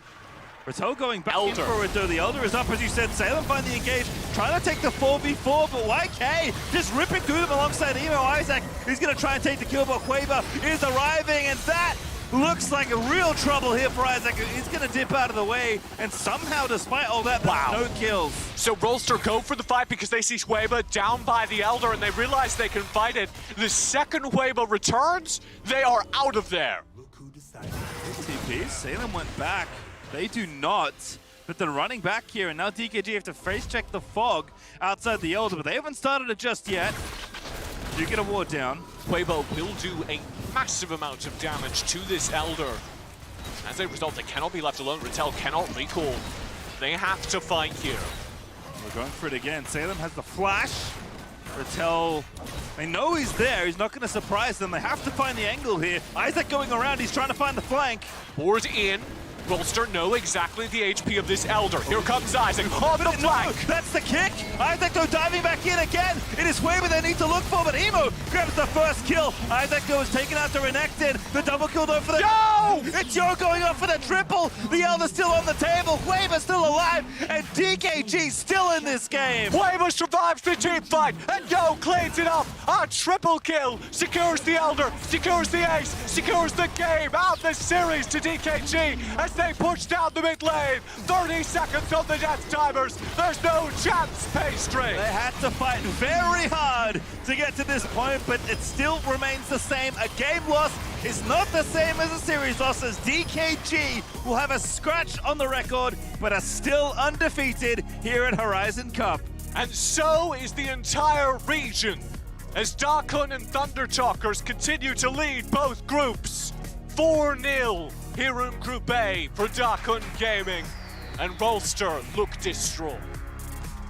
That was a game that they could have gotten. There were so many heroics there for Rolster. At one point in this game, down 5,000 gold and still finding ways back into it. But it is the inevitable Dakun and Weber's Graves. Yeah. The fights to the end around that Elder to finish off that game. I really don't have an answer for the back half of that other than pure team fights. That comes down to execution, and that's what you love to see in a good Wild Rift game. A series, a best of 3 series that comes down to a 20-minute team fight. I am thriving, Pastry. Yeah, that was a fun one. We expected, again, the Rolster games to go late, but I guess the thing I didn't expect was them to lose that late game team fight. I guess to their credit, they were still a little far behind when it happened. Had to do some maneuvers to even get to the point where they could fight for their Elder. But at the end of the day, it is Kun Gaming taking yet another victory selfie. So the cameraman was going to get in on that one. We were sweeping knives. I thought we had opportunities. Waiting for the metagame to evolve, right? The coach is going to get involved. Are there any like mascots or like things that teams have on them they can take pictures with, you know? I think one of the big takeaways we also have to say from today, we just did a ThunderTalkers and a Kun game, is so many of these teams, both these Chinese teams, revolve around stars. Weber for Kun and Z over on the ThunderTalk side. And we have seen now both teams kind of stumble if you manage to shut down those stars. Weber is so obviously the key to defeating Kun. The game that just got taken off of them was done so by denying him a draft. The game that they very nearly won was taken off of, or was nearly taken off of them by diving him in teamfights, shutting him down in teamfights. There is a blueprint now for beating the Chinese super teams. And I think the real question is which team is going to be able to follow it first. Yeah, definitely exciting to watch as things develop at Horizon Cup. We are going to send it now back over to the analysts to break that one down. DKG finally get pushed, finally lose a game, but still come out on top and remain undefeated. What a series it was, Kangas. I mean, that maybe is one of the best series that we've had so far in the entire event. They got pushed at the end. Iraq, I'm going to give props to you. You said that this was the team, Rolsters, that can push Kun, and we saw that it came down to the wire, that last team fight. And I mean, credit to Rolsters for giving that much credit, or pushing them that far, but I knew it. Yeah, I called it 2-1. I wasn't nervous at all. I wasn't sweating. You know, clearly the superior analyst comes out on top here. But as we look at the game plan, Do Lee Sin is just something. It's a treat, man. Like, I love watching this player on this champion. Multiple picks, multiple ways to keep them in the game, but the Garen support was just a menace as well. And even though Rolsters were able to find a lot of kills, specifically off of the Akali pick, cool to see Isaac playing now as second assassin, also the first Akali of the tournament here. I mean, a lot of this highlight play will actually show Rolsters getting wins, but Kun just do such a good job of getting gold everywhere else on the map. And what you're not seeing here is how many turrets they were getting, how many waves they were getting. And then this is the final play where Yo just goes absolutely off. Yeah, I think you're touching on the perfect point in that DKG's macro to knock down every outer turret while defending their own by clearing the waves very timely shows just how impressive they are and how strong and what caliber of a team they are. Yeah, there were some crazy flanks there. I thought that last fight could have gone either way, but it's time for the Oppo Player of the Series, and you know who it is. It's DKG's Yo. This guy, I mean, throughout game 1 and game 3 are the big performances from him, for sure. The Diana play was massive here. That game 3, I think that Yo's probably the reason that they won that fight. At the end of the day, like, it came down to the Diana, and also just multiple times throughout the series where he was finding these big plays. Yeah, it was a big battle on the side lane between the Diana and the Akali throughout the game, also on the team fights. And Akali in particular, a long time ago, used to be a counter to the Diana, but that was many patches ago and many nerfs ago that it has fallen out of favor, and teams don't think it to be as strong as it used to be. But at the same time, it still was a really nice try from Isaac. But Yo, popping off, securing the win for his team, and it's that adaptation that they made in draft to switch the priorities and secure him the Diana early on that made the difference. Yeah, huge victory there. Congrats to DKG going undefeated and moving on to the next round. Now, next up is Sengoku versus Team Secret. The Filipino team had a nice one yesterday against Queso. Don't believe me? Hear it from the team themselves in the Bose sounds of the game.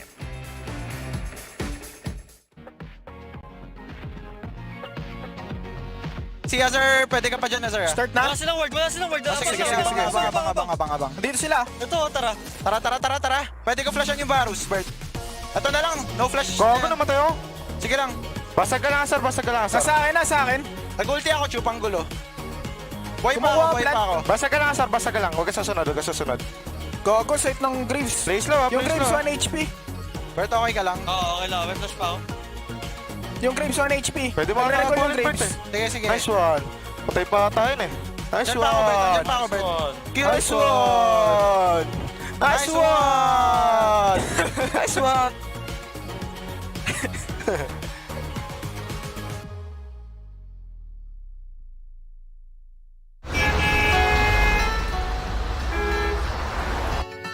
I woke up to the morning sky first. Baby blue, just like we rehearsed.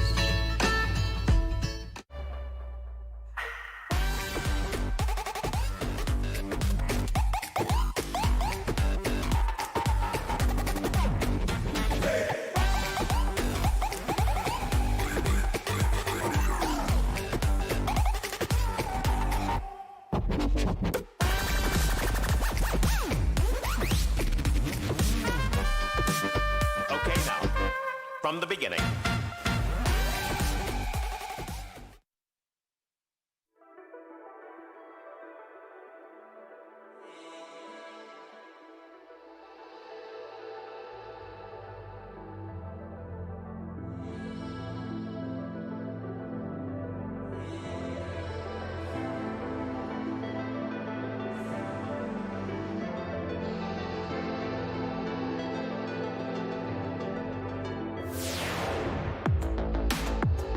Never thought I could love, I was down to the wire. You took me on by surprise, there was summer inside. Now I can think of a time that I wasn't sober. We're on a high life and the seasons don't mind. You keep me warm on a cold, long winter night. You always know where to go, where to spend our time together, don't mind. Wherever we are, we'll be fine. You keep me warm on a cold, long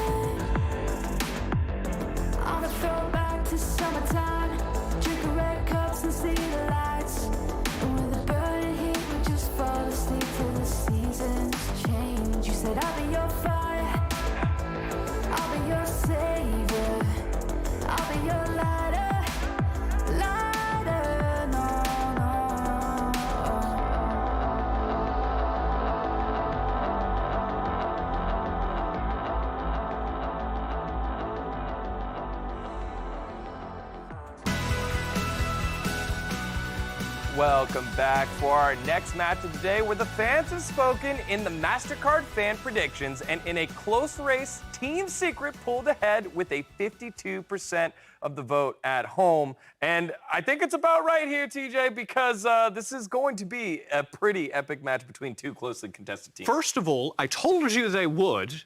Nobody believed me, but yes, of course Team Secret are going to win an online poll. Second of all, yes, this is a very close match, and I think a real litmus test for Sengoku, who are coming into this still kind of unproven. All right, well, we'll get your predictions in just a little bit, Araki, so let's hop right into the segment. Now, when we take a look in this matchup here, we want to look at the standings and see that this is crucial for both teams as they eye a spot in the knockouts. That could be scary for Sengoku, who will have to go up against a Team Secret that seems to have shored up their drafting weaknesses. And so when we talk about that, what does that mean? Because now they're bringing in substitutes. So drafting for players that you've never prepared against seems like it's going to be very difficult here, TJ. Yeah, there's a massive shift for Team Secret as they are going to be pulling in Code, who is a player who has played previously with this roster in the PPGL, which is the Philippines Regional League. But Riku came in, Caster Riku came in with the deep cut knowledge, and that is 2 splits ago, the last time that Code played on this roster. So I don't know what's going on behind the scenes. I assume that there is a good reason. I assume that they wouldn't be doing this unless it was the best option. But it is going to throw them off. Tatsuri is a huge star for Team Secret, and missing that power in the middle of the map is going to hurt them. Araki? Yeah, I think right off the bat, we're getting to see some really big keys on the map that teams can abuse. It's the top lane for Team Secret, with Azar being such a phenomenal player, now playing against the substitute. And on the other hand, we have highlighted hack and rush and synergy around the mid lane. And again, they have a substitute to play against and possibly snowball the game off of. So there might be a very clear distinction in where the teams are going to be playing through the map, and that might influence the outcome drastically. Well, here is Mochi talking after yesterday's matchup in his game. グループステージを突破するために負けられないマッチだったんで、何としても勝ってくれって感じですね。 Brilliant performance from them. They absolutely came back in style over these last 2 games, and they will take the Nexus. Deservedly the winners here. I think they absolutely were the better team from the outset. ずっと緊張してるし、そういうその張り詰めた糸みたいないう緊張感が結構好きですね。今大会は1位を狙いに行くっていうよりも、世界にどこまでこう通用するかで、その来年しっかりと勝ち上がっていくために。I like that. He's saying we're not playing for first, we're playing to see where we're at in the world. And I think if you are that great and your purpose is just to test your mettle, that alleviates a lot of the pressure that teams feel in international events, TJ. It's kind of the anime story of, exactly. I just want to see if I'm the best. Yeah, that's kind of what it feels like, Araki, right?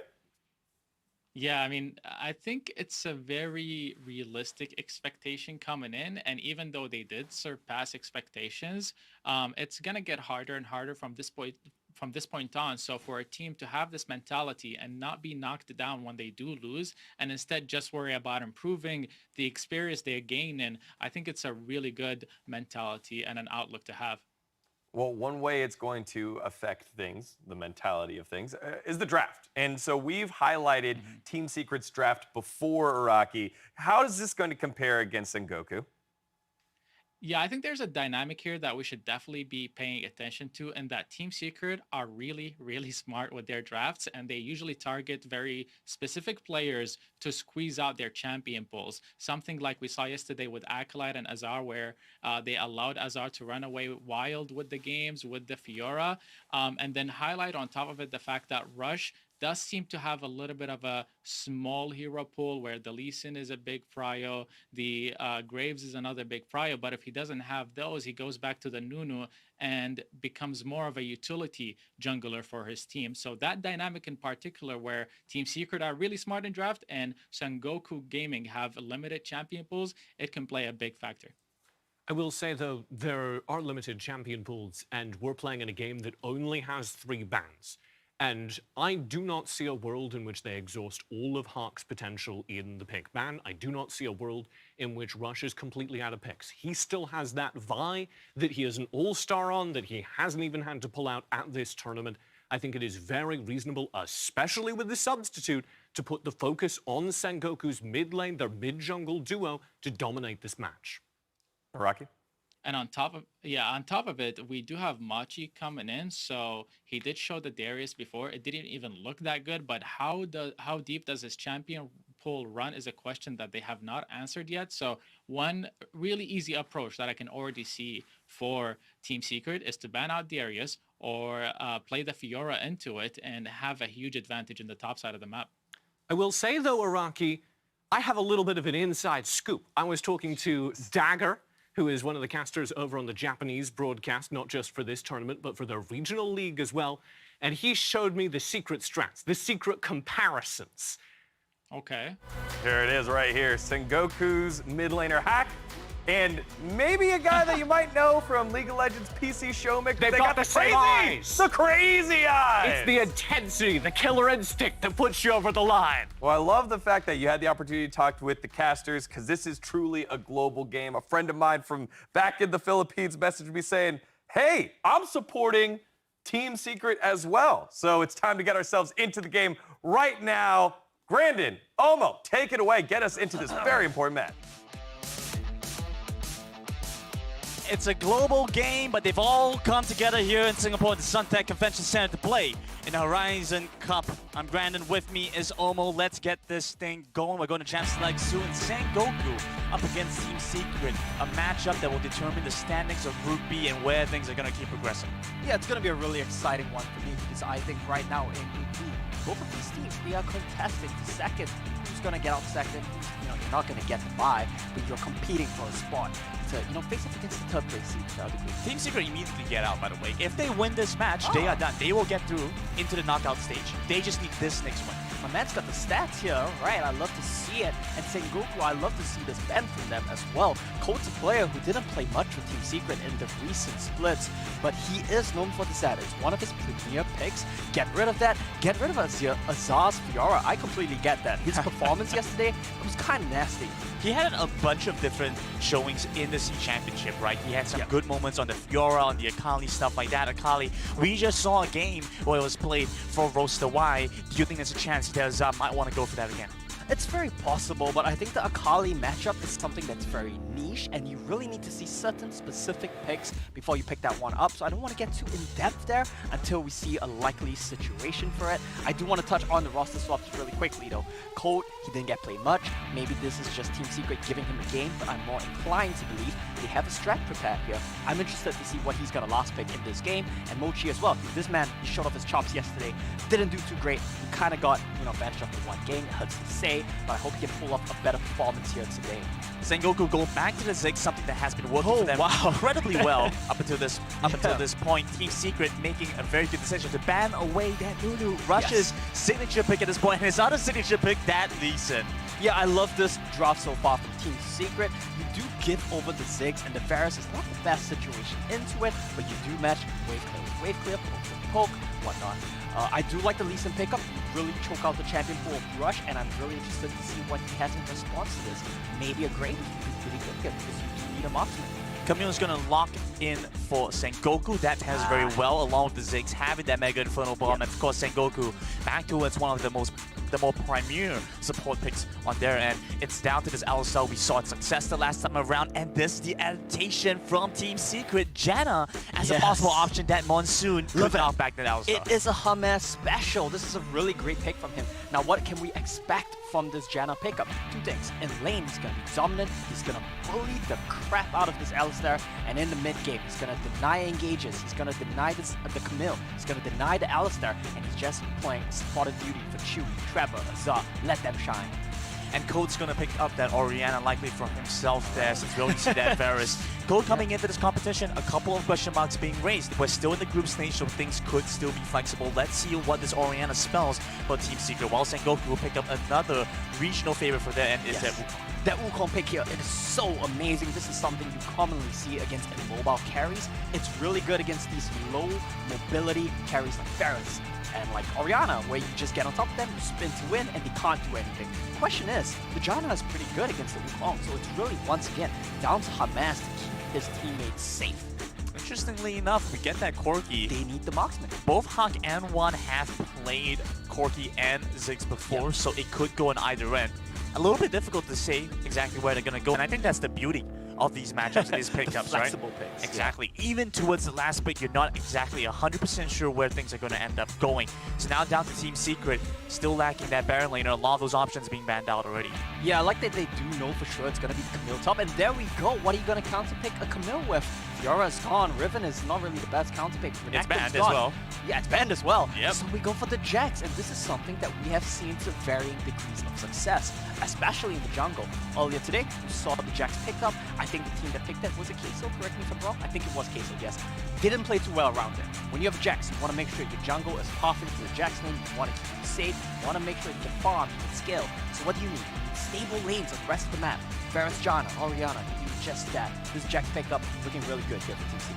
I love that self-affirmation there, Omo. It's like, was it Queso? I just ran it through my head a little bit, just gotta make sure I'm right. Okay, I'm not gonna gaslight you. Yes, it was Queso. Queso played it in their second game. But we saw a lot of different threats available for the Jax as well. You know, there were some points where it looked like Acolyte was going to be able to make the Jax so much more impactful. But the Renekton was shut down this game. No Renekton, instead Camille instead. Yeah, and the thing is, the game where Acolyte put out the Jax, he was shut down so hard early game as well. He died, like TJ said, between his tier 1 and tier 2 turrets. And he still managed to make the Jax look good. So given, you know, what I expect from Team Secret this game, they're going to be playing around the Baron lane. They're going to put their focus, their eggs in the Azar basket, and I think we can expect to see him pop off here. So a lot of burden is going to be on Mochi. This guy did get subbed in once again. Can he pull it off? Can he withstand the bleeding here? Coming in with something with a lot of mobility as well. It's going to be an initiator. It's going to be someone that's going to follow up with the Alistar. Dejiwo has been consistently one to lead his team into these fights. But Team Secret, they love going for these. They love team fights. They love taking these exchanges.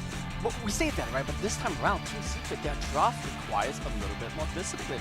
You need a bit more finesse to pull this off. I knew you were coming with that. I love finesse, right? So it's all about the Varus being able to get the poke off, the Ori ball, controlling the zones, the Janna, the Tomato, the Monsoon. Just don't let them come into us and let Azar do his thing. Now, after his performance on Fiora yesterday, that triple kill, it's pretty nasty. I think we can expect to see him pull something pretty great out here again today. A lot of expectations on Team Secret to make things happen, especially since they are sitting at 2-1. But Sengoku have come into this competition swinging. They dropped that one match earlier on against the Group B favorites, but now going into this one, they're continuing a chance at dominance. If they can get this win over Secret, then they could very well see themselves go into second seed. Let's start this thing off. Sengoku Gaming up against Team Secret. It's going to be a pretty exciting one. If you look at the draft from both of these teams, they want to do kind of the same things, but kind of not really at the same time. If you look at the side of Sengoku, they can answer poke for poke. They can answer you in kind. You try to poke them with Varus, Orianna. They have an answer. Ziggs, cocky missiles. They can't fire back at you. But where the difference comes in is Team Secret's comp is highly focused on the split push, really focused on this disengage, whereas Sengoku, they have the option to go in as well. Camille from the left, Wukong from the right. You can't take a dragon fight against them. And for all you people back at home joining us watching the Horizon Cup, feel free to log into your Prime Gaming account to get your random skin chest. I just did mine this morning. There we go. I reminded you yesterday. You did remind me. You reminded me on the last cast to go and get it done, so I went to go and get it done. So for all you guys back home, make sure to pick that one up. For now, let's take a look back towards the game and where things kind of stand. Azar's going to rotate down. This is very interesting to me. The lane swap has come in, right? You do not want to lane your Alistar into a Varus Janna. You are going to get slotted. You're going to turn into, you know, roast beef. You don't want that at all. You need to find an answer. And Sengoku, I think they identified that perfectly. They found the right solution. Lane swap you. And now, Team Secret, they have an issue. I'll counterpick the Jax into Camille matchup. That's not happening anymore. So what do we do? And Azar, I think he's in a bit of a sticky situation right now.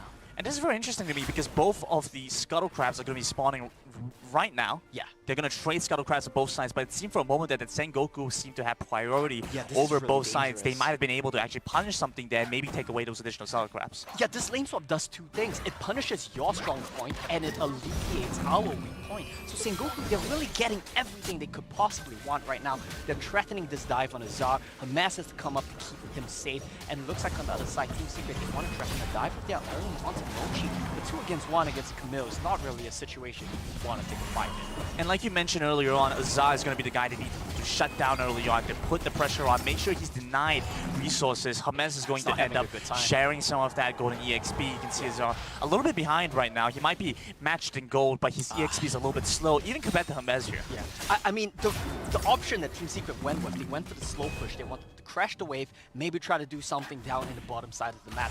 I feel like that might not have been the best option because Azar suffers so much for it. Forced to share experience. He's going to be behind in gold as well. Sengoku, they correctly identified. They've crashed the wave. Now they want to swap back. What are we going to do? We're going to go ahead of that. We're going to preemptively swap away. And this is really amazing rotations coming in from Sengoku.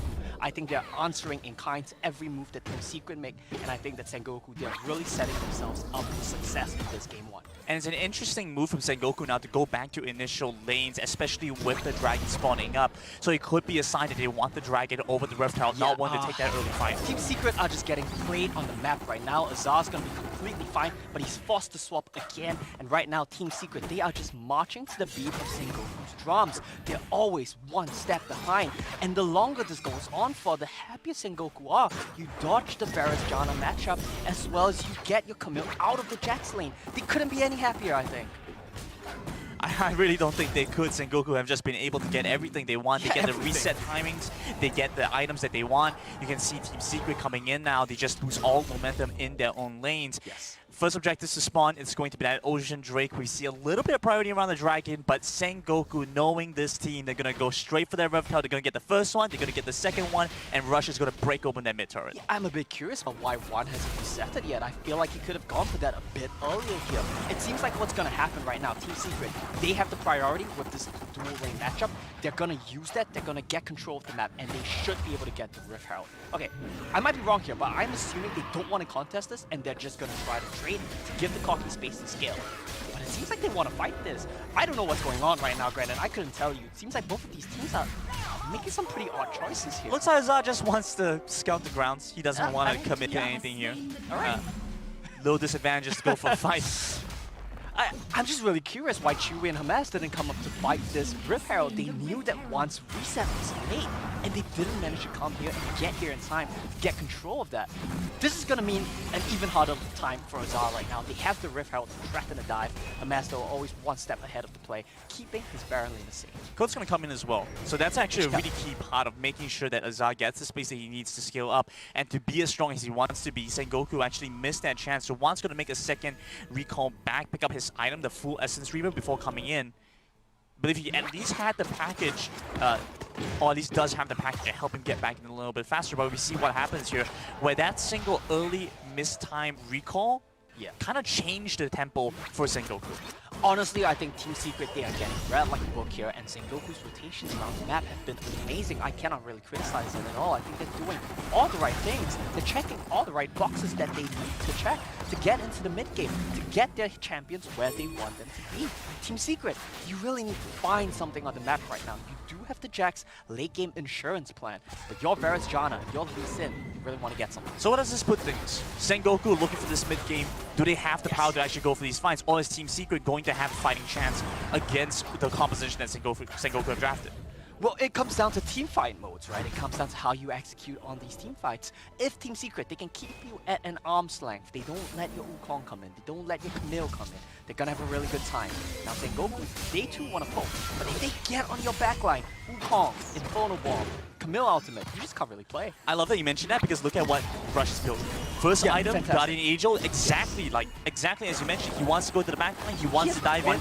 He has one job. He can go into Stasis after. It doesn't matter. He's going to be able to go in. Treble, on the other hand, has gone for the Yomu's Ghostblade. He's looking to take things into his own hands. He wants to be the playmaker, wants to be the damage source. But with this Camille on the enemy team, I think that's going to be a little bit difficult. It is going to be a bit difficult, but I think if you're playing a Lee Sin, you should just be a Chat. Don't go for something like a Black Cleaver. Don't go for something like a GA. You pick Lee Sin, double down, go all in, one-shot someone with your Ghostblade.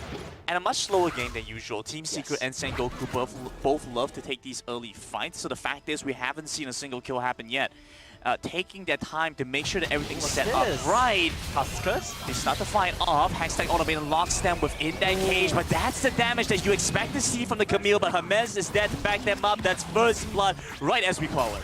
I think we might have missed it, but his hook shot seems to have been used somewhere. A bit of trouble for Tiesto. Dejiru comes in, forces the engage, gets a flash knockup. Azaz in a lot of trouble, gets picked up. It's going to go over to the cow. Team Secret maybe looking for a re-engage. Rush gets faded in for a little bit, but he has that GA. Yeah, and look at the damage coming in from Trevor as well as Hermes. With the Rod of the Ages, Janna is going to do some damage. Nice kickoff. Cole does a good job along with Chewy in the mid lane to find something there, and looking like they're going to pick up first turret in the mid side as well. Very possible they have to Rift Herald, but keep in mind that is on Rush. He's not in position right now. So not for Sengoku, for Team Secret. Look at how low that turret is. Well, that is true, but you got to keep in mind as well, this turret could be sitting on 5 HP, and then Ziggs Ziggs can just way clear for days, and you still just can't even touch it. So let's break down a little bit about what was happening in the last couple of minutes, right? Team Secret, they go for a very nice play onto Mochi. They find the pickoff. Just as you said, we're seeing a bit of a slow game, but I want to go a bit into the mindset between these two teams right now. Hold that thought though, we're going to go into actually play really simple stuff. You get a nice little setup, get on top of him and try to dodge out the alternator. Bomb could have been a bit better, could have been a bit earlier. They might have killed Treble if that was the case. See, that's the thing though, if Treble was held in the Hextech Automated, if Mochi didn't walk out of it, there was a good chance that he would have just died there within a 1-for-1 trade, but because he tried to build space and Hermes was there to cut him off, Mochi ended up going down 1-for-0 against Team Secret. Yeah, that's exactly the case here. You do see both objectives starting to spawn off. We see Azar rotating in. Mochi's a little bit late, but he's going to be coming as well. It seems like both of these teams, they don't want to give this up. They're saying we're ready to fight. It's Second Dragon, it's the Inferno. And which team doesn't love to see the Inferno spawn up? I can't give you a single one, not in this competition. Who doesn't like damage, Grandin? Who doesn't like damage? Well, Team Secret are going to try and control the waves, but I love the way that Sengoku have set up the map state. Top lane is frozen, mid lane shoved into it. Secret, who just broken that push. Starting off the Rift Herald. He's soloing this one out. While everyone is doing the song and dance, he sneaks a Rift Herald for himself. And if he picks that up, if that goes into his pocket... It does. And there we go. It's going to be a very big red flag for Sengoku. It's a bit of a timer taking for them. Regardless of what they do on the map right now, they always have to be aware. You give Azar 10 seconds in a side lane with the Rift Herald, he's going to take 2 turrets. Seju loses so much health while just positioning around. He's going to go for the engage here, looking for damage on the treble, maybe take down the jungler early on. Looks like that will be the case, but that's the stasis on his end, buying them some time. Hermes comes in clutch of the monsoon. Chewy comes in for the flank, takes down one. The second fall is going to be Mochi and Team Secret. They get back into the game, pull things back into their own tempo, and come up with a bunch of kills. What can we say here? 3-0 for the side of Team Secret. They try to pull the trigger on the side of Sengoku, but they force the play too hard. Rift Herald mid 2, they pick up mid turret, they pick up 3 kills. Now let's look at this engage. The Axe replay coming in. Dashwood forces this play so hard. Headbutt, Protobell, everything to get on top of the Traveler. But you gotta keep in mind, what does he have? Johnny has Hourglass. He has the stasis, he's gonna keep safe. Mass comes in, knocks everyone away. They're not gonna kill my jungler. Heals him up for 12 for good measure. While this is going on, Rift out in the mid lane, getting Azar some creeps as well as getting him the turret. It's basically Treble coming in and saying, Rush, you may have Guardian Angel, but I have Hourglass. We are not the same. We are not the same, it's exactly true. You don't have to die to proc your GA. And you gotta keep in mind, Rush's GA got procced as well. It's not the best situation to use it in. It's a big loss. Stoneplay too. He's gonna be very tanky, and he has one jump, that's what we talked about. But the damage really needs to be coming true from the Ziggs, from the Cocky. Cocky's gonna take their time to scale. But Ziggs as a roller, he's gonna be beefy, sure, but as a Ziggs, is that really what you want? Would you not rather have Ludens be able to wave clear, have more damage from greater range? But Hawk at least kind of acknowledges that. I think he's going for the Rabadons now, so he's saying that I might not have Ludens. He's like, crap, I don't have damage. I don't have, what I don't have damage. I need something Death else. Okay, Death Cap. Yeah. Right. You know, so at least having something to match that. But the fact is, they still have a good amount of wave clear. They still have the Ziggs. They still have the Corki together. They can should turtle, be able they to can hold on stall. and turtle exactly. Yes, but then that comes down to the question. If you're trying to turtle, if you're trying to stall, you better be able to outscale. Or at least you better be able to have significant power spikes where you can take fights. Now, I don't think that's the case now, given the current game state. Look at Azar. 2 items compared to Mochi, sitting at 1 item, 3,000 gold down. Once again, this man, he's been kind of put on the spot. He's been put in a trial by fire yet again. Getting hard counted by Azar, one of the best Baron laners here at this tournament. I don't envy Mochi. Absolutely not. Especially not as Azar starts picking up more items. Yeah, it's not fun. I can tell you this matchup is not fun. It's so painful for Sengoku's side because now they have to invest way more to make sure that Mochi is going to be safe. Unplayable. He Counter pops strike barrier. instantly. Pops You barrier. can't do anything. It's really depressing to watch at this stage of the game. Oh, here we go. Nice pick up against Dejuol. A little bit difficult to take him down. Still is very tanky. They are trying to buy some time. Rush comes in. Flashes out of the way for the shockwave. A little bit more damage from Sengoku. It's parting it, but Team Secret just get to walk off. Look at this. Look, he's on the turret. Doesn't care. He gets the turret at the time too. Look, Grandad, I just don't even want to look at the Baron lane matchup right now. It's just really sad to watch. Once Jax gets 2 items, as a Camille, what can you really do? So what happens? Do they have to ban it away? Do they have to change something here? They already spent all the bans on the other powerful Baron laners. It doesn't seem to be the response. Dejuol comes in, Hermes, Monsoon instantly cancelled. Hermes buffeted the tornado there. So okay, let's break that down because that was a really cool little interaction from both players. Dejuol tried to go for the flash headbutt buffer, but Hermes, he had the tornado ready. So he got knocked up, but he didn't allow Dejuol to follow up the headbutt back into his team. Really nice stuff there, really making use of the Janna mechanics, and that's why it's one of his specialist picks. I feel like you might be overreading it a little No, bit. it's exactly it. They had the vision there. He was ready to go, yeah, exactly. They had the vision there, but I feel like he was going to try and use it to build space. Probably wasn't expecting Dejuol to commit build so up bad. players, Grandin. We're here to build them up, not tear them down. Hermes, you're insane. You're a monster. I don't ever want to see you in my games because I'm going to lose. But I want to see you take this game with Sengoku. Right now, things are looking in TS's favor. What does Sengoku have to try and do if they want to get back in? Look, it's going to be really difficult. I think their only win condition at this point is going to be the cocky scaling. It's going to be the Zig scaling. But look at the way Team Secret is deploying the map right now. You have Trevor on a side lane. You have Azar on a side lane. Playing 1v1. So if you're Sengoku and you start running to your options, what can you do here? Can we kill them on a side lane? No, we can't because the Jax instantly sin. They're mobile. They have disengage spells. Alright, next up. Can we kill them on mid lane? No, we can't because they have a Janna. So what do we really do here, Sengoku? Team Secret get to keep scaling up, looking at the 3rd dragon of the game here potentially.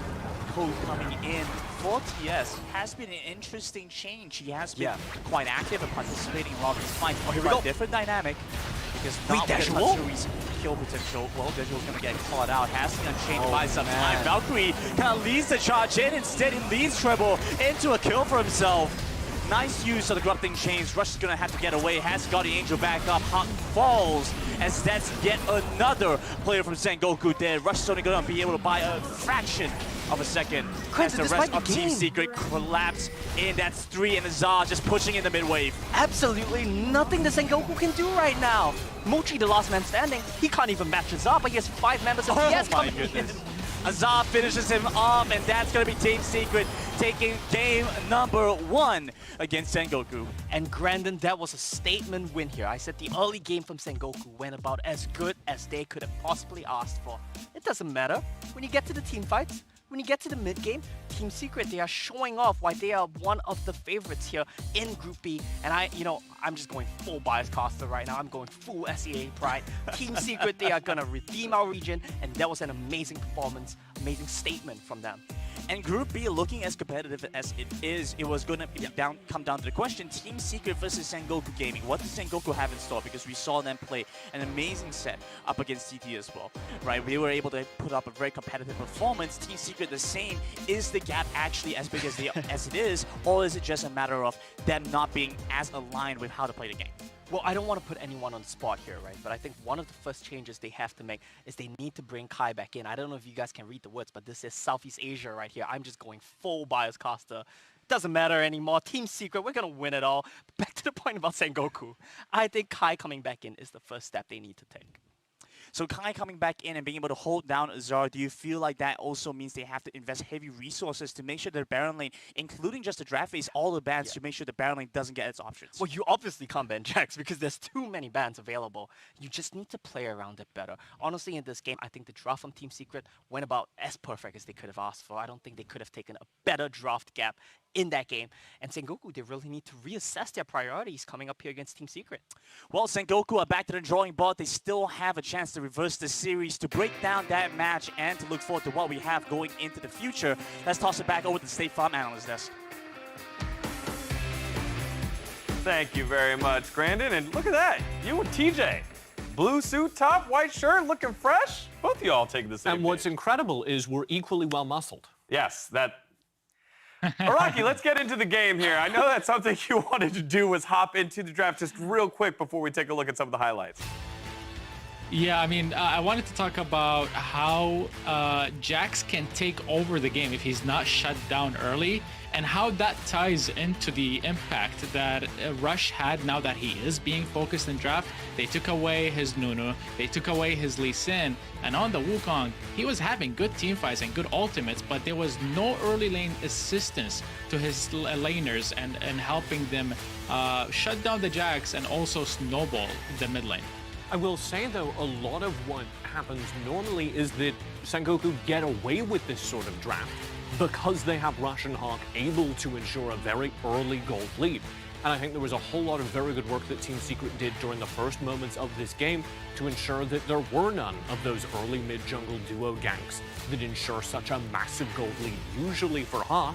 And then we get to these team fights during the late game where Sengoku are like, all right, we're ready to team fight, but Hawk's not got big damage, Rush doesn't have the gold advantage they normally have, and the compositional disadvantages that they normally have on paper and get away with are suddenly giving them paper cuts.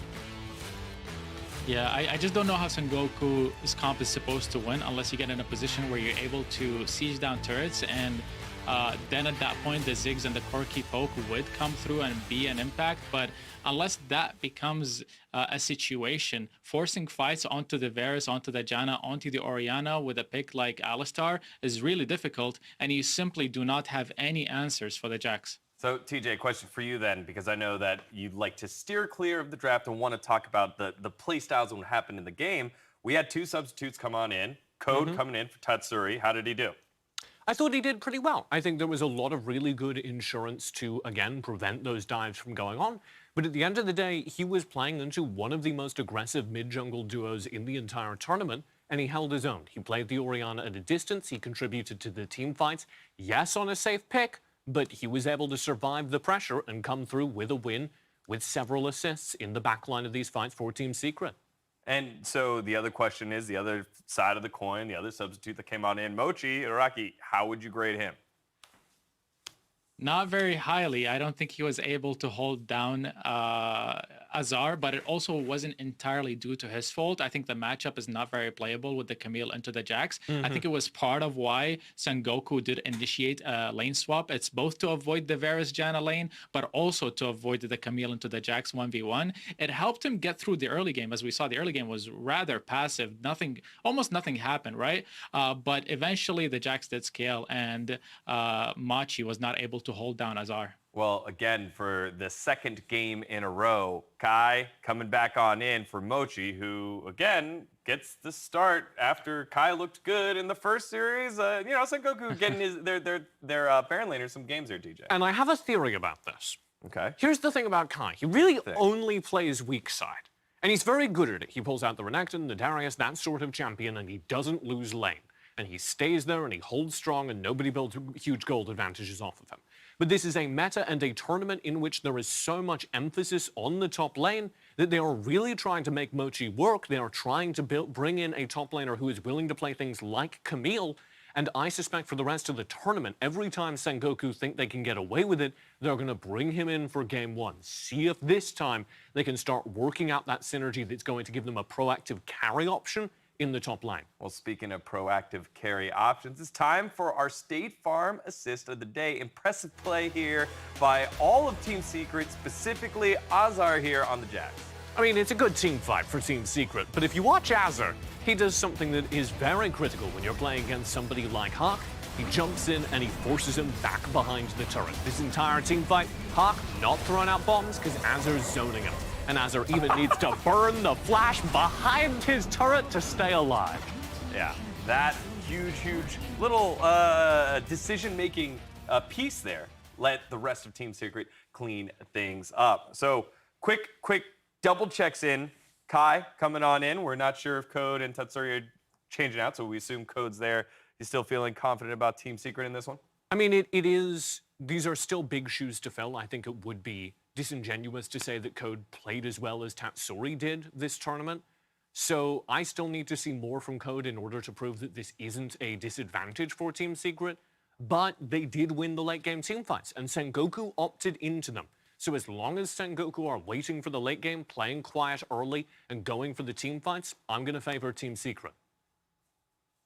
I'm going to go ahead and disagree. I think Code actually played perfectly to the role that he was given in that game. It's a really pivotal role as well with the Orianna, because you just want to hold down the mid lane to the point that you allow the Jax to scale and become a threat on the side lane. It's something that you need when you have a split pusher. You need someone who can wave clear from a distance with ease so that they're not under too much threat and that they're not randomly caught out. And Code did play that role really perfectly. Never was caught out. He was consistently performing in the team fight. So I'm honestly really impressed with this big question mark going into the series in the form of a substitution mid lane. Well, we have another assist, and it goes to the most skilled person with the ladder I've ever seen. This is in the backstage over at Singapore.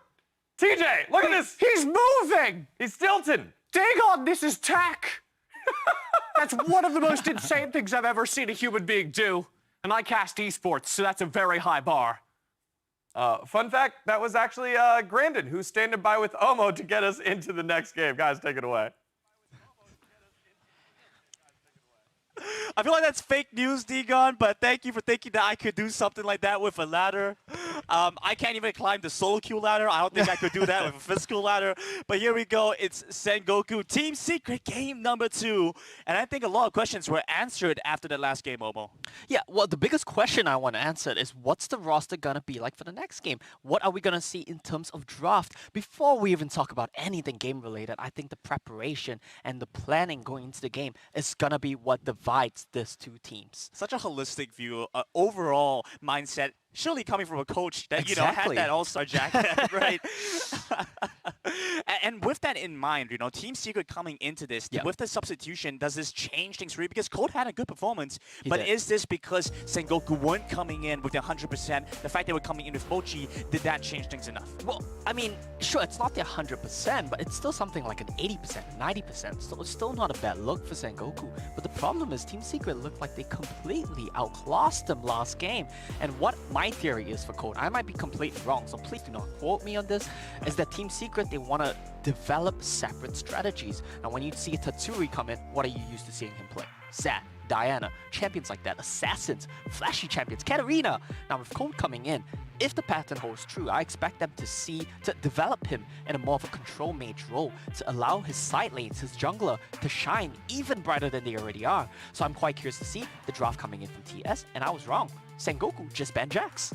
Well, they're going to ban away the Jax. I guess they just don't have a good response for that. And Team Secret, you frankly don't need another carry. You already have this man, Azar. Yeah. You saw what he could do. Too many carries. Your support is a carry. Oh my goodness, you're absolutely right. Too many of them. The mechanics are absolutely insane. Code coming in here is here to fill in that stable position. Be that wave here, like Iraqi's already mentioned. Being able to make sure that they're safe without being caught out. And so Sengoku going to start things off once again with the Ziggs. Yeah, the Ziggs is a big pickup. I feel like the Ziggs was not the problem with the last game. He did everything he had to do. My only criticism, maybe change up your item build a bit. Maybe you need a bit more damage. But the Ziggs was fine. What I would like to see here for Sengoku is you throw the Ziggs into the bottom lane, match him up against the Varus. I think that's a bit more favorable matchup. And both of these teams, it looks like we're seeing a bit of a run back just with the Jax removed. Won't be surprised to see a Camille come through right now. Initial pickups, very similar to what we saw before, and that's because Team Secret like being the team to take the initiative. Yeah. What Sengoku are trying to do with the Ziggs is deny a lot of action happening. Like you mentioned, the Camille coming in again is there to assist the Ziggs and things they can get done. Have that hook shot as an easy escape against a lot of aggression. I would like to see the Graves come true right here. I think the Wukong was not it. It was clear to me that Team Secret had a very distinct answer to both the Alistair and the Wukong in the form of the Janna. Now, if you want to double down, pick up the Alistair again, I don't think you are able to go for the Wukong. I think you have to go for something like the Graves, and that also allows you to throw your Ziggs into the Dragon Lane, so you don't have to worry about picking something like Corki and worry so much about scaling. Deju definitely felt a lot of pressure down last game, had a lot of moments where he was forcing an engage. Hermes read him pretty well. This is what's happened. The Janna has been kind of come in as that tech, right? To nullify, it's a Hermes special. It's the Hermes special to nullify hard engage that Sengoku and teams like Sengoku have been trying to draft for. Yeah, I think that's a really great pickup. It's a really great pocket pick, and teams that want to play champions like this Alistair, they're always going to be aware of it. They're always going to have to be concerned of it. TS, no changes at all. Sengoku, exact same drop, we're running it back. I just want to see the bottom lane picks and the jungler changed up here for Sengoku. Feels like, yeah, go ahead. Feels like it's really just going to be a case of Kai coming in, playing this and piloting this Camille. That might be all the difference they need to say the draft was not the issue. It's still within our realm of preparation. So they're saying player gap.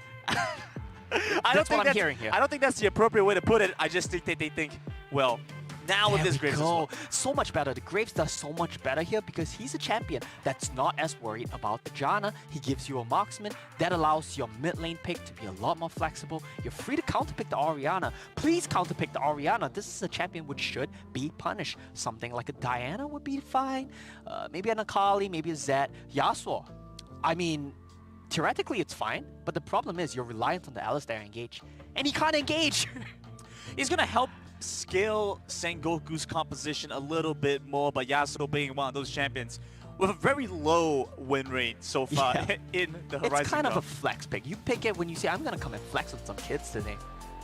But up against Cole, who has been that safer player, who isn't gonna look to solo queue necessarily unless the opportunity presents itself, against someone like Tatsuri, you could see much more action in the mid lane happening. But now with Team Secret locking in the Darius, I think just reaffirms the point. Forget the Orianna. Cole's just going to do his thing. He's going to clear those waves out. He's going to make sure that Azaz's going to be safe. But overall, get that Darius online. Yeah, granted, I don't know how I feel about this draft here from TS. The reason the draft worked so well in the last game was because they had a strong point to attack. The rest of the map would just be stable, would just play safe, and Azar would take over the game. With Darius, you don't have that option. And I love the Graves pivot. I love the Ziggs bot pivot. I just worry that the Yasuo might have a bit of an issue scaling up. But if he gets to 1 item, 2 items, I think team fights are going to go handily in favor of Sengoku Gaming here. But what would you prefer to see from Team Secret? Yeah, everything is banned. Right? Everything is already banned out. The most I could see is maybe get that Zed instead of the Orianna earlier on. My suggestion here would be, if I was Team Secret's coach and I was drafting this game, I wouldn't pick Orianna on 4 because all the carries are already banned away. You have no carry tops left to pick. You know you're going to play the Darius. So just pick the Darius on 4, counter pick your mid on 5. That would have been, I think, a much better situation for TS to be in. This comp still works, don't get me wrong. It works. It's just very one-dimensional. Well, in the battle and the race for second seed in Group B, Team Secret and Sengoku Gaming both vying that spot. Slightly easier matchup. They're hoping when they get into that knockout stage. But as we look at the compositions, let's run things through one more time, Omo. Where do you think the points of power lie for both these compositions? All right, on the side of Sengoku, Yasuo, he's in the game. He's always going to be a point of focus. 0-10 power spike? 0-10 power spike is not ideal here for Sengoku. 10-0. 10-0 power spike is much more ideal. Now, you need to, of course, pay attention to the Camille as well. Darius can come out on top in the laning phase there. And, of course, when you have a Graves in the game, he's going to be your marksman. He's going to do burst, DPS, lifesteal, tank. Does it all. So these 3 champions you really have to look out for. If any one of them gets going here for Sengoku, they can take over the game.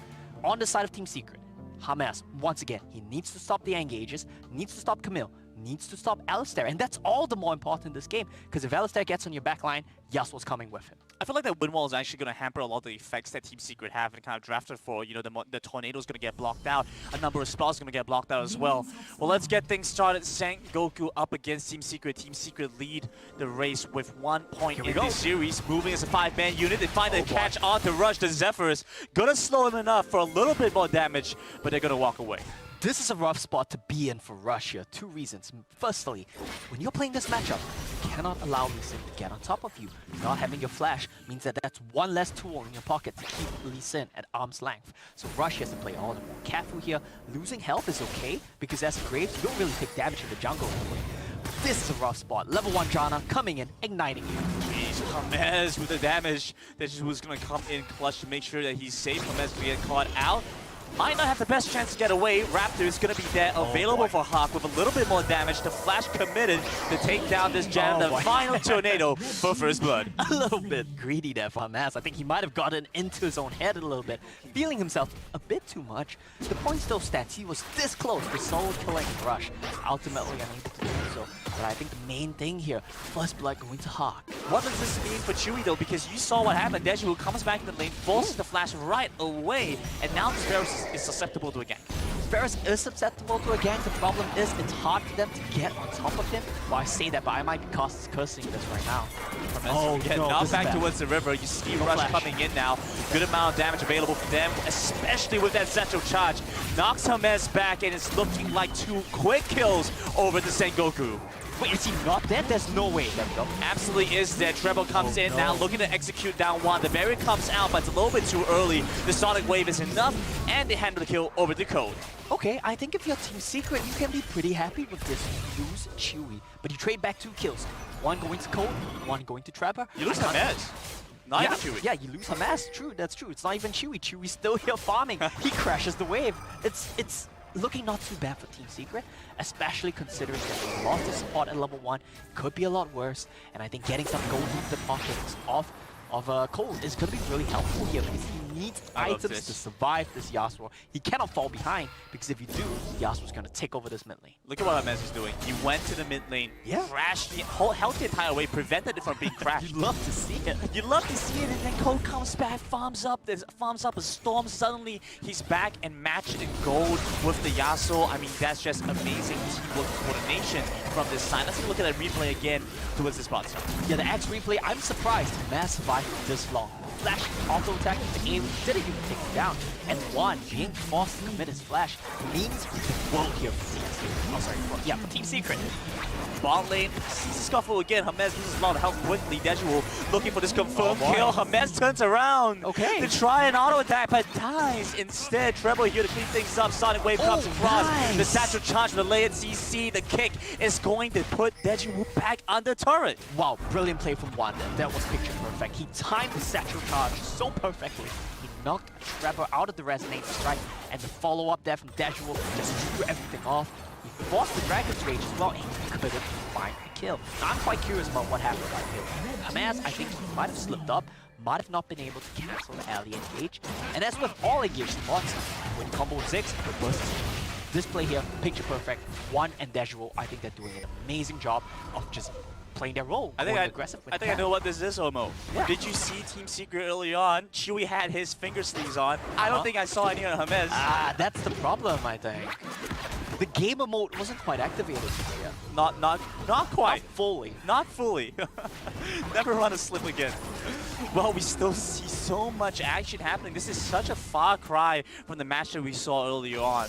Yeah, both sides willing to take these fights, willing to take some action against the opponent team. Azad does a good job of holding his own. Goes right over the wall with the flash. Collateral damage. Misses out on the chance for the kill. Team Secret's going to play across the map, exchange, grab this dragon in that meantime. But this is so much tempo for Team Secret. They should be able to secure this one. But that is the thing.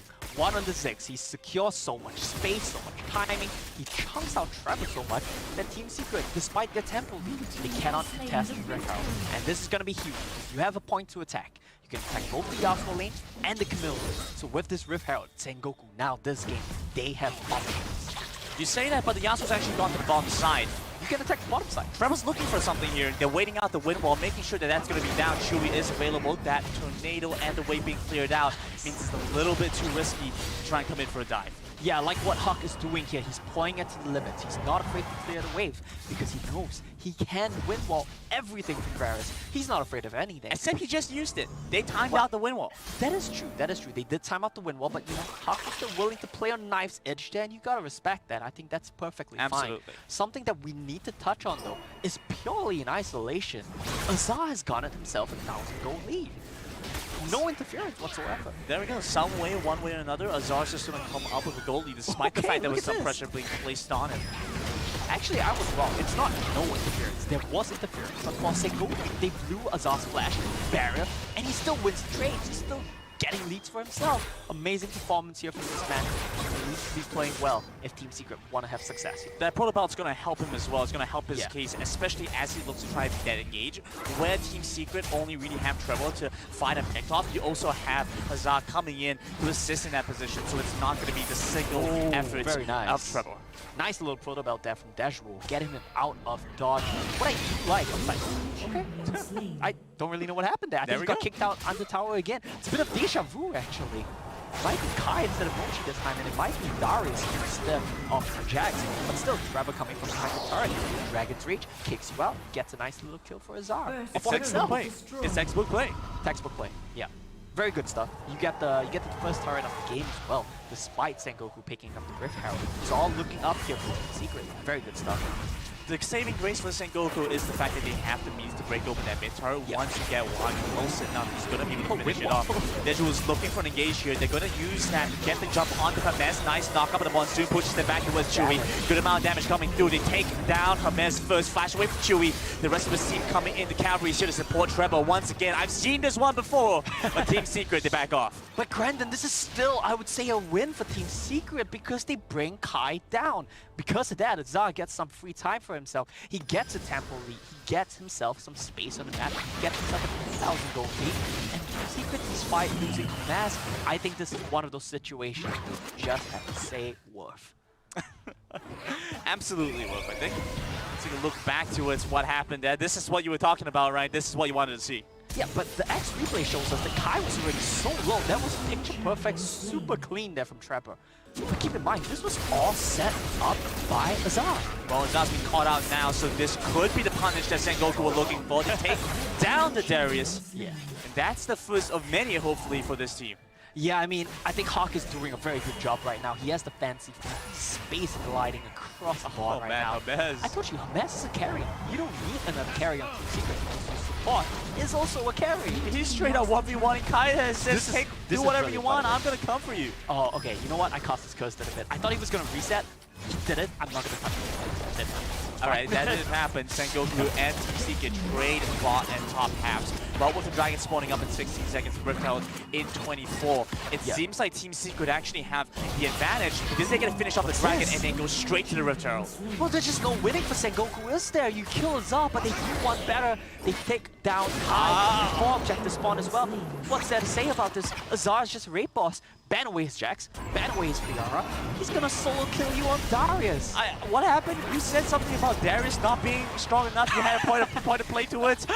I think you forgot who was piloting the champion. That's the thing. They didn't play towards the Darius. He's doing this all by himself. Somehow making things happen. He's making magic happen. That's the Team Secret special. Oh boy, and nothing they can do. They can stop this. It's just going to be Azar coming in big. Rush loses a lot of health quickly, sets himself up to be killed, but Team Secret get blocked by that bomb. Yeah, it's just a desperation play from Rush. I think if you are in a better game state, he would not try to make that play. More desperation coming in. No Hextech ultimatum. Why are you trying to force this play? Just get stopped in its track. Kai is desperate to make something happen right now. Rush is desperate to make something happen. Dejwo, they're all desperate. They need to make a play. They're right around the Rift Herald. Trevor's going in. It's still going to go over to Rush, but the fight looks like it's going over to Team Secret. That's the shockwave coming through from Cole, but not enough damage to finish off the Alistar. Dejwo building a good amount of space for the rest of his team. Chewy trying to pick a priority target, but it's difficult. There's nothing right in front of him. Hawk's going to be there. Gets taken down by Trevor, who's come back in for the fight. Chewy flashes aggressively. They're right in his face, and Rush finally goes down. That's a bit of a horror movie scene when you see an Orianna and a Varus flash on your face and auto-attack you to death. It's not a spot I would want to be in. It's the spoon killer. It really is the spoon killer, but it worked. They take down Rush, they don't get the Rift Herald, and they did lose Azar. It's not the best case scenario for Team Secret, but they do get the tier 1 turret. Now there's a bit of standing gold left on the map here for Sengoku. They're gonna pop the Herald mid, trade back a bit of gold on the mid tier 1 turret. But still, Team Secret, they will still maintain about a 5,000 gold lead despite all of this happening. And a lot of that lead is in the pocket of Azar, exactly where you want. Let's take a look back at this replay to see how that kind of started, because Team Secret, I feel like Azar does such a good job buying so much time for his team. And the entire time, Chewy wasn't able to get a good amount of damage off. It was only towards the tail end of that fight before he was really relevant. Yeah, I mean, the problem there was that one is kind of out of position, so Chewy as well as Koji just focused on one. Unfortunately, he had Flash to get out of there. Azar, he went a bit too aggressive because he didn't realize his teammates weren't on the same page. They do get punished a bit, but still, I think Team Secret can come up with how it's going. Another king finds him. What happens here? The Hextech Ultimatum is going to buy a little bit of time for Kai, but he still goes down.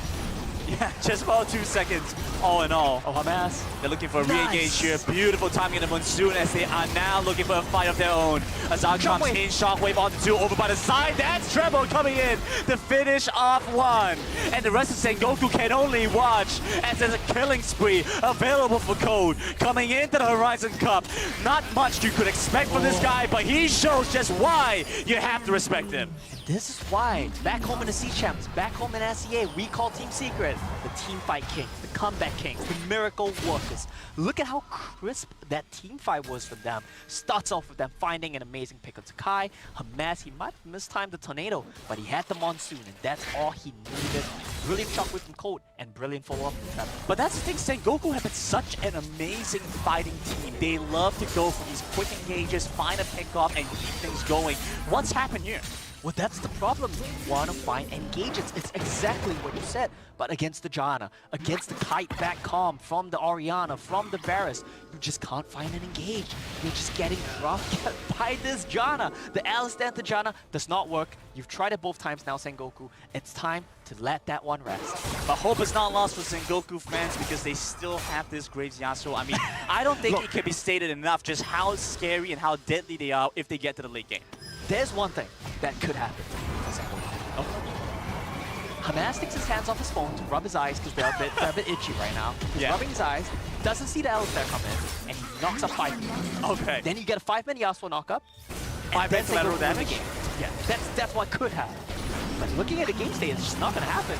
Well, it seems like Deji was going to go down while we were having a highly speculative conversation. We got to explore all scenarios here, right? And that is our job. That is our job. Well, Rip Arrow popped by Sengoku's side. What if? It seems as if they have to use this because it's been timing out. It is timing out. They have to stop it. But and so just having to commit for this, but the wave is not in an ideal position at all to make something happen.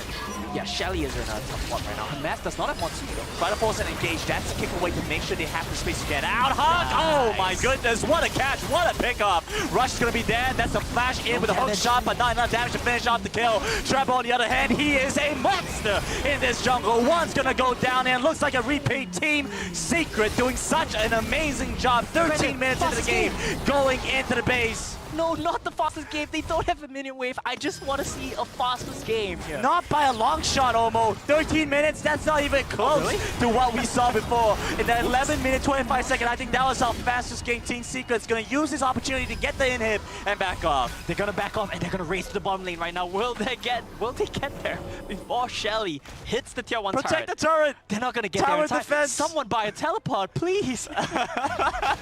You cannot let Shelly hit this. This is the mini game right now for Team Secret. It seems like they just don't care. They just want the Baron. Absolutely. That's all that matters at this point. We're just going to trade the Baron Asher. Well, okay, I'm a liar. Trevor's going for it. And I want to point out something very quickly to you right now. Look at the items on Trevor. Look at the items on Code and on Chewy. It's just, they're going to be doing a lot of damage here, to say the least. Absolutely. Well, Hamas will get caught out. That's the force engage from Hawk, but the Monsoon knocks them back. Hamas is still going to go down. One gets killed. Instead, he goes over the Hawk. Just kidding. Kai comes in. Nice hot stack automated. Treble has been out of commission for way too long. The kickback's gonna miss out. Treble's not gonna get much more done there. But as the front line for Sengoku start to fall apart, Team Secret come online. It's their time to shine. And that's the quadra kill coming through. But Chewy's taken down. No penta kill here. But Team Secret with yet another quadra. Team Secret, Chewy not finding the pentakill. I think you'll be happy with a quadra. We heard a bit of shouts of disappointment from the Team Secret camp, but 15 minutes in the game, Team Secret, they're gonna be marching on the Nexus, Brandon. Right onto the Nexus and taking that 2-0 win in this series means Team Secret are locked, moving into the knockout stage. I don't know what to tell you there. I'm very happy with the Team Secret that we saw here today. Even though they played the same comp, they played the same draft in both games, they show a change of form from the Team Secret that we see with Tatsuri. This is a more disciplined, a more measured Team Secret, playing around the mages, playing around the disengages. I'm not sure if this is gonna be a long-term strategy for them, but they sure did good to shut down Sengoku. I love the energy from Hermes and for the rest of the Team Secret. I think TJ can sleep happy at night knowing that Southeast Asia is not out of the competition just yet. Someone needs to tell Team Secret they're not at the promo shoot anymore. They're on stage now. It's okay, guys. Well, but Sengoku Gaming still gave us an impressive showing. It is a little bit disappointing to say the least because we have seen just how good they can be. But with that being said, you know, they still have a good chance. Going into the future matches that they have, they still want to be able to pull away that seed. Yeah, definitely. I mean, I agree with you. Especially, they do have a chance to still qualify out of the group here. A good chance as well. A very solid one, but they're unlikely to be able to lock in a second seed, and that means that it's going to be a very tough call for them. They're going to be disappointed because they know in the knockout stages, they're likely to be facing a team like KT, which you really don't want to have to match up against in the first round of playoffs. And Secret doing Southeast Asia proud. This is going to be their third win in the group stage. And a 2-0 at that. And a 2-0. I mean, I think they're definitely going to be very happy with that one. Of course, they did drop a series to ThunderTalk Gaming earlier on in the tournament. But they're going to be very happy that they have not dropped a series yet since then. And I think that Team Secret, if they can keep up this run of form, might be the beacon of hope here for Southeast Asia. And even in the match against ThunderTalk, they took a game off them. And they were supposed to take another game off. But ThunderTalk, of course, still being an incredibly dominant team. We're looking forward to see what else they have in store for us and what Team Secret have in store to take them down potentially. Well, we're looking forward to see what the analysts have to say and how TJ feels about Southeast Asia confirming their place in the knockout stage. So we're going to toss it over to the State Farm analyst desk for Diego and the rest to break this one down. Thank you very much, Big G and Omo. Great cast, and there it is.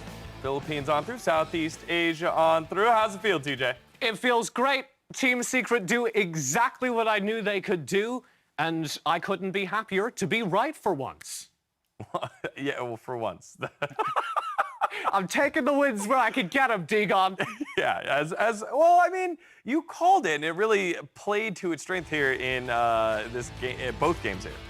Yeah, I mean, one of the things that went wrong in game number one, it felt like, was that Sengoku ignored the early game and played exclusively to the late game where we know Team Secret are strong. And there was a window here at the very start of this game where you see Sengoku start to put things together. They play through their 2v2 in the middle of the map. But then, as we go on, you get to the late game and slowly, inexorably, the Team Secret team fights arrive and they start to do things like this. I also love how Azar just casually was getting a 1k gold advantage off screen in the laning phase, completely 1v1, even in a matchup that's he's not supposed to win. The Camille versus Darius is supposed to go about 60-40 in the favor of Camille for the early game, and then once she has Trinity, Darius cannot match her at all. So I think it was so important for Azar to show up and perform in this game because his jungler needed to help the bot side quite a lot, but then eventually when he did go to the top lane, they got one kill, they got one tower down, and the value that Azar has been able to provide to his team once and once again is really impressive. And it felt doubly necessary this game because rather than have Tatsuri in the middle of the map being a secondary carry option, you had Code, who's playing well, but he's doing that on Orianna, who's going to be a little more passive. And so Azur's presence as this initiation tool, as this major carry in teamfights, was extra needed. Yeah, and it lets Trevor go where he wants. Now he can go to all of the lanes and not be like, all right, basically we're on the top side of the map. James, Tui, good luck down there. Hopefully you're gonna be fine. And again, with this win, they're on through, but don't forget as well, that means Sengoku, not out, but all the marbles now are tomorrow. It's all on tomorrow. We have Team Queso also playing for that slot. It's going to come down to the wire in this group. Well, with this win, I'm sure Riku's very happy. We're going to take a step away, but you can listen to Caitlin, Sheriff of Piltover, on the official Horizon Cup playlist during the break. Check out more music like All In on Wild Rift's profile on Spotify.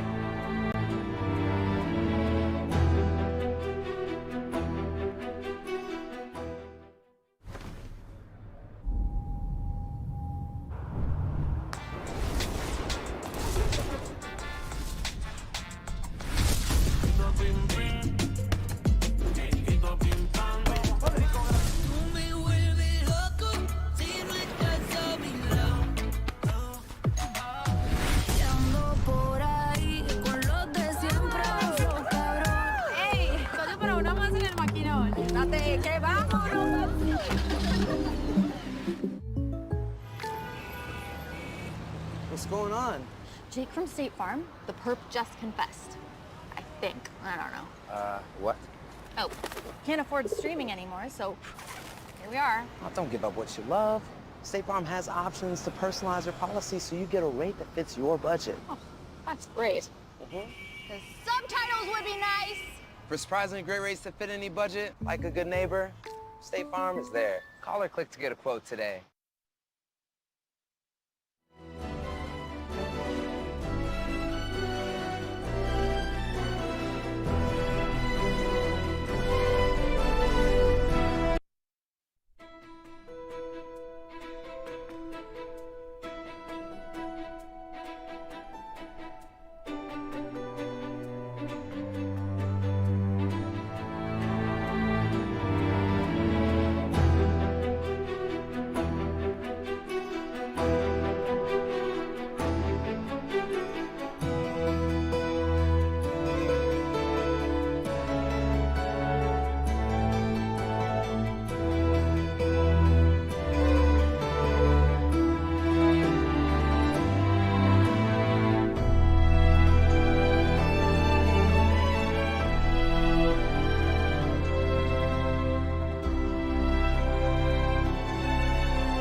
Welcome to the post-match interview following the Team Secret victory against Sengoku Gaming. This does mean that you've secured a spot in knockout stage. How are you and the rest of the team feeling about that? We feel so great that we are the second seed in the knockout stage, and we will do our best there. Yeah, and in this particular series, Team Secret came out extremely strong, though it did feel like a bit of a slower start in game number one, considering both teams are usually very aggressive. Did you feel like that, and if so, why? We just did what we do. We just avoid their team fights because their team fights is so strong at start. So, yeah. And you are playing with Code this time around as well. Can you tell me a bit about Code's style and maybe how he compares to Tatsuri when laning with him as well on the team? He's more on the mage jumps. he likes to play Orianna and Ziggs, but yeah, he likes Orianna. Yeah, the Orianna looking really good there. And you did face off against a very strong jungle mid duo as well. What did you think about that matchup into Sengoku, being that they play around that duo a lot? I think me and Corey is better than them. Yeah, well, I think wins can definitely give you that feeling there too. They also brought out a lot of the similar comps that they have had before, very unique to them. What was it like drafting against them, kind of knowing they were sticking with that style? At first, well, it's just, I think it's just that they like to team fight, and we just avoid them. Yeah, you read that very well as a team. You know, had the Janna pick there to make sure to keep them at bay. You specifically have had a lot of strong performances on carry junglers like the Lee Sin. What is your preferred play style in the context of Team Secret? To be honest, I like to tank because I want my teammates to carry me. I love that. And now I know you as a team, you have the celebration to do, but I know that you love to get down to work in prepping for the next step. Is there any team in particular that you would all prefer to face off against in the quarterfinals? I would like to face SBTC because they defeated us on the Summer Super Cup, so we want to get revenge on them. That was a great series to watch too. And we have a lot of fans of Team Secret, both working on the broadcast and watching as well. Would you like to say anything to those that have been supporting you all throughout the entire group stage? Thank you for supporting Team Secret, and please keep supporting us, and shout out to my girlfriend, Celine. Yeah, you heard that here, folks. Keep on supporting Team Secret. We do have more Horizon Cup to come. Stay tuned. There's only one thing left to say. Let's go, Tribe. Bring that victory home. Well, there's WWE's Cesaro still showing his pride in Tribe and ready for our last matchup of the day. It's pretty sudden death here for Tribe and SBTC as both sit at 0-2 heading into this match. Both teams seem to need to address the issue around the team identity. So, Iraqi, let's have you go first on the North American side.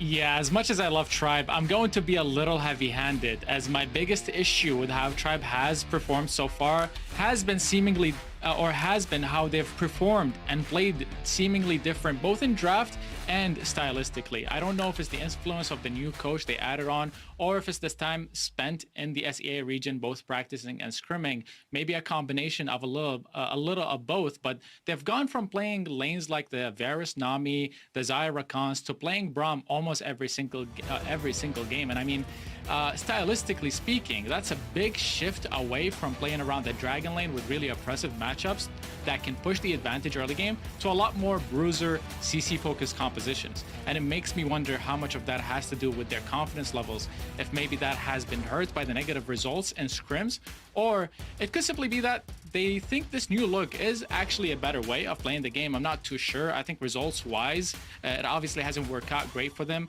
up to this point, but they still have a chance here against the SBTC Esports. So I'm hoping they go out in full throttle, leave no regrets behind, and play with confidence. I mean, come on, Tribe, you still have time to redeem an A. Well, that's what it seems like Chuck is saying. He tweeted out earlier that they're going to do their best. They're going to play and leave it all out, regardless of all the memes that NA has been producing for him. So on the opposite side of the docket, though, we've got our SBTC fanboy logging on. That was my TJ impression, just in case you didn't know. TJ, go ahead. I hated it.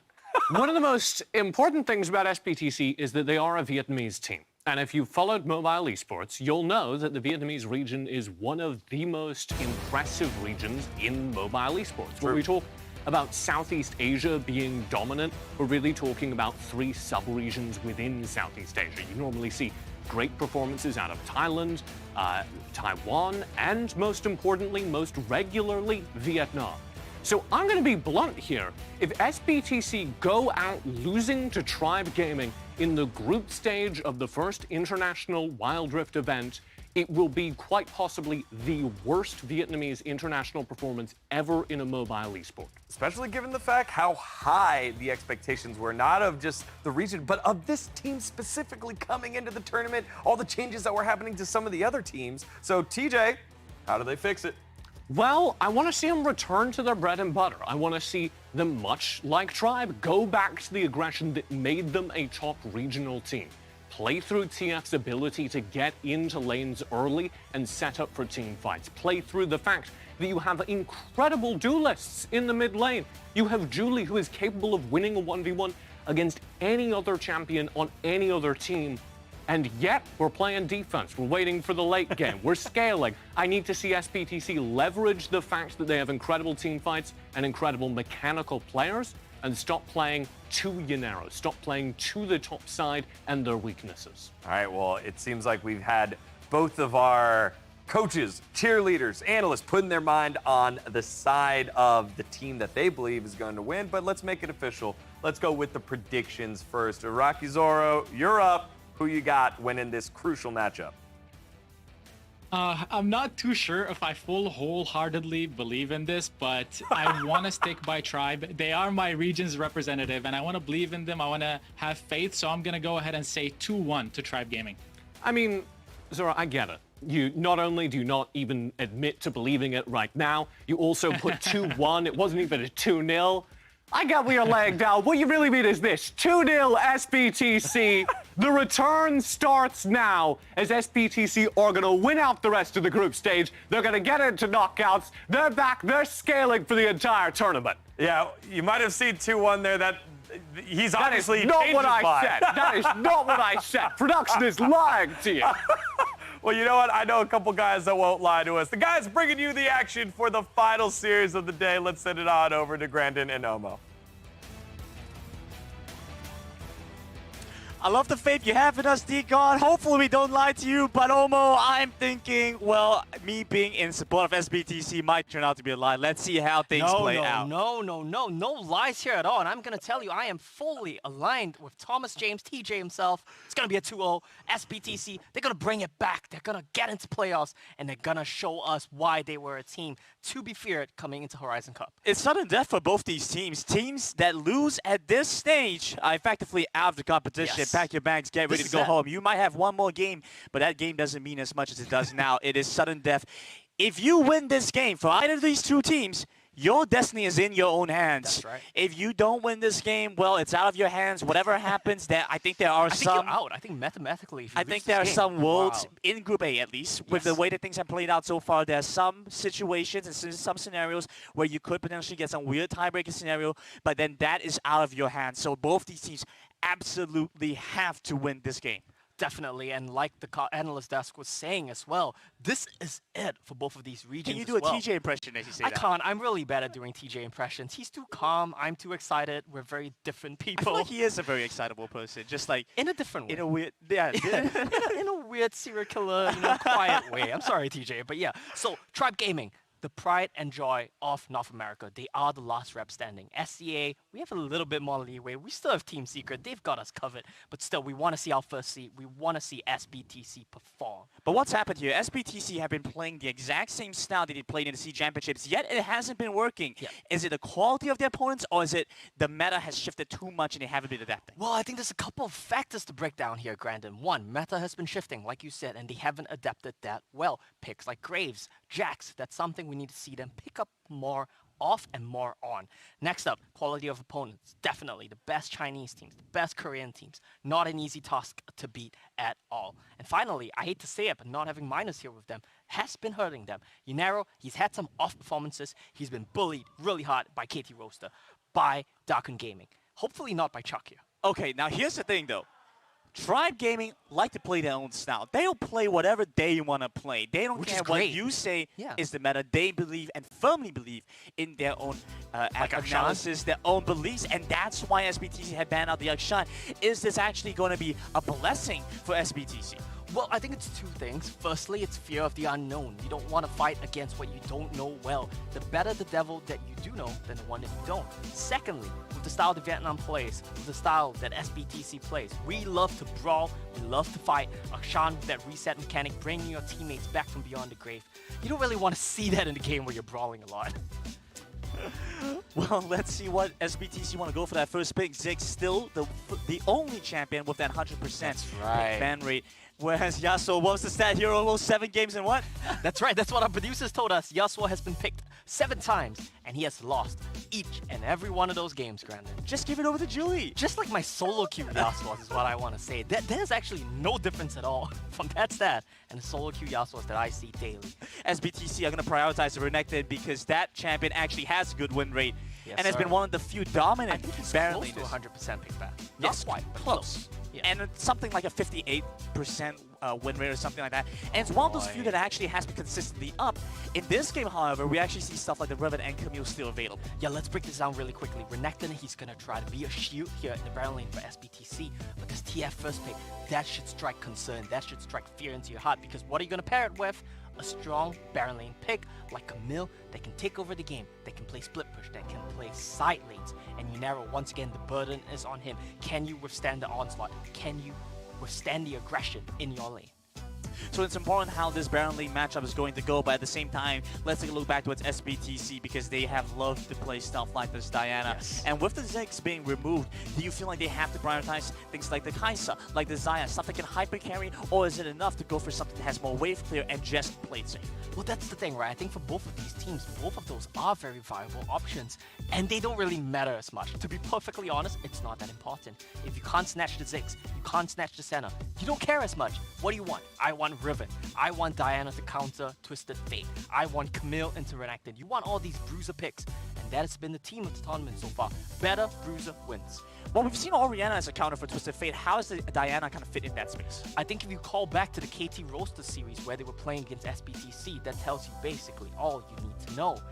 Twisted Fate, he's going to be trying to pot to his team to push out the waves, while Diana, she's going to be lurking in every little push. She's going to be trying to get on you, trade on you, give you a hard time when you're trying to push, when you're trying to move. And that's the nature of the matchup here.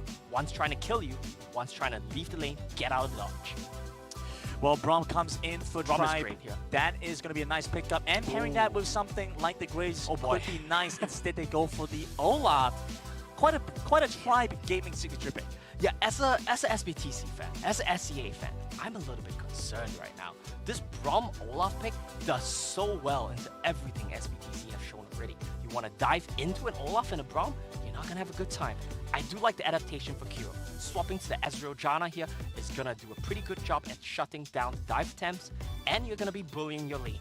Whatever you pair with Braum here, Ezreal Janna are going to have an okay timing to that, unless it's something like a Lucian. Varus is still fine, because you can play from range. Might get poked out a bit, but double range into one melee bot lane is always going to go the double range favor.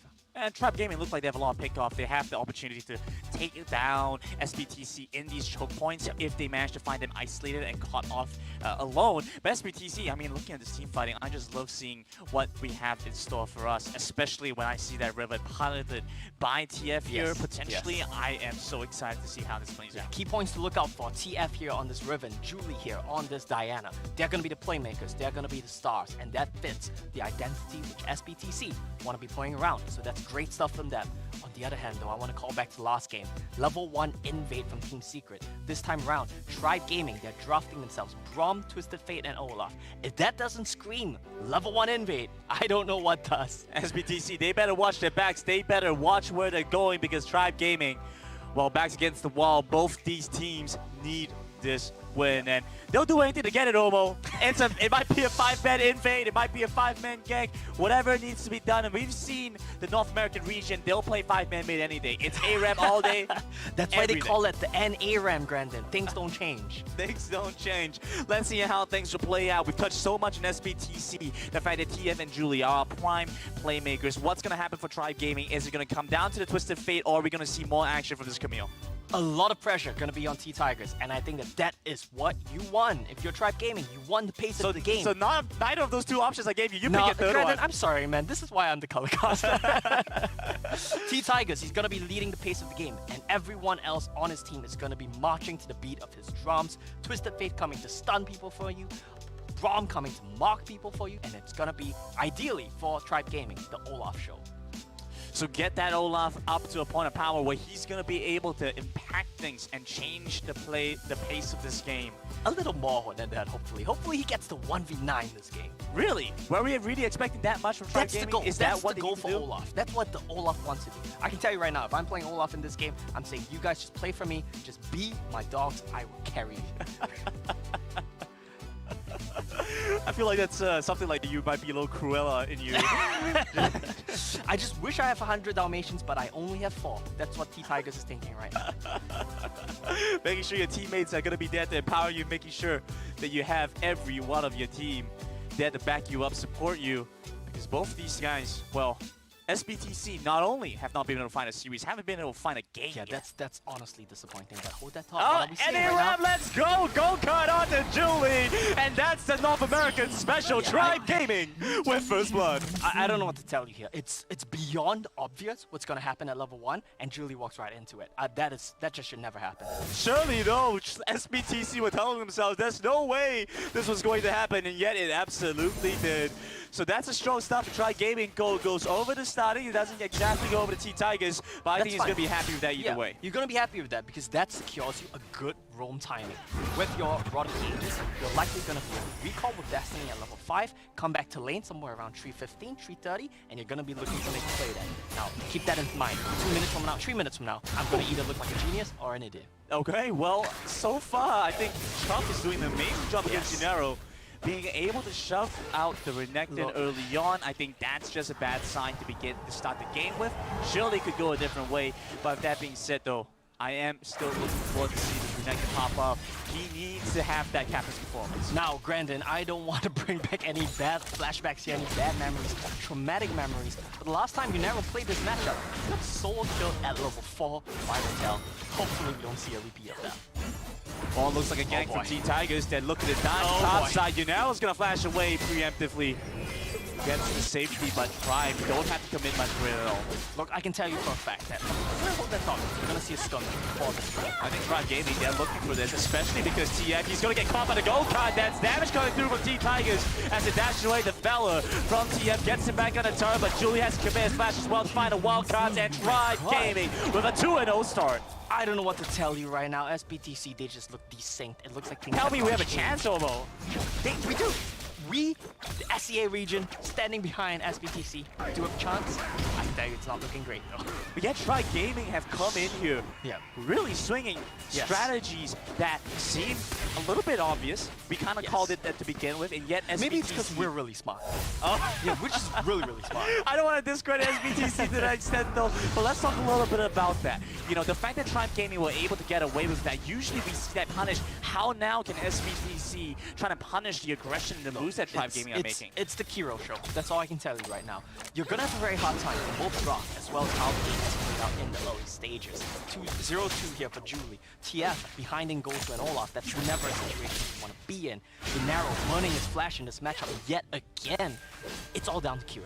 And so friendship with Julie and Gennaro terminated. Are we now? Is Kiro now your best friend? Has always been my best friend. Always been your best friend. Popped off. I'm not a snake or anything. I'm not abandoning my friends. I think Julie here on this Diana, there's still a very big potential for him to find the backline if he gets a good flank on and to shut down Starting in the side lane later on. That's the things we're going to be looking for. And what's that timing window right now? 3 minutes in game, 30 seconds earlier than I expected.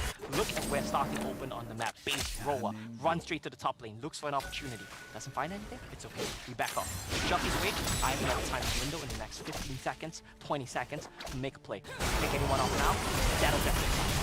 But importantly, Julie misses the chance to go and catch the wave, to shove out the wave because he's had to go and kind of match starting, make sure that he isn't able to get that gank up towards the top side. And you talk about timing windows, well, your neutral objectives spawning up in about half a minute. This means these teams are going to have to start prioritizing either the Rift Child or the Dragon. And with it being a Cloud Drake, I think it's kind of obvious which side they're going to go. Brandon, I'm going to be honest with you, though. Both teams want this Rift Herald, but Tribe Gaming, they have to pick up the litter here. Anything that they want to take the world is their oyster. Anywhere the T-Tigers goes, SBTC have to leave. It's that simple.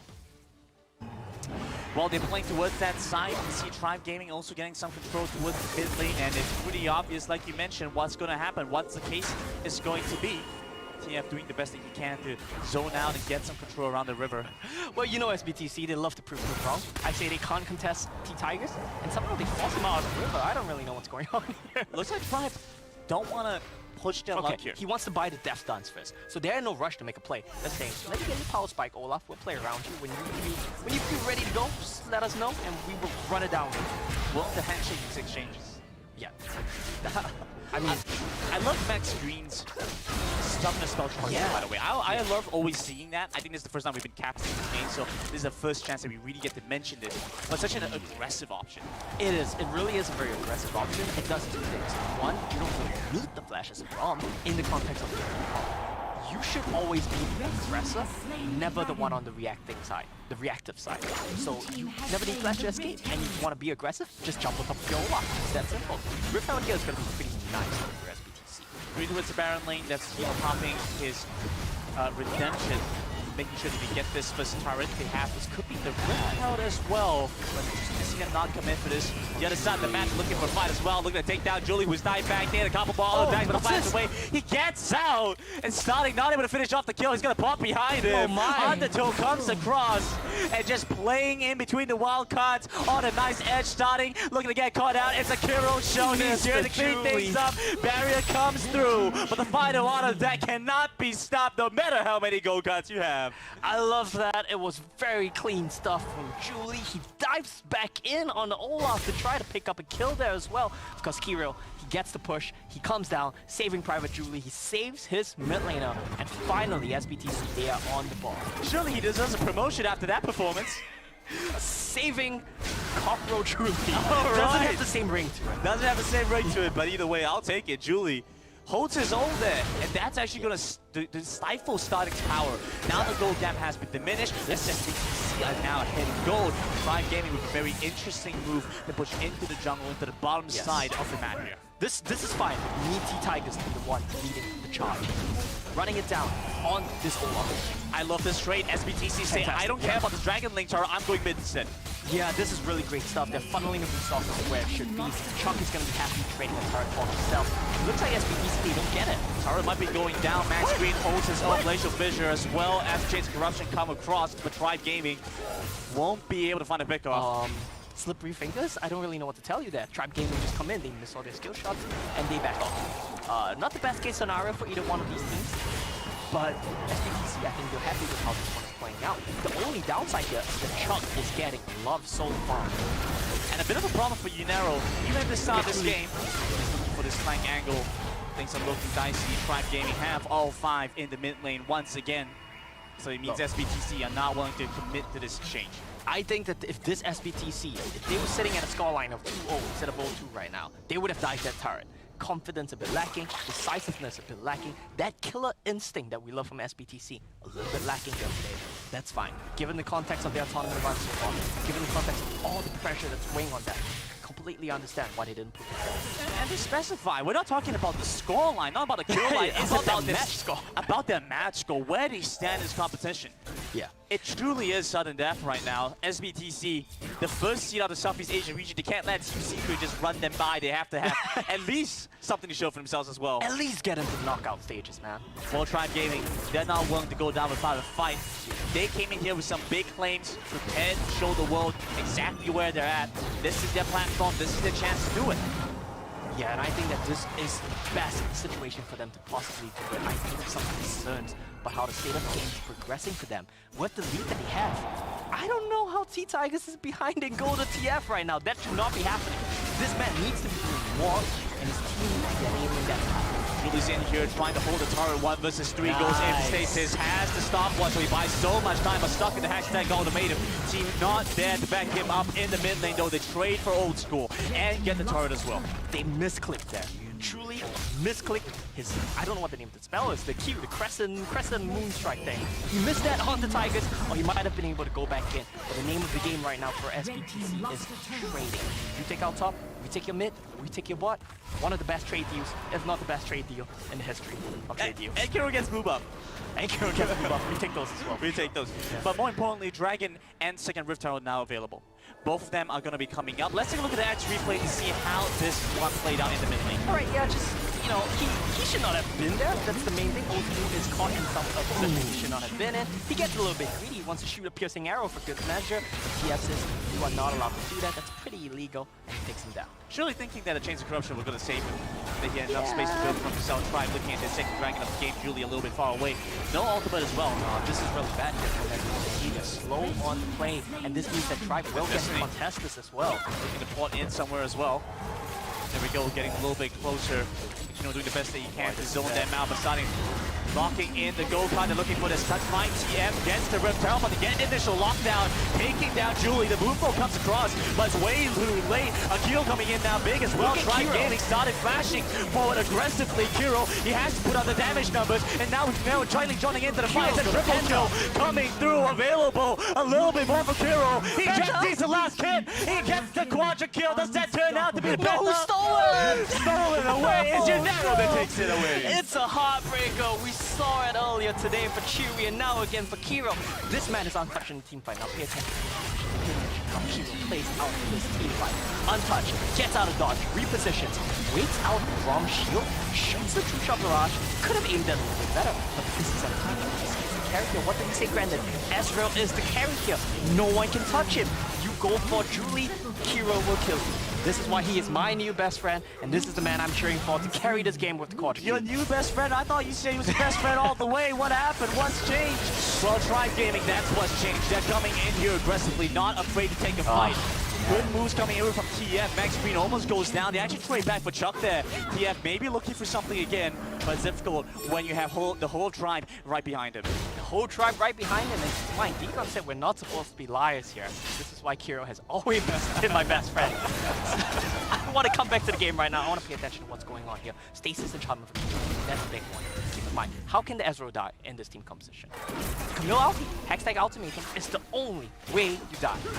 That's what denies that. Exactly, the Hourglass just completely nullifies that. And what other engage spells do you have? You have an Olaf and a Twisted Fate running at you.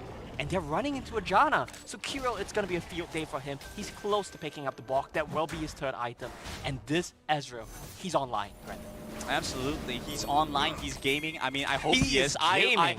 I'm not sure how else he's on his phone playing right now if he's not online. Yeah. Great joke there. Thank you very much. I do appreciate it. TF looking for an engage here. They're getting corralled into the bomb side. Things are looking a little bit dangerous for Tribe Gaming. Oh, man. It's going to be a big loss if TF makes a play here. But if they don't make a play, look at Chuck in the barrel. He's getting slain like Hero loses a lot of HP quickly, has to flash out. Yeah, Old School was just not positioning well this game. He's been getting caught up way too much. Forced to burn his flash. This is going to be a tier 2. That's going to be right to rock. They're looking for something here. Nice block from Max Green. What's going to happen here? Turret's going to go down, but is there going to be more? Julie's in there. Maybe find something, but a stun card stops him right there.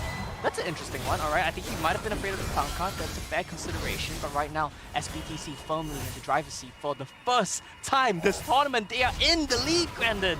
But Tribe Gaming, Chuck's gone back to defend. He's not looking to split push. Yeah. That top side could have been a major pain point for SBTC, but now Tribe have let go of that pressure point. Yeah, and the thing is, Brandon, Chuck has been getting a lot of solo farm. He's been getting a lot of solo EXP. If those team fights didn't happen, Junero would be so far behind. But because they were winning team fights consistently, Junero's ahead in both levels and gold.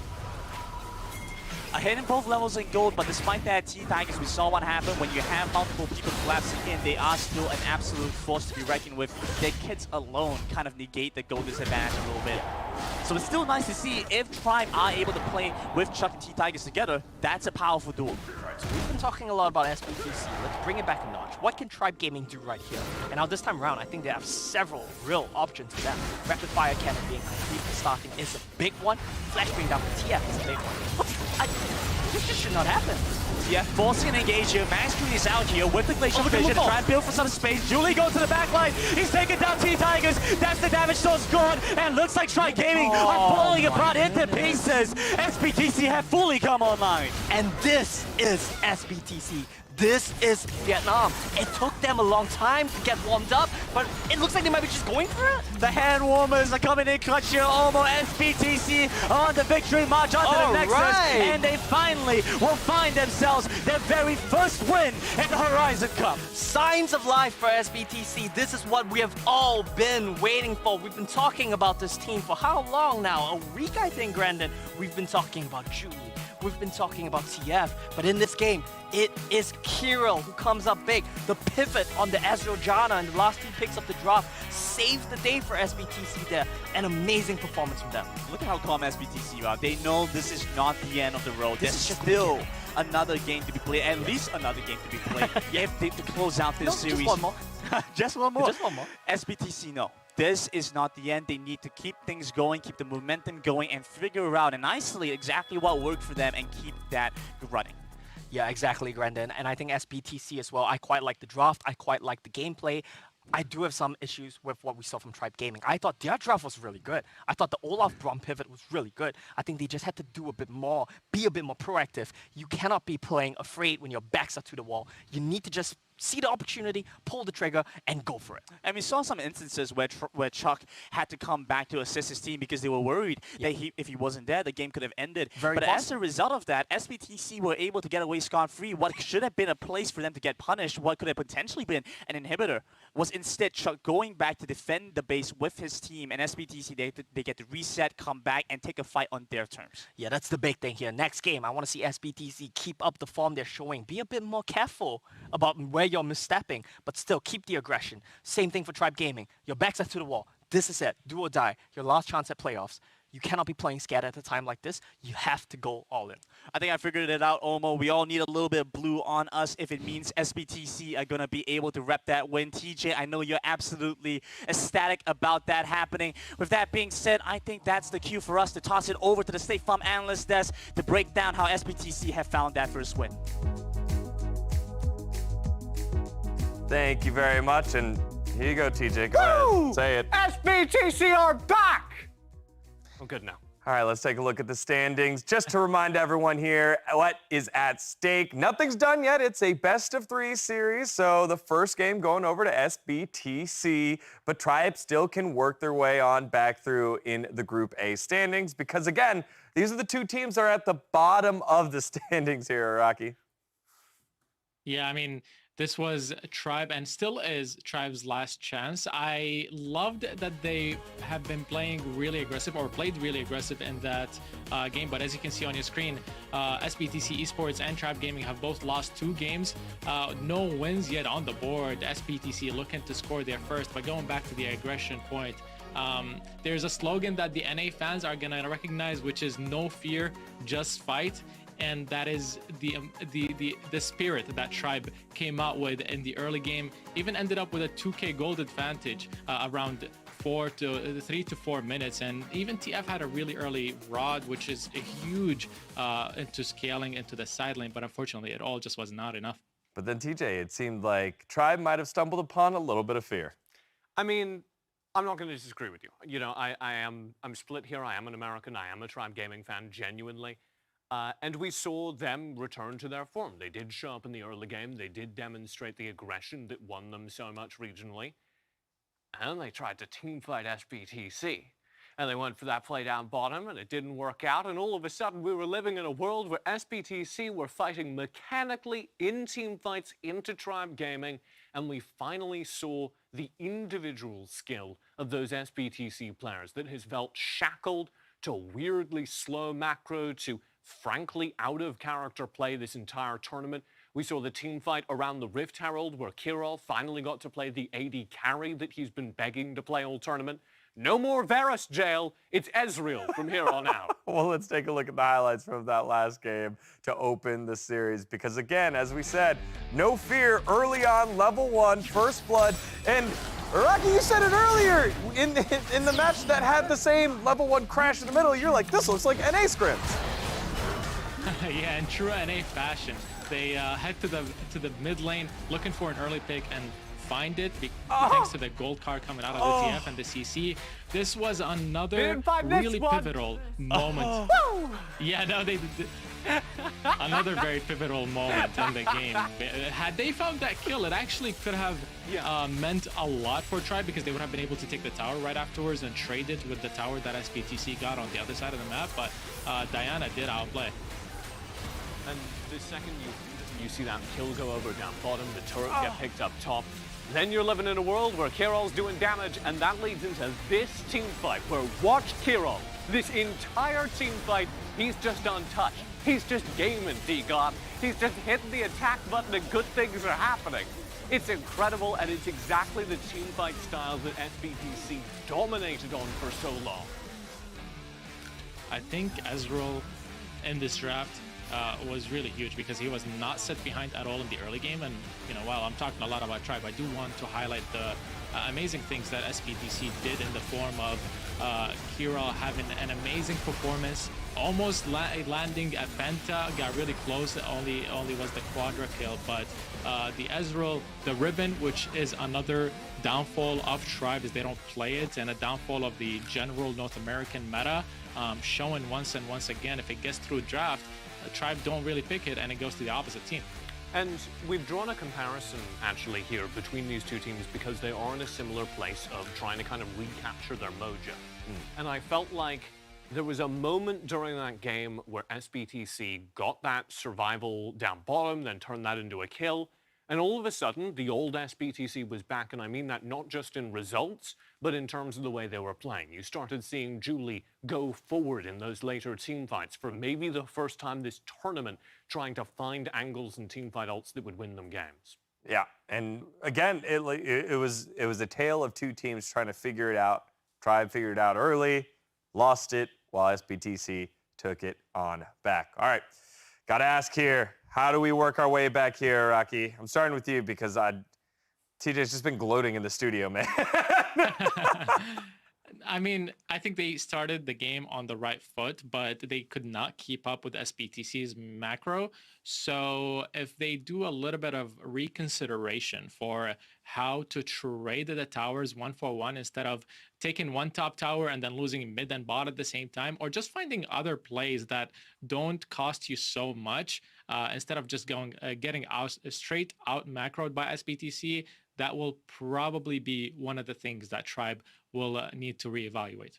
TJ, final thoughts before we toss to this game too? Tribe Gaming looked good when they were playing aggressive, looked good when they were challenging SBTC.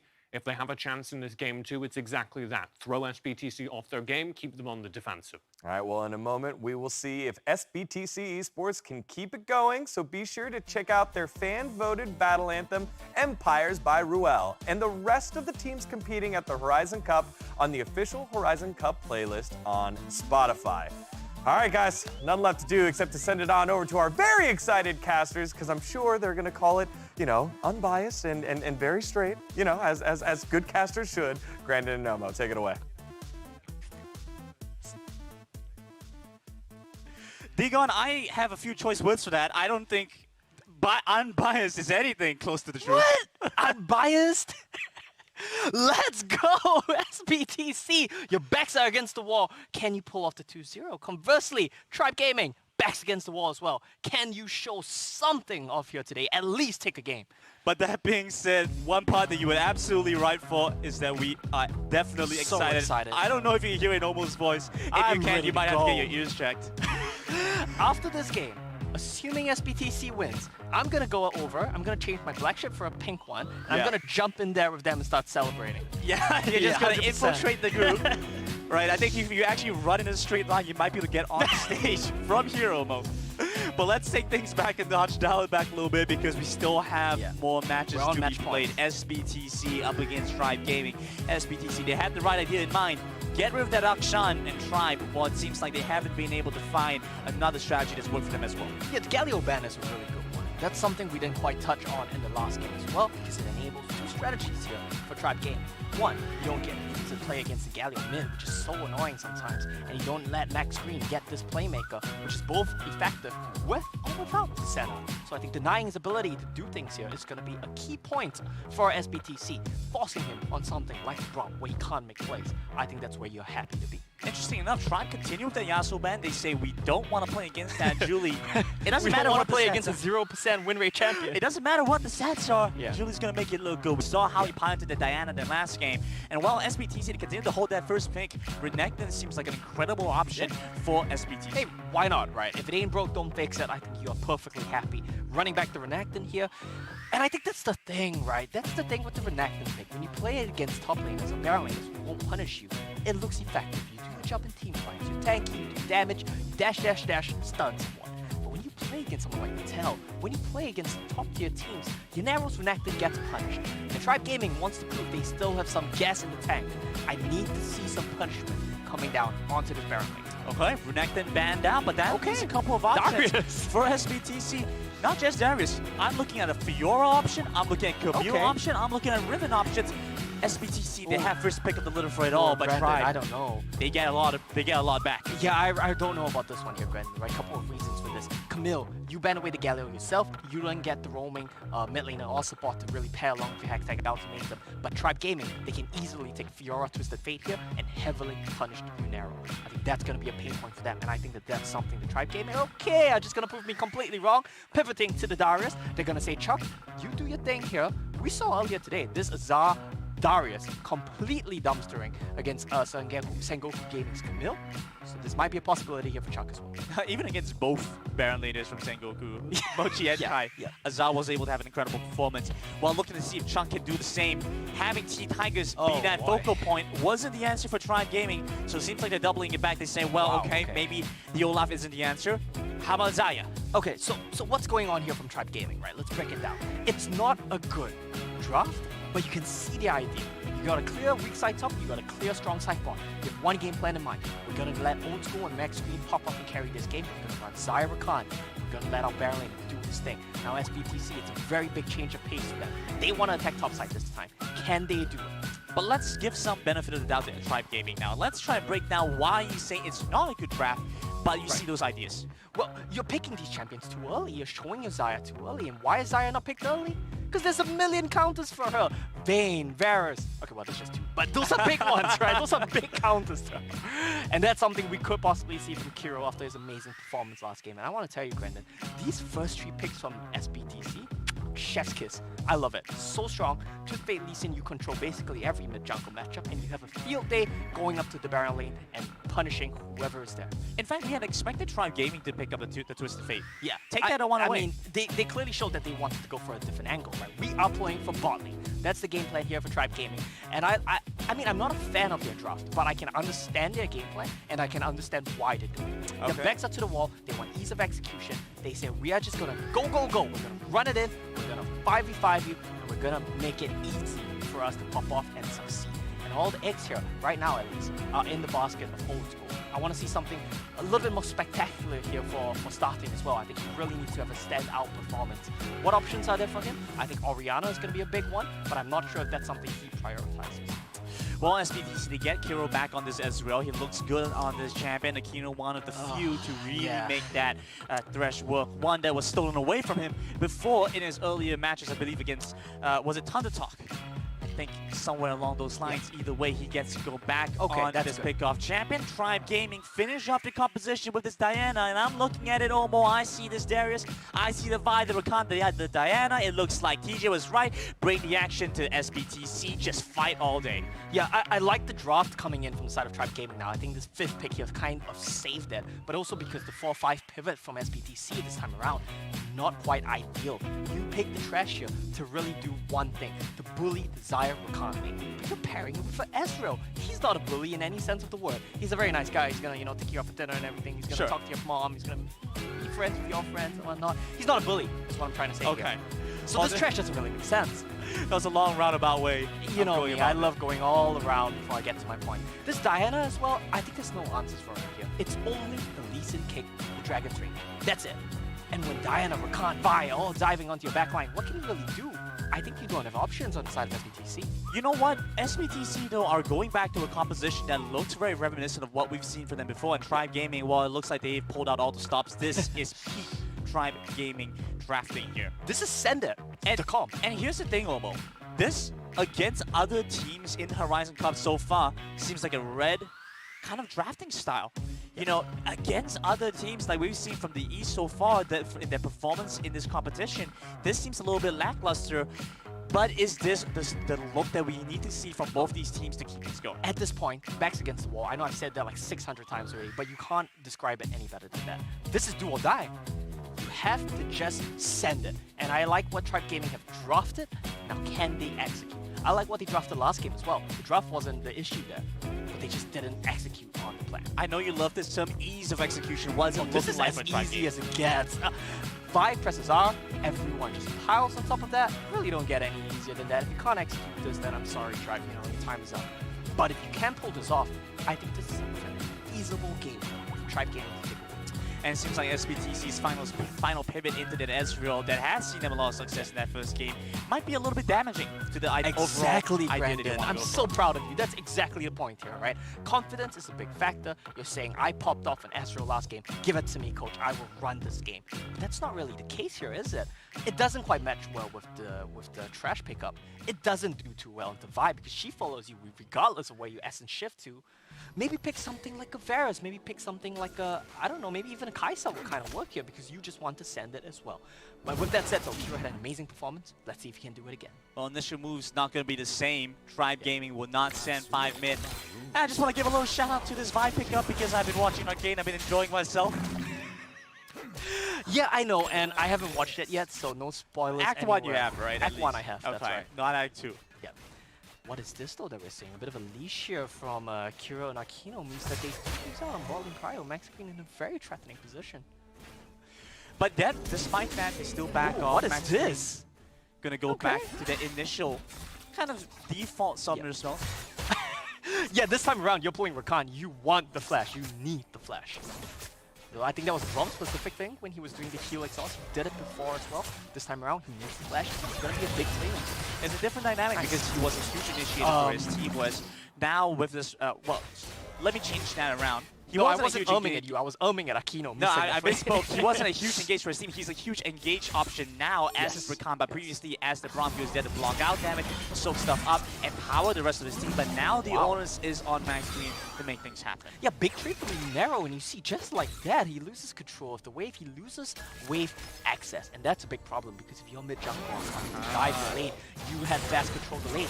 Old School gets off. But look at what TF is doing right now. He's gone up to the top side, says, you might have punished my top laner, but I will punish you right back. No. Flashing forward, looking for the final hit to take down Old School, but instead they find Max Green to get the first on the board. The Tigers flashes in with the Solid Battery, looking for the return kill back onto Aquino. A little bit more for the Assassin's Force will find them and net them the kill, and yet it's not going to be enough. Looking at a little bit more from T-Tigers, but he's going to barely get away. My heart kind of dropped forward, right oh my goodness, starting. Gets this kill, but it's so risky here. They're all so low. A sliver of health on T-Tigers starting. Old School as well. Keep in mind, he survived this fight with 1 HP. And that is a huge win for Tribe Gaming. They barely get the win, but they get it nonetheless. And that means that you lose the wave on the side of Kiro. That helps to stabilize the state of the game right now, because look at his gold. Even losing the wave, he's so far ahead of Old School.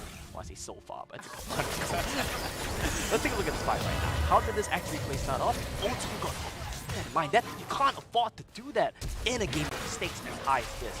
And SBTC, Kiro and Aquino, they're just calling back off right now because they know the move is coming in from starting. They could have taken that 2v1, but with starting that, it turns into a 2v2. That's not something they want to do.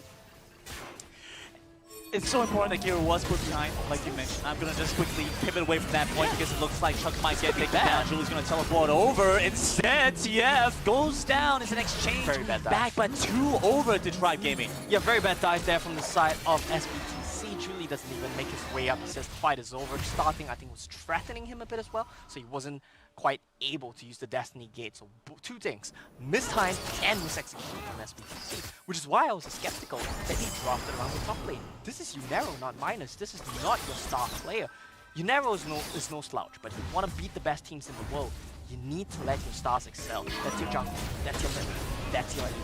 Let's take a look at how this fight happens again, because with that upper hand, they were able to reset the aggro. You see T-Tigers appear in the top side of the map. Was that the support Chuck that he loses a bit of the wave, but T-Tigers gets that gold instead, so you can see now with this fight, finding himself a little bit further ahead. Getting close to that Triforce, not going for defensive options, says we want to fight. Oh, Akino was putting so much pressure down in this lane. Forget what I said. Yeah.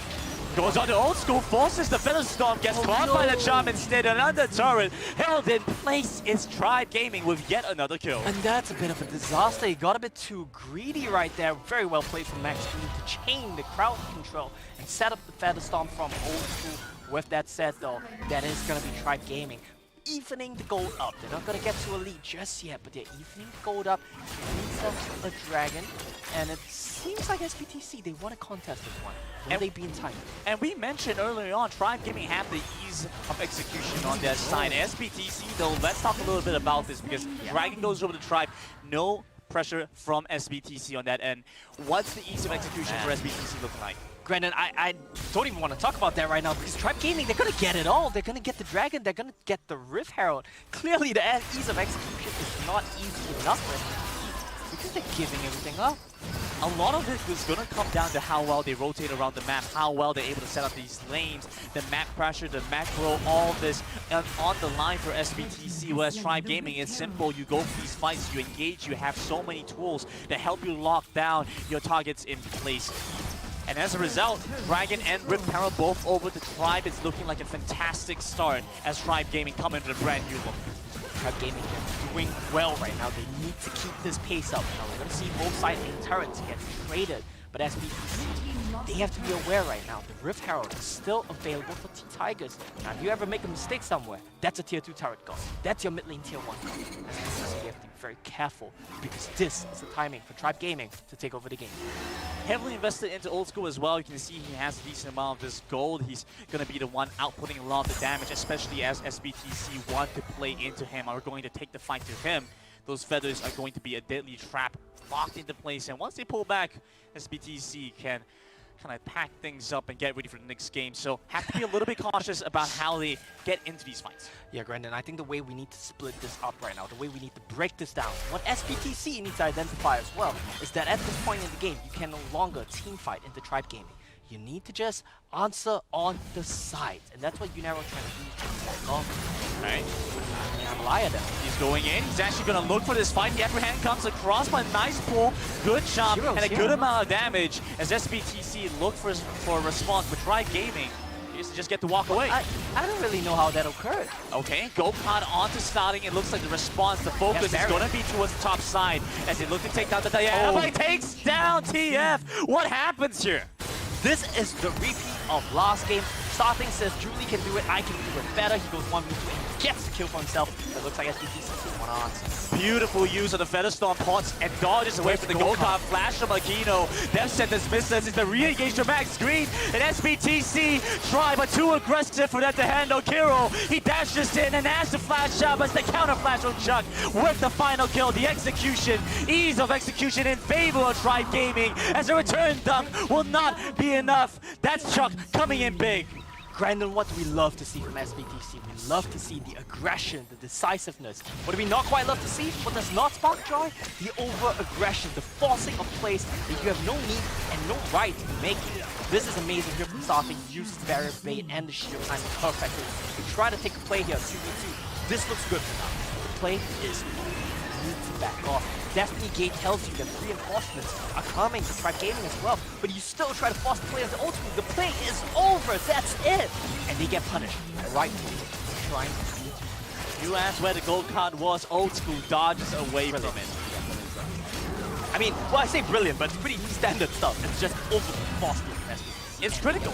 Absolutely had to make that play. Things would have gone very bad if not. this as well, Unero, he flashes forward, he kills Spot, and gets taken down himself. Here we go. Forcing a fight here, they're looking to take down Starting, but still with the Moonfall is able to respond. Good damage on Unero, takes him down. Akino is gone as well, but Kiro gets a chance to free hit, and that means SBTC have a chance to take this fight. Battlestorm comes back up. That's the gold card to lock him back into place. You can dodge it once, but not a second time. SBTC with 4. And SBTC, they sacrifice Tempo on the map to get momentum and make a play. They make a move on mid lane. They lose 3 at the end of the day. They get the fight win, but they are not in a condition to defend the turret. Well, I say that, but Destiny Gate expended. Keep in mind, Chuck was not in the fight, so that was a fight before there. And Tribe Gaming still traded pretty evenly, so I think that we have to do that. Oh my goodness, barely dodges away from the upper hand. Gets caught there, doesn't even have flash to get out. SBTC have been willing to take these fights, and yet it seems like Tribe are the ones to come up ahead in most of these exchanges. Hang on a second, Kiro is an interesting item here. He went with the Ice Bomb on. So he's not going to be doing as much damage as last game. He'll have that slow. He's great against Darius, Vi, as well as Diana. The armor's not going to hurt too. His utility comes up clutch for SBTC if they're able to get this against Tribe and the additional armor against a heavy AD team. Let's see, Tribe to pull the trigger. They're looking for the engage. It's a beautiful one. Laid on with the Moonfall. It's Tribe Gaming. They're finding engage in the Dragon Pit. SBTC set running. Akino off by the side. Julie as well, locking the gold card, but it's not going to be enough as the rest of the team collapse onto him. The not the Death Center, the Dark Passage will find him his escape route. But SBTC lose a critical fight there. SBTC, they lose the fight, but I think they're surprised that only Unero dropped at the end of that one. That does mean, though, for Tribe Gaming, they get the mid lane turret, they get the Rift Herald, but they lose the Dragon. That was taken at the end of the day by Unero. I don't even know how. The man sacrificed his life to pick up the Dragon. I think they're going to call work. Nice little cancel recalls here. Do SBTC want something? They've been loving these fights, Homo. I mean, frankly, SBTC and Tribe Gaming are so aggressive right now. Looks like a catch onto TF. Tigers doesn't have enough to finish off that kill. So instead they hold off. Kiro's gonna try to make some work happen in the mid lane. I know, Ezreal, when you think of heavy sieges, you don't exactly think of Ezreal. Yeah, I mean, but he's okay. He pokes you out before he sees your turret. That's the way he does it. Not just hitting your turret directly, but it's still effective. It still works. And I want to lay out the state of the game right now. While we do see a lot of flashy stuff coming in from starting, a lot of flashy plays coming in from SBTC, I want you guys to know that the state of the game right now relies on one thing and one thing only. It's a marksman face-off. Whoever can output more in the next few team fights, Kiro, Old School, between the two of them, is gonna carry his team to a win. And theoretically, you're supposed to have this commune that's supposed to get you express visit onto Old School. You know, you're supposed to have visitation rights, get to see this guy. But very frankly, he's been able to dodge out on all of those. He's come up with a million excuses. He says, I don't want to quite see you. I'm just going to do my own thing. It's not me, it's you. He's not going to lie about it, right? Here we go. They're going to make a play off the Chuck, but I don't know if they have to back. Okay, Gokhan comes across. There's a lot of crowd control to hold him in place for now. Kiro is that big damage onto the upper hand. They do finish him off. Nice. That's a nice pickup. Yeah, and Chuck, I mean, if you look at the state of the map right now, T-Tigers and Starfleet, 2 members down in the bottom lane, cannot be showing this far up on the side lane. Right now, this state of the game, SBTC, they're going to get a turret for themselves. They're going to pull ahead to a 2k gold lead. But all of this doesn't matter, Grandin. This stuff does not matter. It's between Old School and Kiro. Who's going to output more? This is not a team fight. This is just a bit of gold. It still comes down to the next big team fight. I love the way you're framing this. It doesn't matter. It's 4 players and ADC. That's it. That's how you have to it genuinely is, because if you look at how this game is going to play out, the 4 players are all trying to kill that one ADC. But you can't kill Kiro.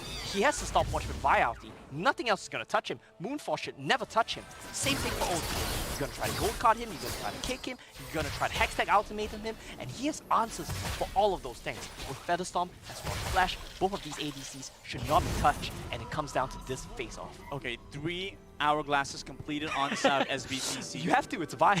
You have to respect this. Vi, Diana, so many options. They can look to engage onto you. Julie has the rapid fire cannon now, so that's a little bit of a range boost. Yeah, that's going to be great, because you need to be able to catch people and pick them off. You need to be able to poke them with that, punk them out, set up by the gold card. But what is this? He tries to set up! Interesting mechanic. T-Tigers is going to look for the engage onto Akino, force the flash away, they jump onto Max Screen, but the Battle Dance will find Tribe Gaming a safe escape and exit for the jungle. I just want to pose a question. Why do hard thing when easy thing do trick? Why do you try to interrupt him on the dark passage when you could just hit him? That's a good point. That's a good point. As much as I love the offense references, I think I don't have time to find a good reply to that. Yeah, but pay attention to the damage being put out by Starting right now. This man is starting to scale, and he is going to be a serious threat to everyone not in here. Okay, once again, they're going to look for the catch on the Chuck. It's critical that they find this before the rest of Tribe Gaming will come in. The rest of the team now available. That's a re-engage from Max, and once again, they just layer all the damage, the crowd control, the spells, the spotlight on the Kiro. He has to deal with Starting over by the back. They manage to take down TF, but Kiro's still alive. He's still healthy. He's chalked up. Chuck walks in into the face of danger and gets pitted in exchange for that. You look at Old School, he has no HP. And that's the difference between these two team fights right now. What do we say? It's between the two marksmen. Who stays alive? I mean, Kiro is alive, but he's too low to do anything. And Old School stays alive, but he's too low to do anything. Kiro can keep outputting the damage.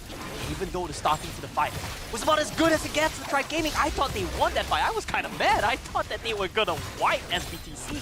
But I don't know how SBTC, they turn it around. And I think it's off the back of Kiro on this Ezreal being uncontested. Let's take a look at the Axe Effect replay because, well, things start off by them trying to go for Chuck. It's a difficult target to take off. Akino actually gets a really nice hook on the starting and that slows down tempo a little bit. You can see the double hourglass, how impactful that is. I know what the problem here is. Old School was forced to use his ulti too early. He needs to play it a bit more on the edge, a bit more on the side so that he doesn't get tossed out that early, and that would allow him more space to DPS as the fight progresses. And he's feeling threatened right now, Grandin. He picks up a QSS for himself, so he doesn't need to out for the TF card. He can QSS the TF card and save his out for the Hextech ultimatum or something else. What's happening? Akino, he's going to walk in. He walks right in. The Tribe Gaming, they're lying away. It's a death rush. Kiro, the next target to focus. They get the lockdown, and the rest of his team cannot save him. He is definitely dead. Tribe with a critical double pick off. Grandin, I didn't talk about the death rush because I thought they knew. The Ezreal ulti didn't go into the bush, but I thought they didn't make the assumption that if they're not on Baron, they have to be camping for us. But SBTC, they get a bit greedy. I mean, they have Destiny. Yeah, I mean, they have Destiny as well. I can understand why you would have wanted to expand it. Here we go. This is Tribe Gaming taking the game into their hands. You have to make a play. TF, it's all down to you to stop this Baron, pick up the rest of your team. Nice kick. Is only going to be able to do so much. Unero jumps in with the Hextech ultimate and try and buy some time, but difficult for SBTC. Okay, he just needs to stall. The Baron's going to reset. Tribe Gaming, they don't get much more. For once, Unero, thank you for inting. That was exactly what you needed to do. You just need to stop them from picking up the Baron, and he does his job. Okay, I guess that is one way to put it. No, look, I want to point out something though. The only reason why that went the way of SBTC was because of Chu.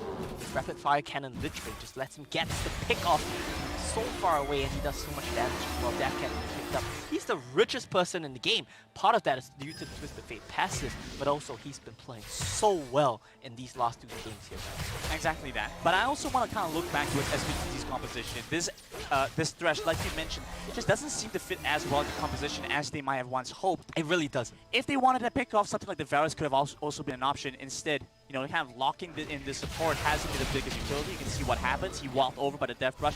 Certain other supports could have escaped in that situation. Well, Grandin, Thresh also has a lantern that you can throw into the Death Rush. I think they were just completely If you are in range to toss your lantern in, I'm pretty sure you're in range for the Vi ultimate. Okay, that's fair. That's a fair point as well. I want to point out really quickly though, these 4 items on Julie means that he needs to take the game into his own hands right now. Earlier on, we were talking about how only the 280 carries matter, but with these items, Julie is a serious threat as well. No way you fall for it again! Double time, run it back, TF gets caught out, that's the engage coming across, Julie gets locked out in place, Kiro set running, that's your damage source gone, and yet they still aren't able to finish off the job. Look at Unero off the side lane! Yeah, that was desperation from Tribe, but SBTC, they walked right into it. What's the saying? Fool me once, fool me twice, maybe even fool me 2 times here for Julie. Nice engage there, gets to catch onto the Twisted Fate, like you mentioned, a huge chunk of damage. No way you go in here. Absolutely not, that was gonna have to back off. Things are starting to get a bit messy, and I think the pressure, the nerves, it's starting to get to the mind. So many stakes here on the line. Tournament lives for both these teams. Baron gets started off. 30 seconds to Julie. It's a 4v5. There we go. Things start off again. They have to go for this. They have to stop this. TF loses so much health in the process. Unero joins in, but Chuck is right on his tail. And the fight is not going to go in their favor. Kiro doesn't have anywhere to go. Unero gets taken down. Your damage source is dead. Akino, the next to follow. TF, he's off in the jungle, running away. It's a horror movie. The pursuit is going. Kiro, he needs to do something to stop them. At the very least, Baron is delayed, but not stopped. And this comp from Tribe Gaming is working out. What did we say? Ease of execution. Easily, I'm losing it as well. I'm losing it just like these two teams. It's easy for you to pull the trigger, and that's exactly what Tribe are finding in this game. Julie gets caught, they keep face-checking these death rushes, and Tribe are just able to constantly pull the trigger over and over again. Yonero's not finding anything on side lanes, and SBTC, they're getting caught in the team fight. It's not a great start. I have to bring this up, Omo. Double teleport for Unero and TF. They know if this dragon goes the way of Tribe Gaming, the game is going to be over. Yeah, they need to get here. Baron is one thing. You can't give up both. Dragon Soul as well as the Baron. Unero's online. He's going to be able to teleport in. TF is a few seconds away. That's Dragon gone. But they have to pull the trigger. Yet it's not available for that. It's gone too soon. And Tribe Gaming with the engage. Kiro falls to starting. And that's it. That's all that she wrote. Tribe Gaming with a triple kill for starting as they find an absolutely amazing pickoff time and time again to take this game. And Grandin, what did we say? Ease of execution, and don't give Max Green an initiator. He finds the Rakan, he finds the plays, he finds the picks, he finds every amazing teamfight engage. And Tribe Gaming, I think they're going to tie it up. And these teams are not done yet. Both teams take one game in this series. One game apiece. We're now going to game 3. I couldn't think of a more poetic way to end that. Both of these teams, the tournament lives on the line here, Grandin, and it goes to a game 3 to decide it. Whoever loses this one, I think they're all but out of the tournament. Whoever wins this one, their lives are still in their hands. If they end up losing this series, your fate in the tournament is not in your hands. We'll put it that way. If you do win, you still have a chance. Down the line, SBTC still face off against, I believe, TSM tomorrow. Not an easy opponent, but at the very least, they'll get another shot. We still see another game coming through for Tribe Gaming as well. And that's the thing, right? We have one more game coming your way. It's going to be the last game of the night, and it's going to be a big one. It's going to be a decider. The pride of SEA versus the only hope of NA. Who's going to be the one to take it? Well, it looks like that 2-0 prophecy isn't going to come through. But at the very least, I think there is still someone right on the State Farm analyst desk. So let's toss it over to them for them to break this one down. Thank you, gents. All right, we got ourselves a series, and you could hear it in the sound of the casters' voices and in TJ's pacing all over the studio. When that Baron fight broke out, he was like, oh yeah, they caught the Baron. Okay, Tribe's taking Baron. All right, looks like we're going to game 3. It was good team fighting. Rocky, yeah, baby! NA's on the board! I can finally breathe. I'm having, it's a breath of fresh air, and they need to close out the series. Still, it's not over, but I love how they went back to super comfort picks. This is literally what I wanted them to do about their final chance. Just play how you usually did in the region. We saw the Zyrakan really infamous for that duo in particular in NA. The Darius for Chuck, literally the reason why I hate the champion and why I fear playing against it so much. We have the Vi for Tiggs and the Diana for starting all over. Finally are able to show a performance like the ones we've seen from them again in the qualifiers up to the Horizon Cup. Yeah, and if we take a look at the highlights from that last game, it wasn't an easy road all the way through here, DJ. Yeah, this was a very good game to watch. I think there are a lot of similar problems going on both teams. It feels like communication is falling apart sometimes for SBTC. You see them have the mechanical outplays necessary to win these team fights and decent macro play, and then one person will walk forward. We had that, I think, game-ending failed true shot on the bush near the Baron where the entire team just spews out of the bush and ends SBTC. And that realistically should never happen if your team is all on the same page. So it feels like SBTC are still a little out of it, but it's fun to watch. Coming into the Horizon Cup, we spoke a little bit about who are the players to highlight on Tribe Gaming. And my answer was starting all over and the duo in the Dragon Lane in Old School and Max Green.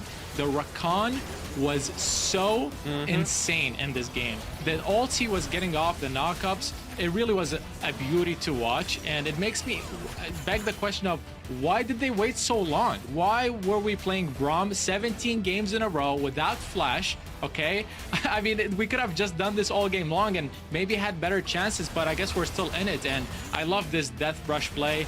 They repeated it again afterwards, and it worked the second time around. Yeah, it's a new look for Tribe. It's a lot of confidence, no fear at all, and just aggression and playing to their style. And I also that was the first time I'd ever seen Starting actually deliver on what he did regionally, internationally. That was a very good performance from Starting. He won some of the 1v1 duels versus Julie. He won some side lane fights. I'm really excited to see more of that. And that's the big thing we need to remind everyone back home. Although both of these squads struggling, no doubt, here at the Horizon Cup, these are the best from the region when they had their gauntlets and had to beat some of the best out there. So the fact that we're getting here, we're seeing problems on big display, it doesn't mean that they didn't have skill set in the first place, Araki. Yeah, and while, I'm glad they won a game, they did do a really good job with their aggression. They're still getting outplayed macro-wise around the map. For the longest time, they were falling behind in gold, falling behind in towers and objectives. So the Asian macro is still coming through. I particularly really love how Asian teams have a very good sense for how to take down side lane towers while defending their own and not just giving away free gold. So Tribe will still need to evaluate what is the reason, what is the cause for SBTC's better macro, and try to learn from it, adapt to it, and perhaps have a different approach to third game. Well, it's not just macro, because micro-wise, Kirill was playing outside of his mind. And it's been 2 games in a row now, so I want to put a big marker over him heading towards game number 3. Kirill has looked absolutely incredible this series, and this, for the first time, has been SBTC at the Horizon Cup playing to their all-star AD carry. The amount of fights he just sits at the back of and absolutely lays into on picks like this Ezreal has never been higher. I want to see him get the Ezreal again. If he can't get the Ezreal, give me Kirill's Kai'Sa, it's equally good. I'm really liking the Ezreal. It's coming very out of left field. I don't think we've seen anyone else play it at the Horizon Cup so far, so he's looking amazing on it. It's a really good kiter in team fights, long range, a lot of safety, so he's able to constantly dish out damage without being put in an awkward position where he just gets caught, except for a couple of times, especially the death rush they did earlier. But yeah, really, really good look for Kirill, and this Ezreal pocket pick is showing up huge. And I think there's something about the international meta that has shifted away from playing to AD carries, and we're starting to see a bounce back of that. We saw it earlier in the KT Rolster series, where all of a sudden it all became about Luna down at the bottom lane, being able to come through on his Corki, and we're seeing it again here in this series. When games go late, when it comes to down to 20-minute team fights, it is all about the AD carries. It is all about players like Kirill on their signature picks. Well, speaking of 20-minute team fights, when it comes to international play, you just get nervous. You get a little stressed out. Like our friend here in the screen, the man in the wall. Oh, God! There it is. This is during a win for Araki Zoro as well. This is Araki Zoro Yes! winning. Hands on face, hands on cheeks in the best cut, into the prayer. Oh my goodness! Oh, what are you doing? Oh, man, Yes! Oh, these are the moves. Thank God. A true NA fan. Yeah, I mean, Yeah, you know, a lot of the time you see those commercials, they're like, oh, here are the fans, hands and face. Oh, here's the Viper pose. Rocky, you did all of those. You did all of those, man. I'm an NA player after all, and if we don't have a good international performance and we don't show the other teams, the other regions, what we can do, it's just gonna reflect bad on all of us. So I'm happy that we at least have one good game taken off of SBTC thus far. I really want Tribe to keep going, and I still have faith that they're gonna pull out the 2-1 that I predicted prior to the series. All right, well, here we go to wrap up what has been the best series in all of today. Well, at least for our desk. Let's send it back on over to Brandon and Omo. Take it away, guys. Let's get it. It's SBTC and Tribe Gaming in the final match of the day. Omo, you said you had some choice words for that. I don't know if you would call this the best match. I don't know if you guys saw what Ireki was doing just now. I can tell you it's the same thing here in Singapore. I've been squatting, I've been jumping, I have my face in my hands, I have my hands in my face, I had it all. It's not a fun game for us. But that's what great esports and great matches are supposed to do. It's supposed to give you those emotions. Because both these teams are fighting for their tournament lives here. As we get ready for our picks and bans, we're once again in the Suntec Convention Center. This is the Horizon Cup, and I don't think they want the journey to end here. Yeah, I might not say that this is the most exciting or fun game so far, but I can tell you that this is definitely the game with the highest stakes so far. The pride and joy of SEA going up against the only North American reps. And both of these teams, they're fighting for their tournament lives. What's gonna change here in Game 3? No way you just run back what was working. Surely you want to change something up. And if I was SBTC, I would remove Rakan 100%. Here's the thing, SBTC is still on blue side. Yeah. So they still have that option. Yeah. What's gonna change here? Is SBTC still gonna look for that Renekton first? Well, I don't know. Or That's Camille? the thing, right? Like, I feel like you shouldn't be prioritizing these champions because Unero is not the key point. He's not the focal point of your team. He's a good player, but he's good at being stable. He plays for your team, not the other way around. And I want to see SBTC go back to that style. There we go, banning away the Camille. They're saying we don't want to deal with it. We don't want to first pick it. My concern is that this might have an impact on the confidence of Unero, feeling like your team might not trust you. Is not a good spot to be in. The good thing, though, is draft-wise, this is the way to go. Okay, but I feel like with SBTC not getting rid of the 6, Tribe have to ban that away. Yes, they put you on the spot. There we go. I love the bans here. Get rid of the Rakan, get rid of the Camille. This is where you want to be playing. And the biggest criticism that we had for picking Camille was the fact they banned away Yalo themselves. And it seemed like an afterthought that, oh, hey, Camille is up. We expected Tribe to ban it away. And instead, leaving that option available, they didn't have that. There we go. Tribe, they must ban away the Ziggs. So what is this? This is a, don't tell me this is a Fiora angle, Grandin. I would be Fiora angle? I mean, I hope it's a Renekton. There we go. Renekton locked in for Unero. Back to Old Faithful. That's what works for him. Stick to your guns. Oh, reliable. I think we looked at the C championships. Something along the lines of an absurd pick rate and win rate for Renekton. Yeah. Yeah, and I think the same idea stands here. He still does the same thing. He's tanky, he's reliable, he is a good weak side champion. And starting, he's saying I was popping off in the Diana last game. Let me do it again. Now the question is, can you do it without Max Green to set you up? And you're blind picking at this time. You don't know what Julie's gonna pick into it. He doesn't have the Yasuo available. So what's left for Julie? What would he want to play into the Diana? I think that's the biggest question right now. Now, what do you think his options are? Maybe something like Zed, maybe something like maybe even a Riven mid. I wouldn't think that's too out of the picture here, but we'll have to see what he wants to pick up. Main thing I want to touch on right now, TF gets Riven again, so he can carry yet again. And Unero against Chuck, it's going to be a pretty standard matchup. Renekton Darius, it's pretty uninteractive. Yeah, I think that's where I was going to go. I don't feel like TF is going to look to give that Riven to Julie. Probably wants it for himself. Says, hey man, you know what? I feel like I'm feeling pretty good at this Riven today. Yeah, I won the game with Riven. Maybe we should just give it to him.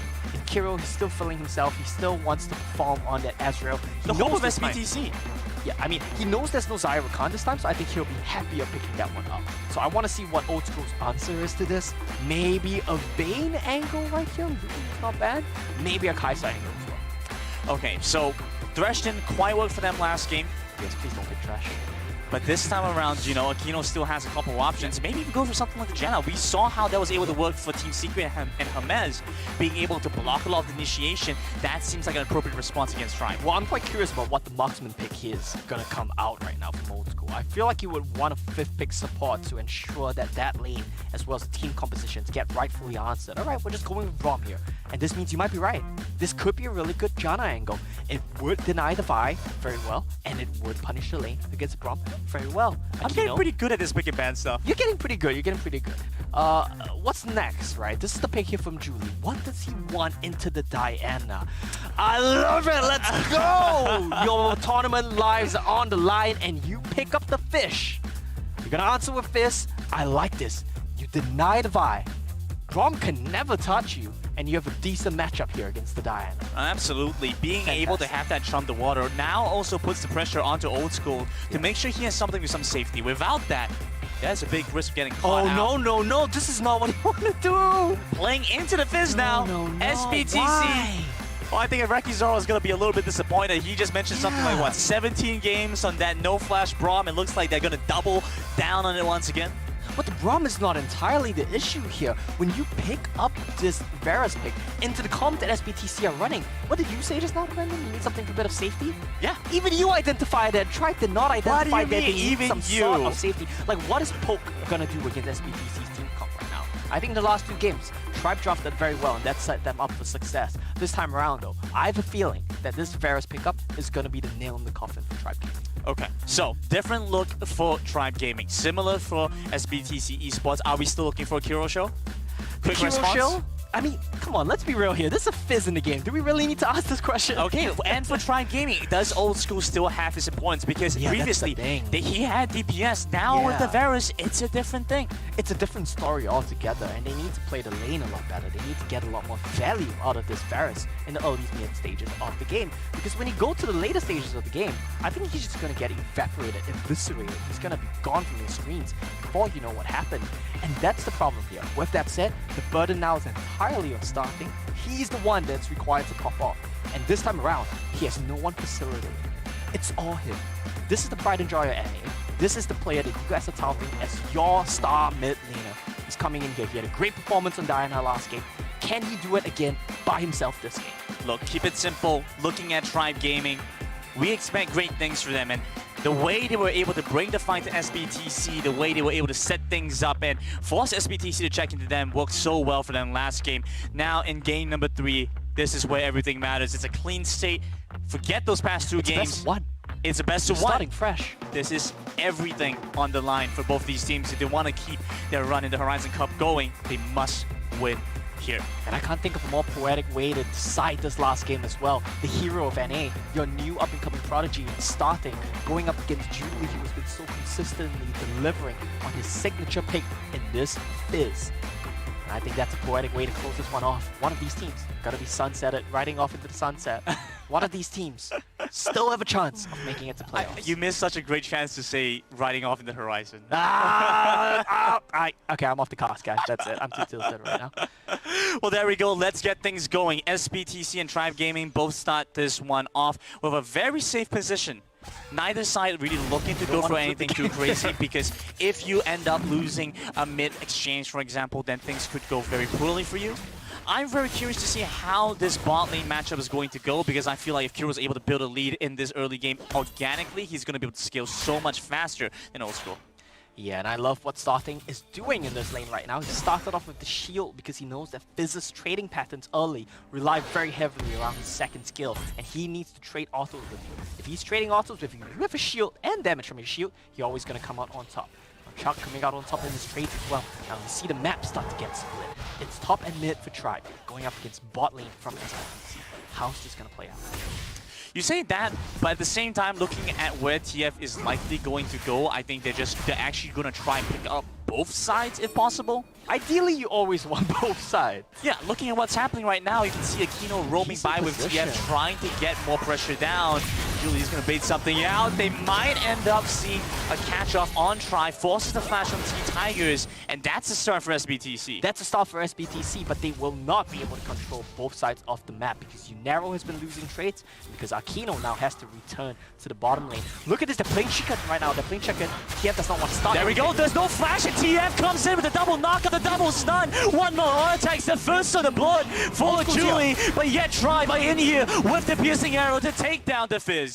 And this is all about tempo. If you're sacrificing tempo on your bot lane for Aquino to roam, that means in 10-15 seconds, that's the timing window for Old School and Max Green to roam, and he find exactly that. Nice little cheeky play here from Aquino, playing around tempo, yet again, stopping the recall of Starting. It looks like TF, he will be able to pick up double Scuttle Crab here, and that's going to be huge. Look at the chicken that they're playing right now. No one is starting a Scuttle Crab. TF does not want to start anything, he just wants to see what T-Tigers can get.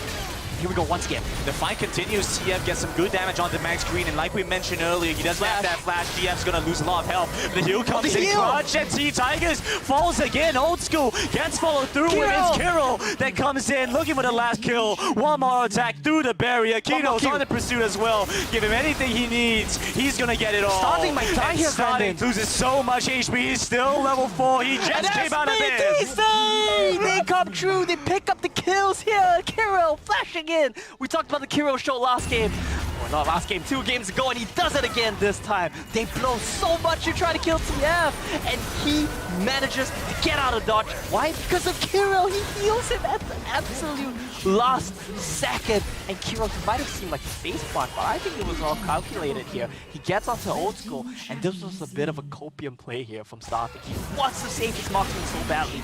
He has no ultimate, and that kill gave Kirill level 5. It gave him his ultimate, the True Shot Barrage, to take that one down. The gold right now is in the pockets of the people you wanted it. Julie on this Fizz, Kirill on this Ezreal. You could not be happier if you were SBTC. Look, that's the thing, almost. Starting just came right out of the base, walked over, was still level 4, had no gold, no EXP, and Kirill punished him hard. SBTC now hold a lead in this early game, but how will things keep moving for this team? Look, Brandon, Julie's going all in. He has the death cap right now on this Fizz. It's a 2,000 gold lead for SBTC, but keep in mind, it's barely even 4 minutes. It's basically 1,000 gold a minute, and that's what you love to see from SBTC. Okay, they're playing on bomb. They're playing the way they need to. Julie might get baited right now. Okay, things start off, but you always have that play for Trickster. It's an easy out to get away from any kind of engaged Jack Glacial Fission to get the lockdown to the Kino, but the Monsoon, where is it? It's too late. He still goes down, but the water comes in and the damage out. This first pick in game number 3 is massive. They set up the bait so well there, Grandin. Akino, he survives just long enough to use that Monsoon. The Charm of the Waters comes in. The Ribbon, Broken Blade of the Exile, whatever you want to call it, it comes in as well. And they chop Tribe Gaming in half. And this is the problem. Their team comp is not cohesive like it was last game. It doesn't make sense. What are you trying to do here? You want to dive in, but Varus and Rob, they want to play out. You can't make up your mind. Your team is not in sync. Look at this. This is the Axe Effect replay. Let's see how this one goes. Like you mentioned, Akino buys just enough time. Akino buys enough time, but why does it matter? It's enough time, not for Tribe Gaming to get in and secure the kill. It's enough time for SBTC to react and respond with their own ultimates. And this is what happens when your team comp is not cohesive. Half of you want to go in, half of you want to poke. You just don't have the synchronization here.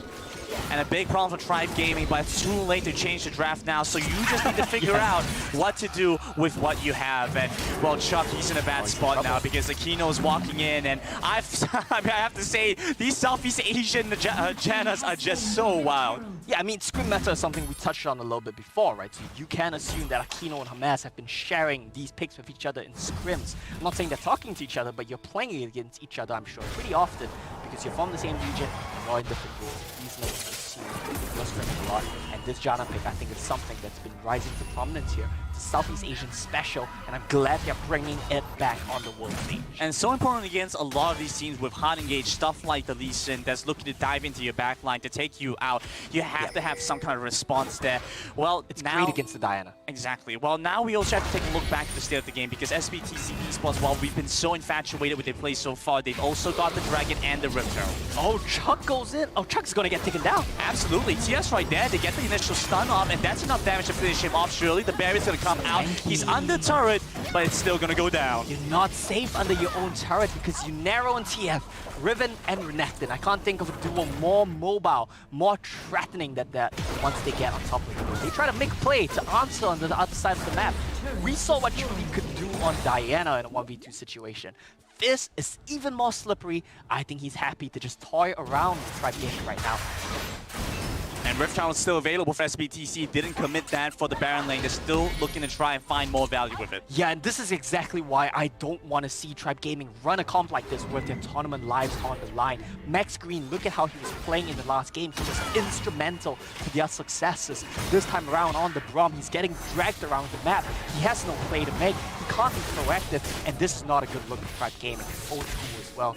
His clutch plays in the last game were why they succeeded. Now in the Varus, what can he really do? What can he do with the Varus? Going up against a Fizz, a Riven, a Renekton at that. Huge problems. Even going for the Zai at this point without the Rakan might have been better because it allows for a little bit more safety. I know you mentioned and alluded to that Kaisa pickup. Something that could have been more aggressive. This is huge, though. Rift Herald gets popped for the tier 2 right now. SBTC, they say, want to race. We will race you, and we are Lewis Hamilton right now. We are going down into your base. It's going to get a second charge onto the tier 2. All right, I don't quite get that reference, but I'll take it. That's going to be Julie. He goes down the mid lane, but he's bought enough time to escort the Rift Herald one tier deeper, going to get that charge on that inhibitor. No, you're not diving this. He's looking to force this engage. They jump on the max screen. He has enough damage to finish him off, but not with the crowd control blocking them, stopping them. TF's going to come in, and that's Chuck finally joining into the fight. The fight has been split up between two fronts. Aquino comes in to block a lot of the damage, send them Monsoon, send them away, and yet Tribe will come up ahead. Tribe will come up ahead. That was an ambitious dive there for SBTC. Started out with Julie getting picked off in the mid lane while his team is in the bot lane.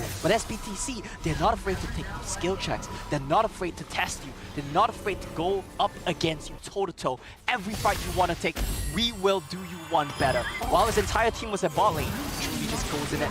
Very ambitious. Okay, that was actually super critical, the way he was able to instantly use the Chain's Corruption to get the catch onto Julie. If Julie is now aware of this, I see a very high chance he dodges away from him with his play for Trickster. It's the mind game, right? Because if you Chain's Corruption immediately, you get played to Trickster dodge. So they really just come down to the mind game. And I really want to highlight Kiro's damage at this point, because while Chuck is able to soak up a lot of it, nobody else can. And once that Gargoyle Stone play is over, Kiro's hitting like a truck. And I can tell you, playing Darius into an Ezreal, Janna, even a Fizz, it's not very fun. You kind of just feel like you can't reach anyone, you can't grab them. I just want to apprehend someone and spin, for God's sake. But you're never going to be allowed to do that. Okay, SBTC, they're going to get corralled into the bottom end of this Dragon Pit. Julie's on the other side. He's in the mid lane. They have a chance to pincer this, but it's no way they can start the Dragon. Yeah, Tribe Gaming can never start this because of where Julie is. Just stare you menacingly from behind you, and you can never walk into the river. So Tribe Gaming, they don't dare to start this, and Julie's playing chicken with them. They don't know that he reset it. Because of that, he gets a reset off for free, and Tribe Gaming, they still lose out on 10. Right, Vision over Dragon means so much more. Unero gets to come in now, and SBTC, they had the perfect window to go back to base. Look at the damage from Kiro. Yeah. One shot puts Sea Tigers basically down to half of the Dragon assisting. And they can never start it because they can never do anything about Julie. This Fizz pick is so threatening right now. Okay, watch out for Julie because he has a great angle to flank with the Trump the Waters to set something up. And yet Tribe Gaming, they're watching T-Tigers. He's looking for a steal, but I don't think it's going to be worth it. TF looking for engage of his zone. Going T-Tigers. Shot the Waters is going to zone them now, but T-Tigers, he's caught off by the wrong side. Corrupting Chains comes out. It's barely going to stop SBTC, but your jungler still goes down. That was desperation. Playing into T-Tigers. He needed something, and he made the wrong choice. His back was against the wall. Now that means SBTC, they get it all. They get the Dragon, they get the kill, they're going to get the Rift Herald. Are they going to get a chance to still make it in playoffs, Brendan? Look at what happens. Mastery immediately exhausts Unero the second he dashes in, uses the cleave, and I think that just kind of sums up the situation. Trying feeling the pressure now. They're starting to feel helpless, and this comes back down to two things. One, the draft. This is the first draft, I think, where SBTC, they got a clear advantage. Game 2 draft definitely went in Tribe's favor. Game 1 draft, there could be arguments for both. This time around, SBTC, they're showing us, if you give us the cards, this is what we can do. Absolutely, SBTC. Well, I think an absolute, incredibly high risk. I'm a little bit lost for words. Incredibly high risk taking. Me too. Watching SBTC play like this, it brings a tear to my eye. This is the SBTC that we expected from day one. Took 2 days and 2 games, but maybe we finally see it. I'm feeling it now. I'm starting to see some signs of life from SBTC, especially in this game. Well, Tigers leads the initial engage, but back screen, he goes down so quickly, and as it jumps the water, it forces the Hourglass out from Old School, but he's stuck in stasis. This gives you now the time to come in. Yeah, he's gonna go over the wall. It's the Quadra kill. It's a day of Quadras for everyone. It's a day of Quadras, but where are the Pentas? I think SBTC, they don't care about it. They are exhausted. They've had some tiring, difficult games to get here, but it looks like finally, Grandin. That Rift Herald. That Rift Herald is still alive. They might go for the game here, Grandin. Maybe SBTC get here with a statement. Surely that is an inhibitor. Nexus is open, but with the reduced damage on Nexus turrets from the Rift Herald, I don't think they can end things yet.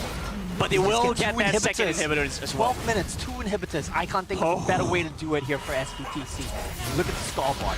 9 kills for TF, 5 for 5 for Julie, and 9 assists for Kiro. The kills are in the right place. The people who want to see stepping up are doing just that. Conversely, for Tribe Gaming, I hate that their tournament lives come down to a game like this, to a draft like this. For Max Green, he doesn't have the tools in his hand. I think that's a heartbreaker for him. Old school as well. He played so well in the last game.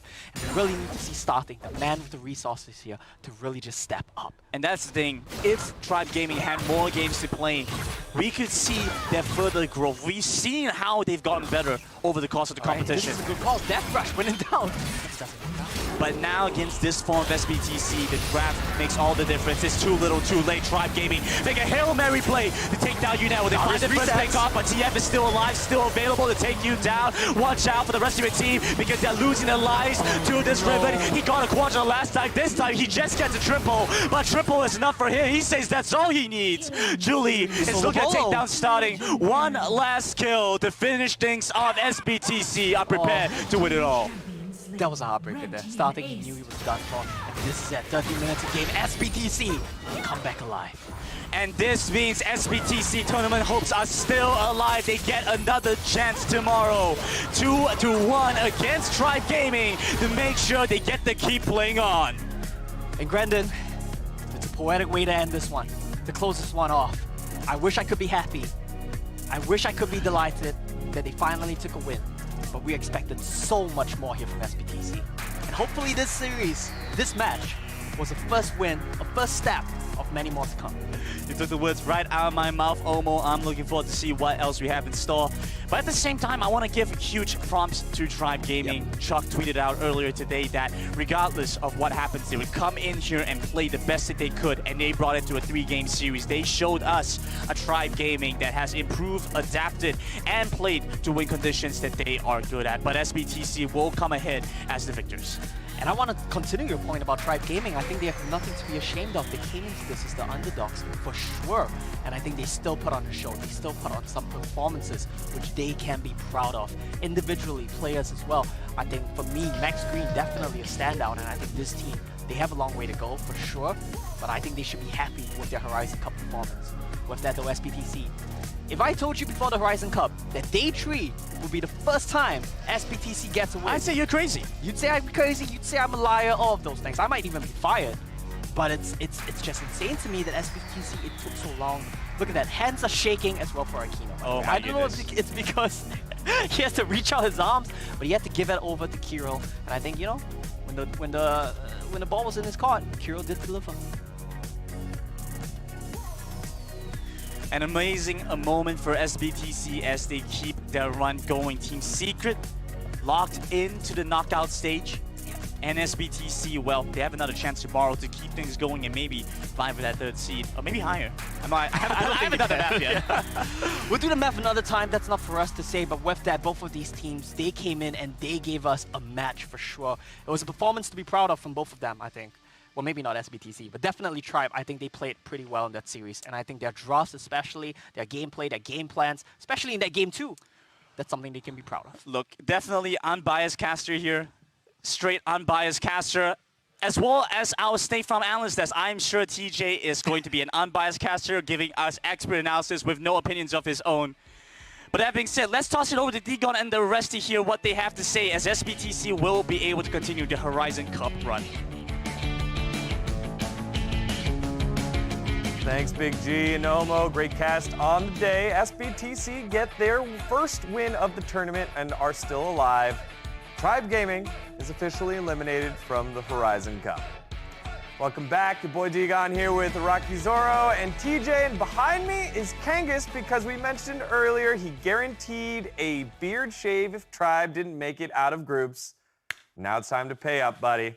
Kangas, get to work as we break down the action. TJ, take it away. Well, first of all, I want to echo something that Omo said. I wish I could be proud. I wish I could leave this as full SBTC fanboy, but the truth is Tribe played very well. They forced SBTC all the way to their breaking point. And the other truth is we expect a lot of SBTC. They are the #1 seed out of SCA. They are the top team from Vietnam, an incredibly powerful mobile esports region. And that was not the performance we expected. No, it wasn't, but they got the job done, didn't they, Rocky? Yeah, I mean, I think their fundamentals are definitely there. We've seen one in their macro that they know how to move around the map, how to get themselves ahead, but perhaps there's a little bit of power lacking in their solo laners, especially in the case of top lane. But SBTC do move forward and will continue to have a chance to make it out of the group with a performance that isn't too great, but at the same time gets what needs to be done.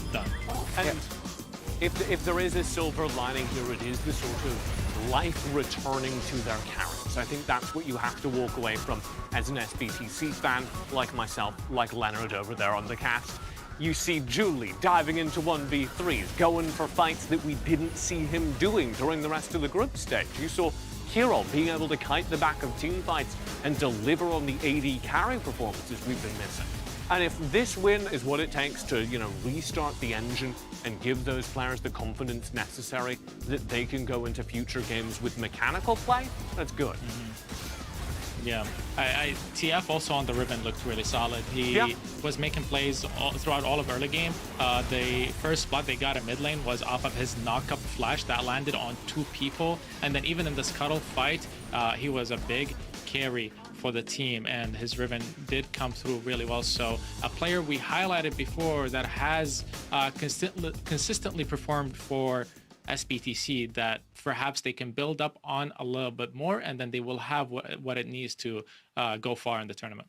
Yeah, and TJ, you said maybe this is the catalyst for SBTC. Well, this is actually Tribe. So Tribe being the catalyst, they did put up a great fight and have a nice showing here. What are some of the positives, the silver linings that the NA team can take away with 1 game left, but eliminated? Well, I think Sengoku actually put it very well earlier today. We had an interview with one of the Sengoku players, and they said the thing we're doing here is we're testing the waters, we're figuring out what we need to do to be competitive. And no, this wasn't a good tournament for North America, right? Tribe Gaming should not be happy with the results they got. But the global esports scene has been playing mobile games much longer with much more resources than North America. So I think the framing should be, what did we learn? And very clearly, North America learned that some things work. There's the aggression that North America is known for, that they were able to deliver on here. And I think we proved that certain star players, like Starting, who is able to deliver on some of those performances that we know regionally, have it at a micro level that can be delivered here on the world stage. I want to see more of that. I want to see in their final game tomorrow even more of the Tribe we know and love from their regional Summoner Series performance. Rocky Zora? I'd like to echo the sentiment. Whilst they still have 1 more game tomorrow, this sadly does lock Tribe out of playoffs contention. It does end their run forward for this tournament. But Tribe do go out in style, and I think it's important for the fans to still be proud of their team. And I think it's really important for the players as well to be proud of themselves for how far they did come to get to this point. At this point, it's about looking forward and ahead to next year, take back the lessons learned in this event, and help NA come back way stronger, hopefully, next time around. Well, we know that one team that's still going to be there is SBTC, and the Tigers has Kirill standing by. Hey everyone, following SBTC's victory, I am joined by the bot laner here in Kirill. I just want to know first, right off the bat, what this group stage journey has been like for you and getting your first series victory here today. Cái hành trình này tại Horizon Cup thì cho đến hiện tại thì như thế nào đối với bạn? Và khi có được chiến thắng đầu tiên thì bạn cảm thấy ra sao? Thì mình cũng khá là vui khi mà có được chiến thắng đầu tiên, và mình nghĩ là mình phải cần cố gắng ở trận đấu tiếp theo hơn nữa. I'm incredibly happy with the first win in this tournament, but at the same time, I know that there's still many things that we need to improve in the upcoming match. In that effort to improve, but still come through strong and get those wins, we saw you on a lot of comfortable picks. You were playing the Ezreal all 3 games, a quadra kill at the start. How important was that to you all to get that victory in your footing?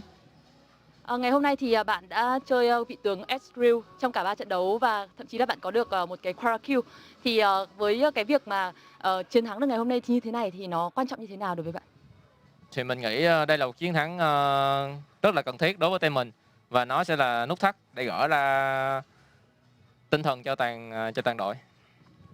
the win today is extremely important for us because we were been through a lot of stressful moments and we have a lot of problems within our team. So it's very necessary for us to be winning at this part of the tournament. And I know in an interview, Kano actually talked about the stress in your qualifying series and having to keep each other motivated. What are you saying to each other to keep yourselves in the right mind space to keep that stress at bay here at this tournament? Akino cũng đã từng chia sẻ rằng đội đã gặp phải rất là nhiều những cái áp lực. Thì không biết rằng các bạn đã nói chuyện với nhau như thế nào để có thể gỡ bỏ được những cái áp lực về tâm lý như vậy? Bọn mình nói chuyện với nhau khá là nhiều và bọn mình cũng đang cùng nhau giải quyết những vấn đề của team và thi đấu tốt hơn thôi. We were trying to talk to each other a lot outside the matches, and we still trying to improve to fixing our problems so that we can come back stronger in the next match. We could feel your energy when you're on the side of the stage and talking as a team. You do have another match that you need to win to be able to make it to the knockout stage, though, facing off against TSM. What do you make of them as opponents and your chances in that match? Thì tất cả mọi người đều có thể cảm nhận được cái sự áp lực và tâm lý của SBTC khi mà mọi người rời khỏi sân khấu. Thì không biết rằng là với cái đối thủ tiếp theo là TSM thì bạn đánh giá như thế nào về đối thủ này và để có thể giành được cái chiến thắng và mình có thể bước tiếp vào những cái vòng thi đấu sau? TSM là một đội khá là thú vị đối với mình. Nhưng mà dù họ có như thế nào nữa thì bọn mình cũng phải vượt qua họ thôi. TSM is a very interesting opponent for us, but no matter what, we're gonna try to defeat them so that we can get through the group stage. I know that you're going to try hard. Last question to you. I know that you are a favored region when it comes to this esport. Is that something that helps motivate you or is it additional pressure? Cái việc mà SBTC được đánh giá rất là cao ở khu vực của bạn thì đây có phải là cái động lực để bạn có thể thi đấu tốt hơn hay đây trở thành một cái áp lực đối với bạn? Mình nghĩ có thể là nó cả hai. Nó vừa là động lực, nó vừa là áp lực luôn. Nhưng mà bọn mình cũng đang cố gắng chuyển những cái áp lực thành cái động lực và cải thiện ở trận đấu tiếp theo. So the short answer is both because it was the motivation for us at the same time, but it was also the pressure. But we are trying very hard to turn the pressure into the motivation so that we can come back stronger. I really like that. Really liked your play today, and thank you for your honesty in this interview and stopping by. Alrighty, everybody, we're going to close out the day with Degon and the gang at the State Farm Analyst Desk. Fellas, take it away.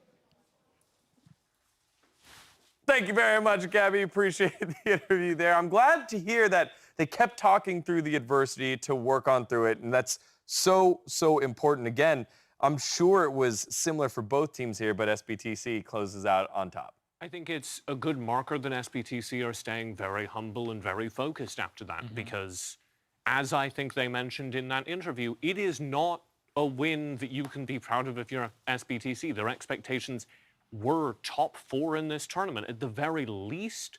So the fact that those goals are now, we're going to get out of groups, we're going to figure out what's going on, is a good sign. And I hope they win tomorrow. Araki?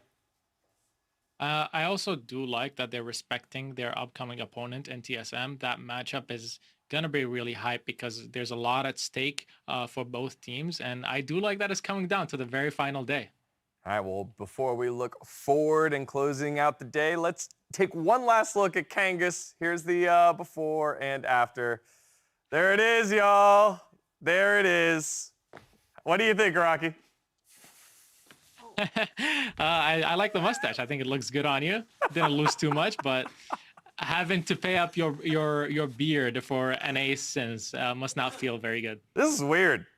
Let's take a look at how both groups stack up heading into the final day of matches here at the group stage of the Horizon Cup. All right, we return tomorrow with Team Queso versus Sengoku to kick things off, and then we'll pop on into ThunderTalk up against Kun Gaming with SBTC facing TSM in match 3 and Tri vs Rolster Y to wrap up the group stage. quick thoughts on favorite matchup tomorrow. Well, I do love the pressure that's on SBTC versus TSM. That's going to be a nail-biter for me, and that's why it's not my favorite match, because I'm going to be stressed. My favorite matchup tomorrow is the first of the day. It's two AOV-focused teams with Team Queso, their legacy EU roster, up against Sengoku with the former Arena of Valor World Champions. I have favorites on both sides. No matter who wins, I win. And it's going to be a very good match. Yeah, one of those de facto eliminations. What's your favorite here, Araki? It has to be the one that I just mentioned, which is the SBTC Esports versus TSM. I'm very quickly becoming a big fan of Carlito, and I want to see more of his play, especially if he does manage to get the Galio. So I'm really looking forward to that matchup. Yep, well, final day. It's time for those teams to make the moves, and they got to do it very soon. Only 2 spots left to work their way on in. Hey, everyone, thank you for joining us. The last day of groups at Horizon Cup is going to be full of big-ticket bangers. Kangas, now your face matches the top of your head.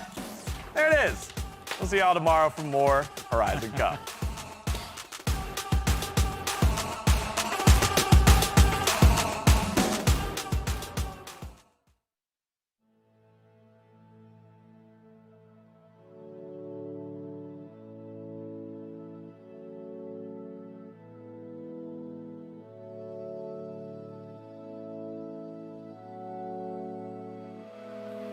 Standing on the edge, I can feel it in the air tonight. I'm ready to give my love, holding on to you for life. So many ways we could have gone, but nothing could have kept me away from you. Here we are, just you and I. When everything fades, we're alone tonight.